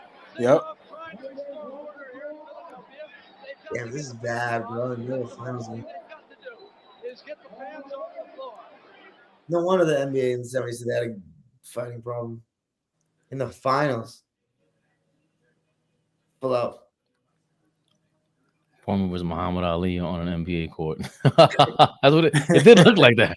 The ref got out of the way and let them square up like it was boxing. That was You hilarious. saw that, right? They got the fuck out the way. It was like Yo, Dom, by the way, you could press the B on the keyboard when you feel like you need to timestamp while you're on StreamYard, and that shit does a marker for you now. Really? Yeah, That's dope. That's dope. that's crazy. We probably gotta download it because when you go live, I don't think it sets a marker for you then. Yo, Fabian, 1,000 on yesterday's live about Clippers and Harden. Pretty good, huh? From yesterday's live? Damn, Locked On Clippers got 4,000 views yesterday's video. Holy shit. Lit. And no, I'm saying yesterday's live got 1,000. Every single Clipper one, I think. If it's midnight over here, it's definitely 1 o'clock over in. That's like a scary movie. 1,000. The last two since we got James Harden, it's been both videos over 1,000. The last 3 games that have gone live for Clippers, the road games have all been over 1,000. So 13 strippers, James Harden. That sounds like You a heard country that music song. 13 stripper James Harden. Yeah, dude, that's. I mean, It sounds 4,000 hilarious. 4,000 on Locked On Clippers is crazy. Top comments: Zoo is the center the Clippers want, but he's not the center they need. This trade was unnecessary. We had a team that could have went all the way with the team we had. Now we have no defense or size. Bad decision from the organization. We had a fast-paced team getting easy buckets. Now we're slower than before. I have a question that just popped up on the NBA channel. Are you more concerned if you're a Lakers fan or a Clippers fan? Probably a Lakers fan. I'd be if I'm a Clippers fan, to be honest. You're more worried than if you were a Lakers fan? Yeah, I would be. What's a bigger letdown? If the Lakers don't make the playoffs or the Clippers don't make the playoffs? If the Clippers don't make the playoffs. That's a bigger letdown for you? Yeah. If the Clippers don't make the playoffs? Yeah. Yes. That would be so ridiculous if they did. Yes. Ty Lue might the lose his Lakers- job. Ty Lue will lose his job. Promise y'all. Damn, Don't have someone a that's job. crazy, bro. I was so pro Westbrook, and someone said you downplaying RW's greatness is just straight up disrespectful. That's wild, bro. Because I'm the one that's potentially advocating him for down. Harden. Huh? You're the one holding them down. Yeah, bro. I'm the one that's advocating for him hard. Although the Clipper media don't fuck with him like that as a player. I fuck with him heavy. Because I think Yo, that what? Dime, you do what LeBron does with these comments. You just read them and let it get to you. Fabian, shut the hell up. Why do you say that? I mean, sometimes I get a little. I get it. I let it get Look to at me. me. Look at me when I'm talking to you. Shut the hell up. But he's right about LeBron. That's for sure. You might be 13 right, strippers, James Harden. That sounds like a fucking country song. no, a Future, dude. I know. Future could have made a country song. He should, like Nelly. Nelly was bugging. Don, what size shirt you wear? Like medium. Why? No. I want to sound. I want 13 to send you one. strippers, James Harden. Oh, that's fire. Yeah, like medium. That means you're not a fat boy like me. Because me You know and Dom what are you the same. Are we the same height, Dom? Yeah, I think you're like an inch taller than me. How tall are you, So Fabian? Dom- You tried to take an like- inch from me. Pause. I'm 5'7". Oh, you are. No, you're not. That's the Little you're nigga. not 5'7" in a million years. No. I'm 5'7", bro. Well, How there- tall do there- you think I am? There are people that are your height that would claim they're 5'10". I've gotten that before. My man Joey, I used to tell people, like girls would be like, yo, I thought you were way taller. I'd be like, it's my aura. They used to give me a bunch of giggles. Ew. Shut up. Oh, shut up. Yeah. Yeah. You got numbers like that? Just I gotta play like that. What you mean numbers? I was beyond numbers. We trying passed to the build- number. I don't need Beyond your number, numbers. honey. I don't need to remember your number. I don't need your number, bitch.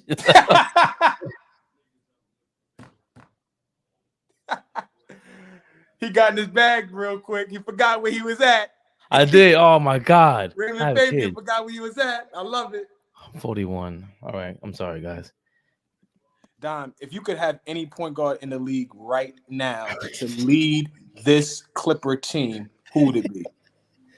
Yo, Flea's voice is so ill. What? That shit sound. It was such an ill transition. Your voice made it beautiful. Stephen Curry.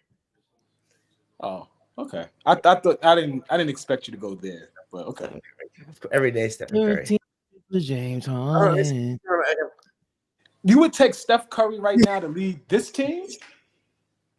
100%. Steph Say Curry, Kyle bro. Lowry. Oh, he might charge me. Gilbert has no ball knowledge, delusional. Him and Perkins are both unwatchable. Kendrick Perkins, did me and you talk about this, Flea? Or me and Dom? Kendrick Perkins got way better. Way better. He used to be unwatchable and unlistenable. I but I rock, seen I him rock, on. I rock with what's his name? Phoenix Z. Yeah. Yeah, I rock with Phoenix. Phoenix Z, but Perk got better, bro. And Gil knows a lot about basketball. Like, Yeah. I can never say like how he tries to be funny and slight people. I don't care for that. But breaking down, if I was to sit down and watch film, and I would love to watch film with Gil and let him break film down. Hell yeah.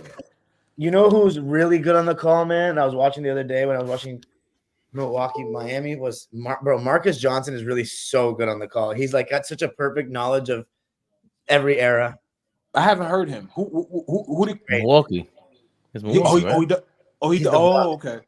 He's still like he's so in tune with the modern game, but he's also has this amazing, vast knowledge of the past. Like he's really been in the thick of it, you know. Yeah. No, Marcus was like that.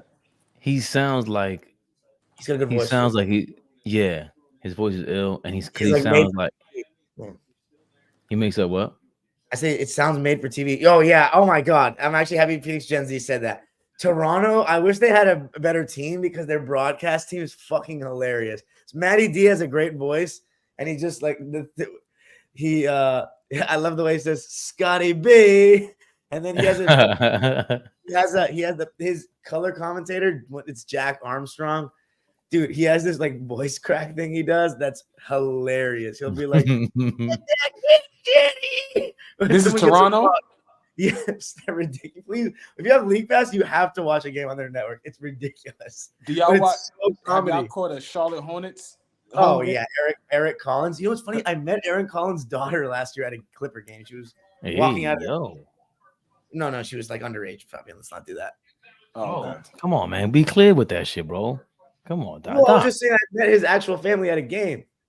Listen. This is the man cave. You gotta be very clear about what you're I painting. like Kind of that. picture I you're like that. By painting. the way, after hours is the man cave. I like that. Ooh, I like that. fucking genius. Fucking genius. Yeah. That's what we do. Yeah. Yeah, I wait, love that. Fabian, listen. I think. Can you hear this? Can you hear this? No, if you're Damn it. playing something, we can't hear it. Were you farting? I What are you didn't hear doing? you. No. It's funny. James 13 strippers, James Harden, that exact part. But yeah. 13 strippers, James Harden. We Okay, 4-4 destroyed Dallas the other day. Toronto did. He's a Toronto guy. So Phoenix plays. What do you want since Scotty Barnes is ascending, right? What do my Knickerbockers have to give you for you to give us Pascal Siakam? What do you want? Tell me. Let me know in the comments. What do you want? They came back, beat the Spurs. I don't remember the Dallas game. I don't remember that Dallas game. That's crazy. He said, Oh, that's cheap. Go ahead. Right. That's cheap. Because we ain't going to pay him either. Y'all pay him. Cool. What is this? Oh. He said IQ and picks. Faye? It's like the 1 minute mark in like 18 seconds. You hearing it or no? See, I don't hear anything. How y'all hear that? I don't hear that. I don't hear anything. I just see fucking bobbing his head. Kodak. In my Glock, cause I'm a damn word. Wait, sorry, this is the part. Run my money up in a hurry. 13 scribbles, James Harden. Money make you greedy when you starving. Oh, I'm about to spin that. Dude, I wish I had a soundboard. I may have to get a soundboard and just cue that. Who that? That was Yak. That was Yak in Future. Yeah. I never heard that song until Don put me onto it the other day. My son Yak. That just made me laugh. That just made me laugh. But yeah. Dude. Like, what the fuck? That whole era. Like, how does Yeah, go ahead. Future? Nah, this Future's like is he a generational artist? He's like the most. My generation is very popular. Nah, come on, man. Like, I remember not understanding March Madness. I'm just like, I don't get it. And you hear it another time, it's like, this beat is crazy. Yeah. You hear that joint. I've heard that in like clubs. I've heard that in like at a game. Like I've heard that in spot. Bro, that thing drops. Yeah. Like when it drops. The beginning of it, yeah, right. The beginning of it is sick because you know what's coming up. But it's like I don't know anything he's saying in the song. Me personally, I know he started from home. Yeah, he's talking about getting high. There's another word. Did you know that Murder She Wrote was about an abortion? Which one? The Jamaican tone? Yes. I'm aware. What? Yeah, I'm very aware. But my man had broke that down for me a while back. I never knew what the fuck they were talking about. I just listen, man. It's time to grind. We in what I call it? The man cave? We in the man cave. I like that. You found some grind. Yo, Don. Marcus Johnson, 25 a night, year 2. He had a stiff game though. Pause. Like when they say he he's was the first 19 and 10 as a rookie. Yeah, he averaged like basically 20 and 10 as a rookie. He shot like 50% a couple of seasons. But couple. 1, 2, 3, 4, 5, 6, 7, 8. But he couldn't shoot threes, right? Damn. When He really doesn't, well, you have to remember the 3-ball didn't come into play until he was a couple years into the NBA. So he didn't even grow up with it.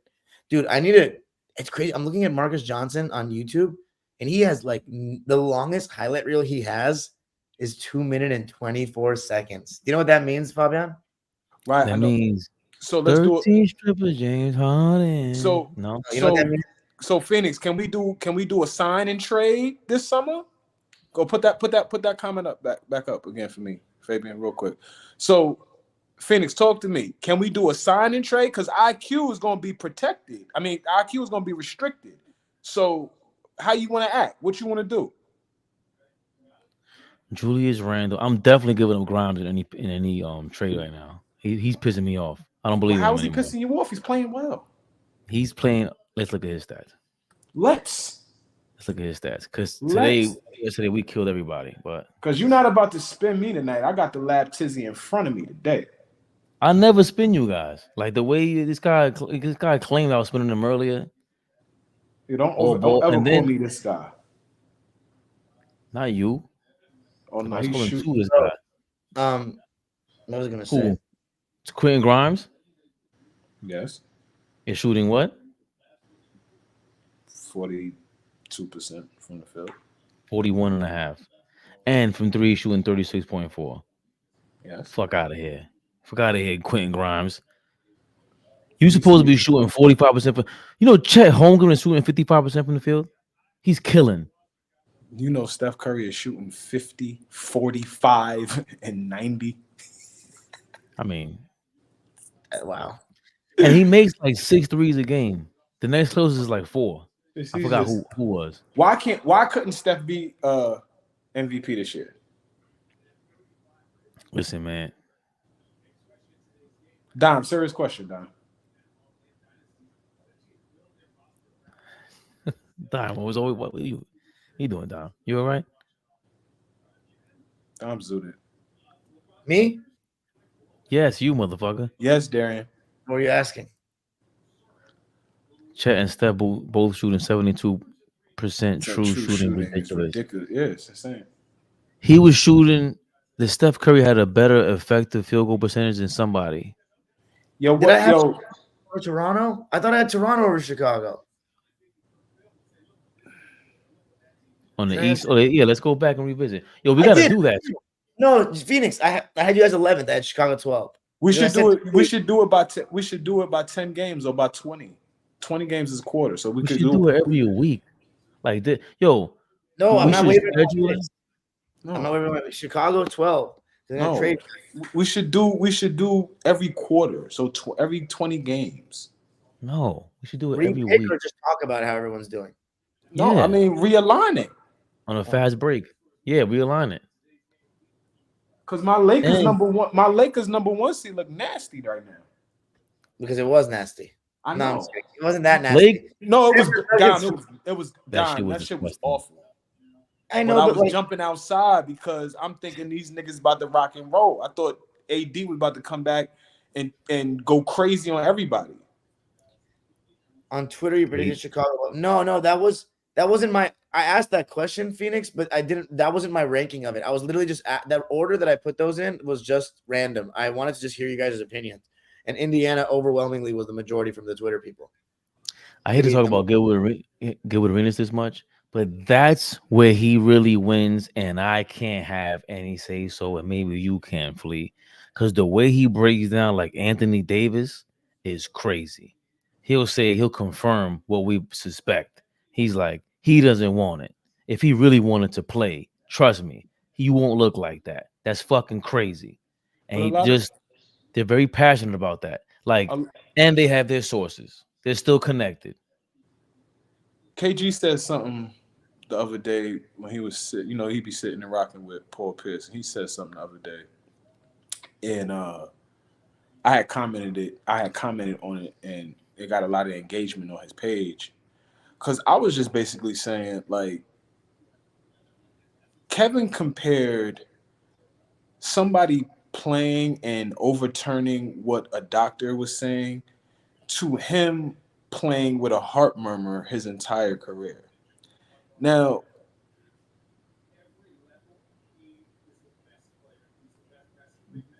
thank God nothing happened to Kevin Garnett, right? Like, thank God. Respectfully now. No, hear what I'm saying, though. Respectfully.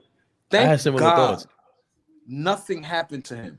But what I said, I was like, Ticket, you can't compare that to this. I said, thank God you're still here with us. But God forbid something happened, you would have been going against the grain because you just wanted to play and end up like Hank Gathers. No. I'm just saying that's the type of shit that happens. I'm starting to believe, Flea, you are way wilder than me when it comes to these statements on the channel. No, I'm stating facts right now. Easily. Now you went. Your metaphors are like, who's a savage rapper that's just like battle rap type? They're just unbrutal. That's crazy. They're gonna want to cut you, bro. What's wrong with you? He said you're gonna end up like Hank Gathers, and the way you said it was like, oh my god. No, thank God he did it. But Hank's not with us not anymore because of unforeseen circumstances. Rest in peace. He was going to be one of the greatest. Phoenix plays E. Boston's is not fool's gold. Philadelphia is really good. Philadelphia is the best team in the East right now. I don't know what the hell you guys are watching. They got better. They got better by subtraction, and now it's Dom's problem. But no, wait a minute. There's addition there. The Oubre edition was we just amazing. hit the 4-hour mark, y'all. We did. It's lit. It's the man cave. We outside. And it didn't feel like 4 hours. I'm not gonna lie. Yeah, it's Thursday, man. We outside. 13 stripper James Harden. So it's some Dom Dropper. What's wrong with you, bro? You all right? Did he fall asleep? No. I was just looking at Marcus Johnson's because remember I said about the highlights, so there's no long highlight reel. What? Cause please, what's wrong with you? No, I'm just making sure he was all right. I was watching the video, but there's no highlight reel over 2.5 minutes. So say it again. There's no highlight reel over 2.5 minutes on Marcus Johnson on YouTube. So you know what that means, right? What does that mean? It means we're gonna have to make the biggest one. Oh, pause. Nick Nurse, front runner for Coach of the Year right now. Yes, I agree with you, Phoenix. Who's in this conversation? Nick Nurse is in this conversation. Mike Malone. Off the rip, you got to give Mike Malone that. Who won last year? Mike Brown, right? Unanimous. Yeah. First unanimous, right? Head coach to win, right? Okay, so Steve Kerr has some sneaky votes. Who? Steve Kerr. Possibly. Sneaky votes. What you call it is gonna get some votes too, just because they're gonna be that Sacramento type team from last year. Chris Finch with Minnesota. Yeah.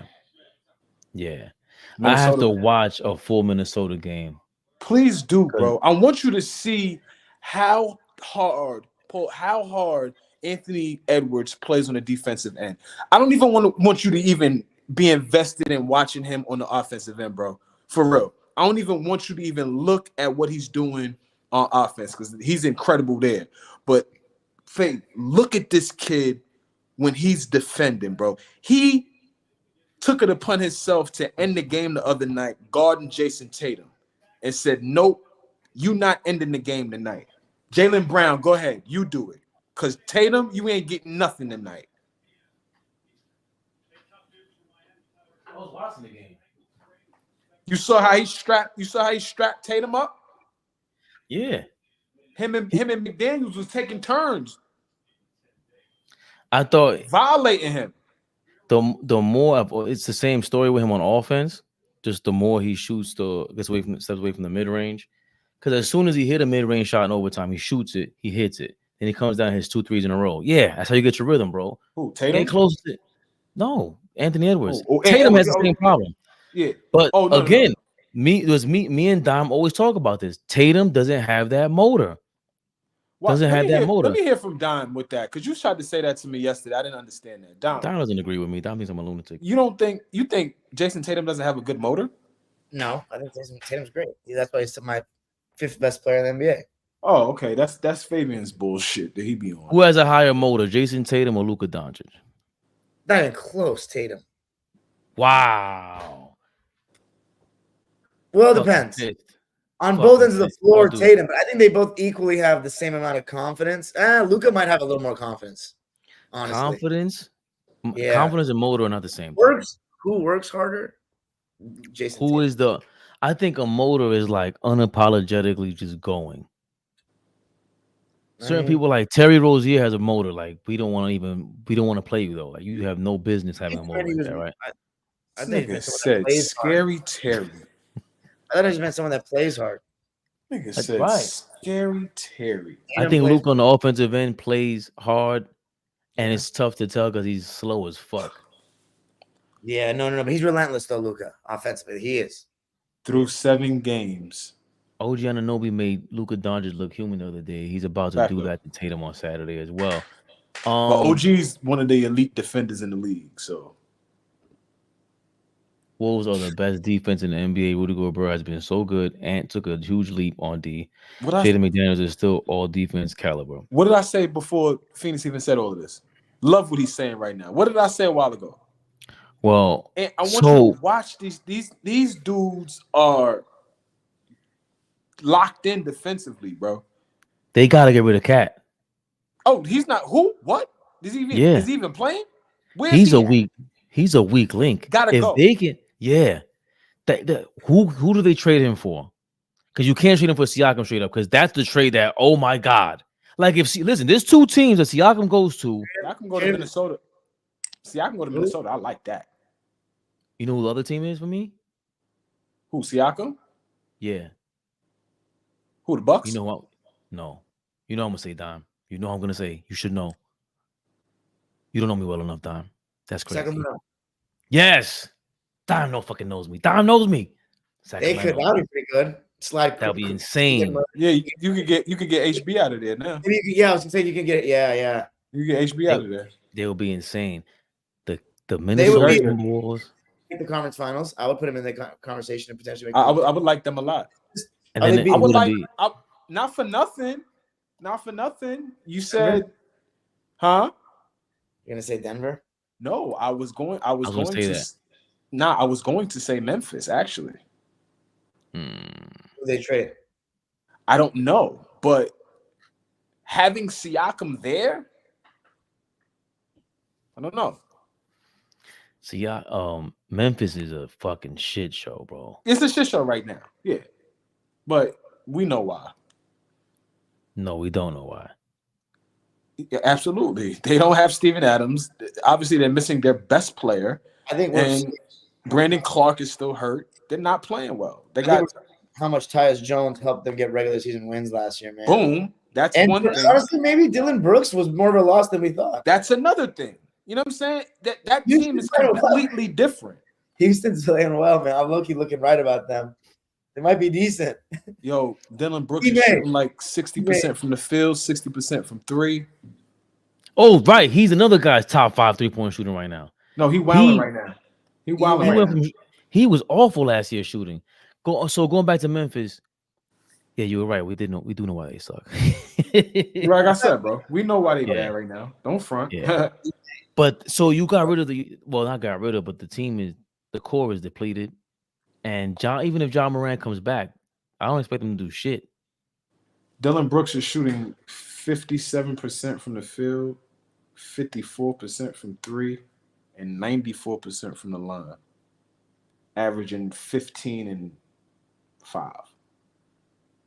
How many free throws a game is he getting? 2. And how was he shooting before in prior seasons? He shot 39% last year. Oh, see, on way more shots. See that? Like 4 more shots, almost 4 to 5 more shots a game, though. I didn't send you this. Oh my god, Scott. Steph Curry is the only player to be shooting 45% with 6 3-point attempts, aside from RJ Barrett. Only 2 players in the league. Some crazy shit. Yes, Rowan is always on lists like that, but he's not top 25 guys under 25. Get the fuck out of here. Are we gonna talk about this now? We can if we want to. I think it's disrespect. I think it's downright disrespectful. How they do this kid. Top 25.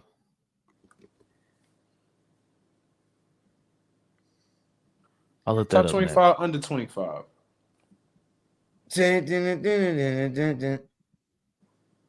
Wow, that was horrible, Don. What the fuck was that?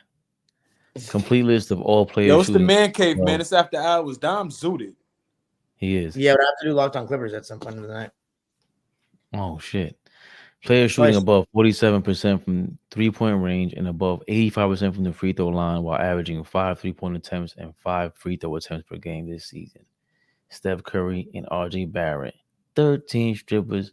Mabel Mamba. What'd you say? Okay, players. Top 25, under 25, baby. Yeah, I like that. I like that name. We got to run with that. The man cave. When it's after hours, it's the man cave, man. The man cave. All ball suckers.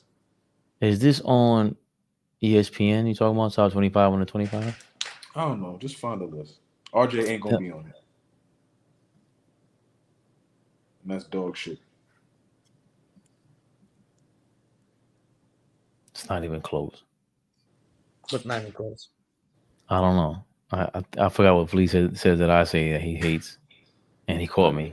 It's not even close. It's not even close. The way, but you mocked me like I was some sort of nerd. Not even close. He's ranking the top. Sorry. No, it's not. You don't be sorry. It's hilarious. Twitter. Okay, Twitter. So you do your job. Top 25 under. I'll shoot out to Cali. You got me, Don? Come on. Yeah. Huh? What you say? I said I'll shoot out to Cali. You got me? I know. Oh, you yeah. got me. Yes, sir. Go rock with my guy Dom in Cali. That's right. Whoa, Cali? Look at this list. Look at this list, Fabian. Valid Okay, guys. so top 5, we agree. Don't tell me what the fuck I agree on. Let me see. Talking about Wemby's out of here. Wemby's the best on this list. How about that? Fuck out of here. It's over. But top 5, okay, cool. I'm fine with. Cade Cunningham, Zion, Darius Garland. By the way, Zion, Darius Garland on his draft. Yeah. LaMelo Ball, Jaren Jackson. Is Jaren Jackson better than RJ Barrett? Yes, he is. Yeah. Cade Cunningham is better than Darius Garland right now, and Jaren Jackson right now. Cade is going to be a multiple-time All-Star. He's going to be one of them ones. Oh, it's based on future potential also, by the way. That's what they said. That's the key word, brother. 13 strip. Tyrese Maxey, Evan Mobley, Chet Holmgren, Paolo Banchero, Scotty Barnes. So far, I don't disagree. Hey, I'm not mad at none of it. Okay. Franz Wagner. That was Wagner. Franz Wagner. That's when I start asking questions. Jalen Williams. Love Josh me, baby. Giddey. Love me, baby Kawhi. Josh Giddey, love him. Jalen Green. Udoka is gonna change that kid. I see it already. So I might like Jalen Green. I might like Jalen Green come Christmas. He's the Filipino kid. Jalen Green's hooping against the Lakers. He was hooping. Yeah, he had an amazing. I watched him intently last night, and he his approach is a little different now, Don. Like Udoka, the way Udoka got them playing, like Fred VanVleet is a real he keeps it under control. Well, so far, Houston's playing exactly what we were talking about in the offseason. Sengun, I keep telling y'all, Sengun is a baby joker. No, I agree with that though. He's not. He's what 6'11" now. Yeah, he's not as tall. On the screen. Yeah, he's not. It doesn't look as tall as Joker, but he's very good. I like him a lot. Right, dude. Have you guys seen Meta World Peace's tweets the last couple of days? They're hilarious. He's No. trolling. He said top 5 NBA players of all time. This is November 7th. And he keeps changing his list. It was top 5 NBA players. Number 1, Will Chamberlain, most dominant ever. Number 2, Bill Russell, most rings ever. Number 3, MJ, 6 rings and quit because it was too easy. No competition. 4, Stephen Curry, 4 rings, 1 team. 5, Larry Bird, dominated with no bounce at all. And then a day later, he goes, I think when King James fully retires, he'll be number 1. It's too much to tally up. I'm just wait until year 25 before I fully rank him. It's complicated because of the competition, but exciting.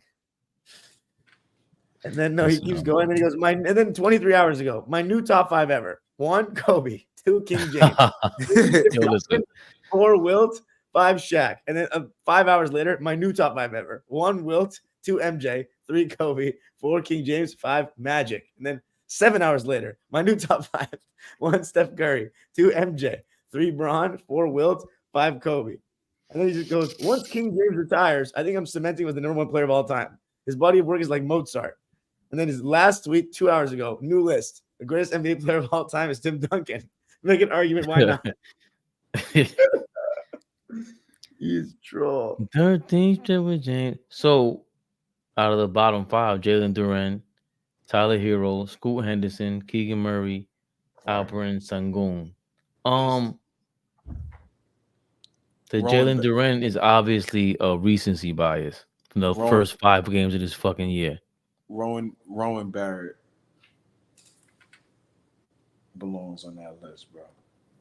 Good fuck what nobody said. I agree. But the Rockets are playing. They're playing exactly like we talked about, man. Rockets got 2 players on that list. That's amazing. Sengun and Jalen Green. Yep. Which I'm not completely mad at because I'm like all in on Alperen Sengun. That kid's gonna be special.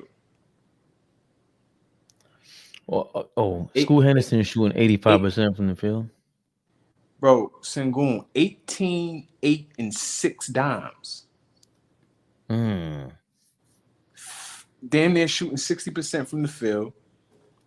33 from 3. He got to shoot it better from the free throw line. So he only shooting 61%. But 18, 8, and 6.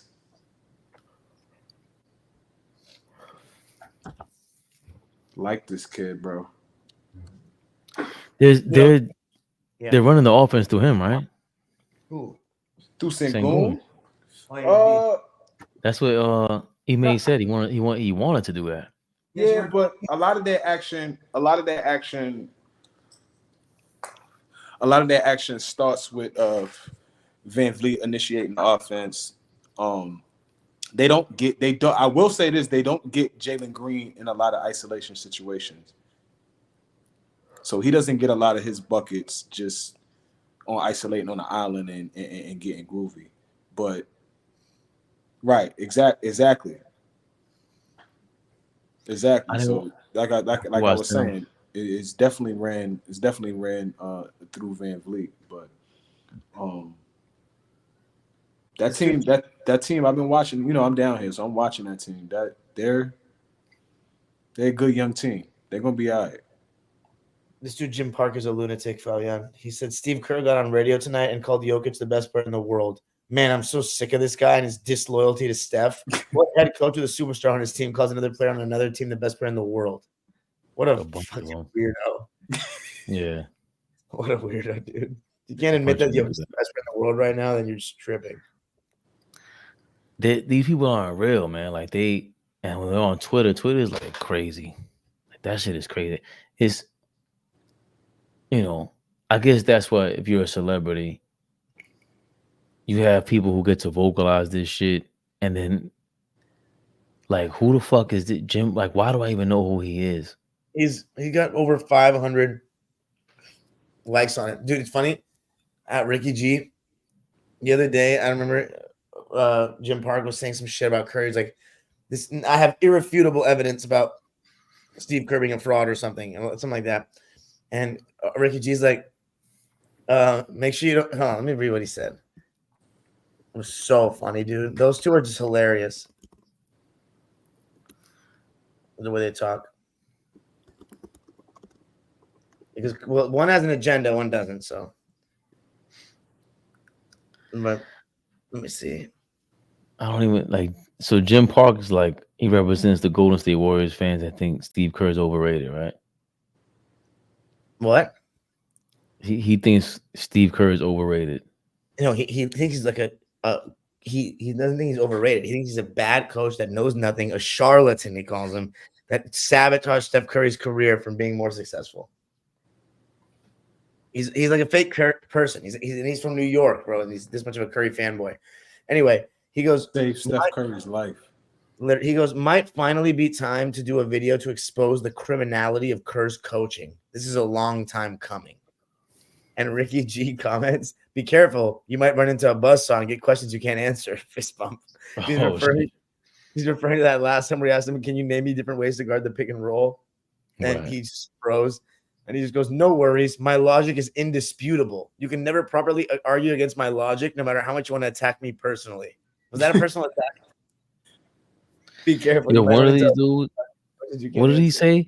This is how I know. Like, what's his name? Or his coaching. What is his name, Dom? Gucci Belt? I can't believe these guys are like, and they got a major following on Twitter. I'm gonna be disgusted. They yeah. He came into a live with me and Dom, and he was like, no. But Steph Curry, if you give him just 4 shooters around him, and he could just play like that. I said, like Shaq? Like you just surround him with 4 shooters, and what do you think? So who's gonna dribble the ball? Who's gonna play point guard? No, I'm just saying you don't understand me. It's like, what the fuck are you talking about, bro? He's saying no. What he's saying, and you kept, I don't know why you didn't understand it, is Steph Curry playing with 4 guys that can stretch the floor and just running high pick and roll every single play and making the reads like Luka does. Not happening. The fuck is he talking about? He's not strong enough none of that shit. He has a ceiling, but he could do it. No, that's not what he said. He said that he can do that, and they're still going to be like a championship team. Oh, fuck! That's his point. That's not how they've been successful. So no. If that's what he said, then I disagree with him. But the point is that to win a championship, I think he's saying he could do it like LeBron and get them kind of far.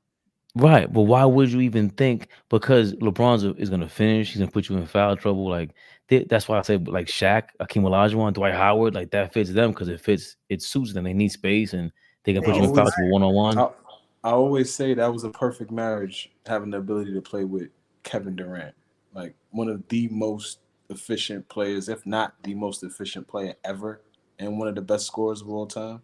For Steph to be able to play like. I want to set Flea up because like this is how he's gonna really hate this question because he knows my agenda. What was a more fun team to watch? The Miami Heat, 4 chips in a row, or the Golden State Warriors 4 in a row, specifically with Kevin Durant? For me, it was Miami. No, it was Steph and them. Oh yeah, me too. Yeah, easily. Like not easily. Like I did enjoy that Heat run, like for basketball purposes. Like just watching. It was a great time for basketball. What do you think, then? I think it was a great time for basketball. Yeah, that was like the early 2010s was awesome. Yeah, like that time for hoops was insane. That's what I mean by today. In my opinion, because a lot of the guys that we're looking at now were young and ascending. Right. And so it was so had the old guard. Right. It was so cool to still watch Bean, and I know I'm starting there, but like to watch Bean still be at an elite level, right? Mm-hmm. But then like you see Bron now done just came off his first MVP. He about to get off his back-to-back joints. Then, you know what I'm saying? Like, then we seeing Kevin Durant is leading the league and scoring in his 3rd year, some wild shit. You're like, what the fuck is going on now? Okay, then this Westbrook kid is coming along. Who the hell is this kid? Derrick Rose, 2011 MVP. We're like, what the fuck is going on? The Spurs were still good. Spurs were great. Carmelo Anthony comes to the Knicks. He's a scoring league. We are 2 seed 4 in Boston. Right. It was like Dwight. That time was ill. It was a great time. It's crazy. You kind of have to when you look at the 2010s, you kind of have to split the decade up into two. The first half of it, and then the second half when it became the 3-point analytics ball. Small Right. ball. Yeah. Right. After 2016, it was a whole different NBA. Right, because that was really the ascension of the Golden State Warriors. And so now everybody is playing with a lot more pace and space. Everybody's playing with a lot more freedom. There's a lot more pick and rolls, just initiating all offense through pick and rolls and DHOs and drag screens and all that. Like all of that was you know what I'm saying? It's way different. Back then, back in the early 2000s, with the exception of a couple teams, you still might find teams that go inside to out. Yeah. Right? Yeah. You know what I'm saying? Throw it to the wing at least, initiate from there. Right. I love watching those games still. But the Right. defensive, hell yeah. The defensive intensity, even then, I know it's harder to defend now, but even the defensive intensity then was higher. I'm watching insane. Those Memphis Grizzly teams were used to love watching Zebo just get to work on that block. Like I didn't, but because I hated them, but yeah, he was a good player. He was incredible. That team, Tony Allen sit in the chair, really like get after you. Yo, now that you guys say this, that was the last era where all these teams had their own identities. Everybody had their own identity. For sure. That's a fact, Fabian. Similar way. That's what Steve Clifford said. But I will say though, Denver, Golden State, Sacramento with their movement offenses. I mean, actually, you know what? I think some teams still have somewhat of an identity, but it's not the same as them for sure. Man, Fabian, I mean, now right you have head pause. You like got that era. Joker now. Yeah, no, that era was clear cut. Bro, every team had what they do. You know, like most teams had to think what they do. Everybody wasn't doing the same thing. Everybody didn't have the same schemes, and everybody wasn't defending those schemes the same way. Like, you know, it's a copycat league, no doubt. Yeah, the Lakers. If you look at the Lakers and the Clippers and the Knicks offense, the playbook doesn't differ that much to me. Right. It's very, you know what I mean. All three of us don't really have any offensive identities. You know, the Lakers, it's just D'Lo, Austin Reeves, or LeBron will run pick and rolls, or like occasionally they'll throw it to AD. It's not very creative. But you know what's interesting is Sacramento, I think, was establishing an identity last year with the pace they were playing at, with Sabonis in the high post. You know, but what started to surprise me about that I might actually like is that as fast as they play, as up and down as they get, as many shots as they get up, that team plays defense. Really? No, Mike Brown is trying to instill a defensive intensity on that team. When I watched that team play in that 7-game series against Golden State last year, they played them tough. And not because Golden State made a lot of mistakes, it's because they defended well in that series. Over the season, I don't know. Where were they at over the season last year in defensive rating? Not They great. were bottom 10. Bottom easily. 10. But in the playoffs, they definitely didn't look bottom 10. That's what I'm saying. In that first round series, they didn't look bottom 10. Oh, yes, they did. I don't agree They with played that. every game was like a $130 or more, both teams. Right? This year, was it teams or stats?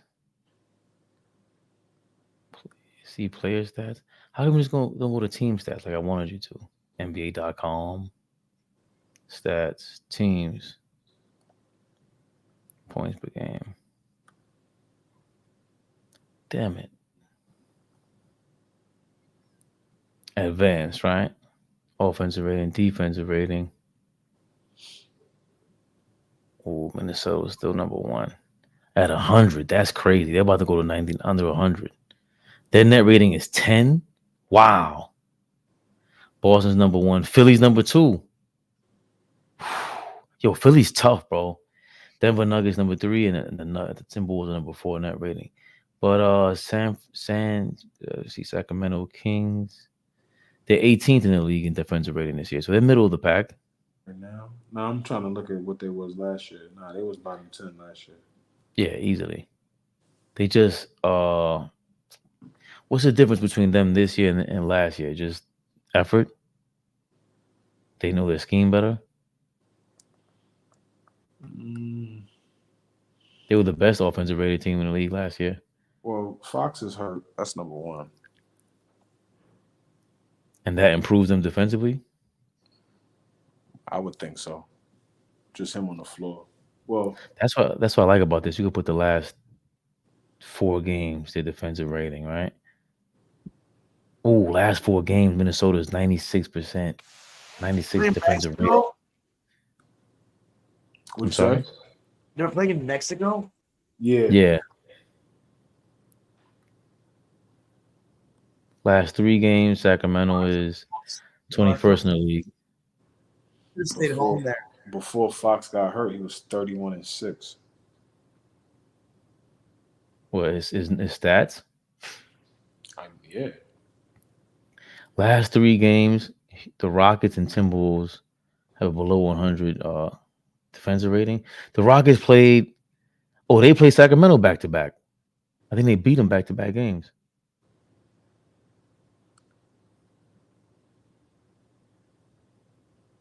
There was a full slate of games on tonight? No, it's 2 games.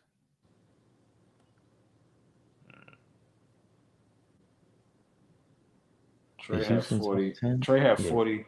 Trey had 40, and DeJounte had the game winner tonight. Did he?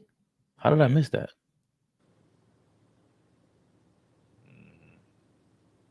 Defensive rating. The Rockets have the 9th best defensive rating in the league right now. To be top 10 and be that young, Udoka, like you said, Don, I was saying, they changing that culture over there down here in Houston. Yes, I'm concerned with Milwaukee, 25th best defense in the NBA. They're even worse defensively than I thought they were going to be, and they are worse on offense than I thought. Like, they have nothing going on offense. They have to Giannis has to go kill on offense. If he doesn't, they're done. Dame Lillard, you cannot depend on him. Like, I don't. Have you been watching them? Before this season, all you was talking about was, this might be one of the greatest teams ever. Yes, they're one of the greatest. Like, when you see a big man, little man hook up, it's nothing. I was dead wrong. They're nothing like what I thought they were going to be. Your overreactions kill me. Yeah, you said all time, dude. You crazy? All time. I just said no. They started what? No, your overreaction on the fact that they're 5-3 right now. Like, that's still a pretty good record. It's not that bad. Are they? Yes. Why did I think they were like 500 or below 500? They almost lost tonight and yesterday. Everybody's getting injured already. Mm-hmm. Who's everybody? Everybody in the Clippers, bro.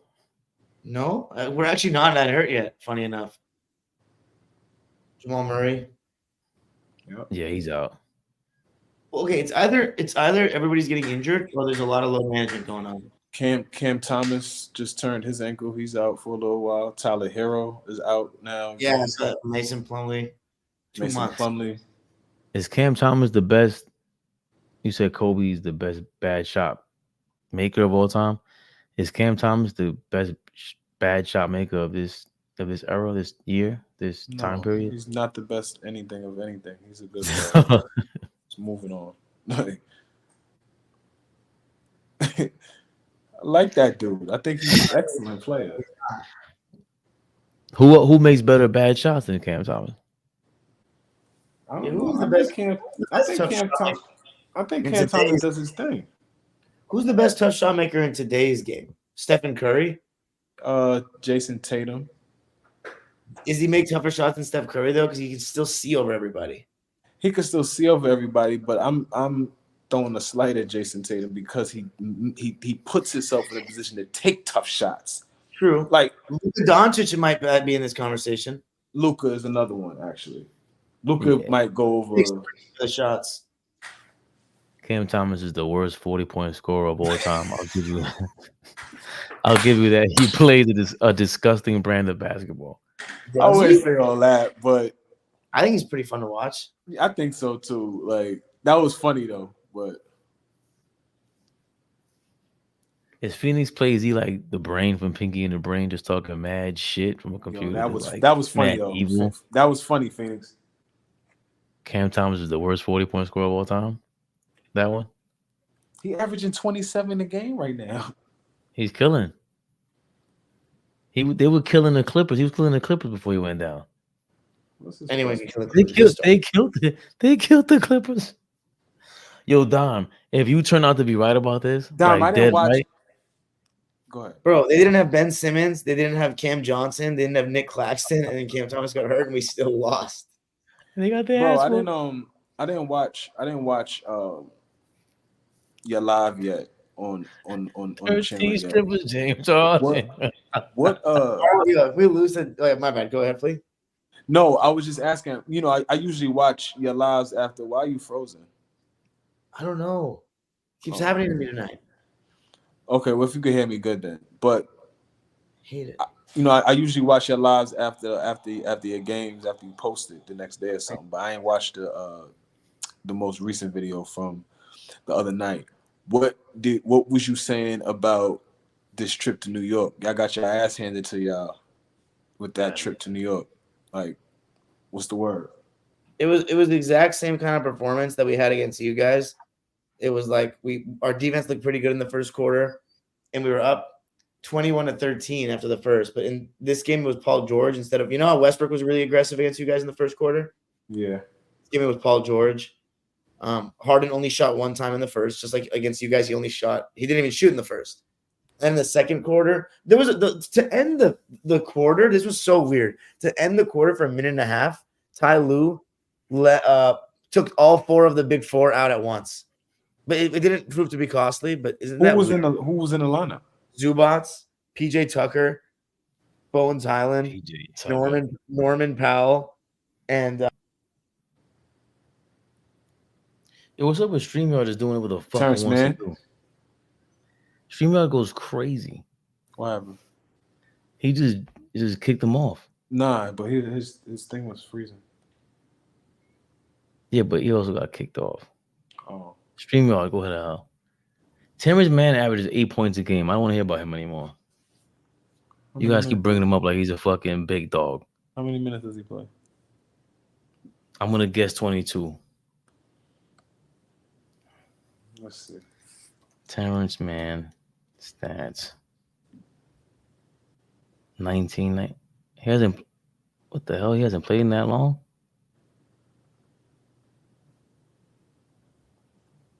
$19 minutes. I don't know why that kept happening.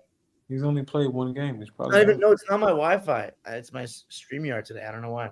Yo, why hasn't Terrence Mann played? Because he was injured. He just came back. It was his first game. Gotcha. But his minutes are still not. Now that we have Harden, I don't think his minutes are going to be all that. You know what they were supposed to be before we made that trade. But yeah, I was going to say the second quarter though, it was the exact same as the second quarter against you. Harden had 7 points in a row. He was cooking for a bit. And then, the stars come back in the game, and then it's back to deferring and trying to figure it out. And, bro, Phoenix Gen Z, don't be giving me net ratings after one game, bro.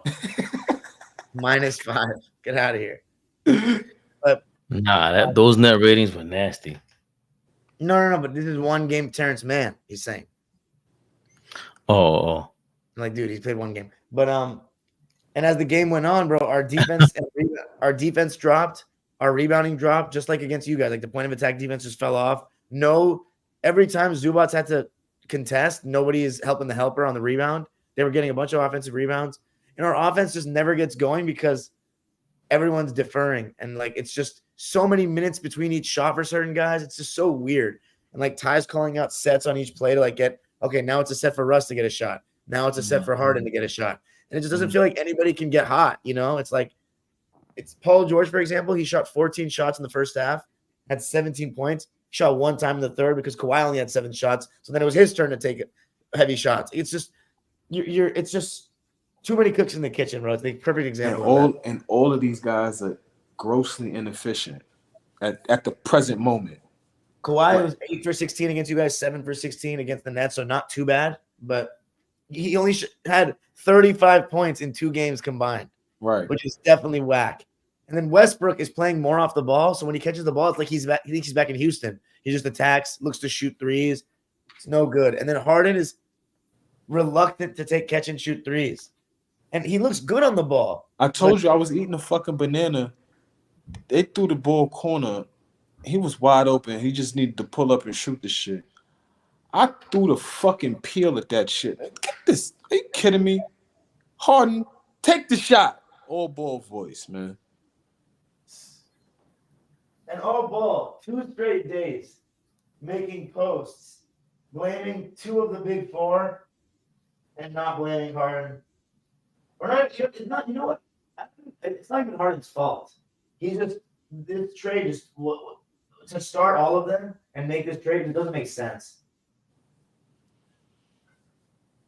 Well, what you gonna do with him? Y'all probably gonna re-sign him. No.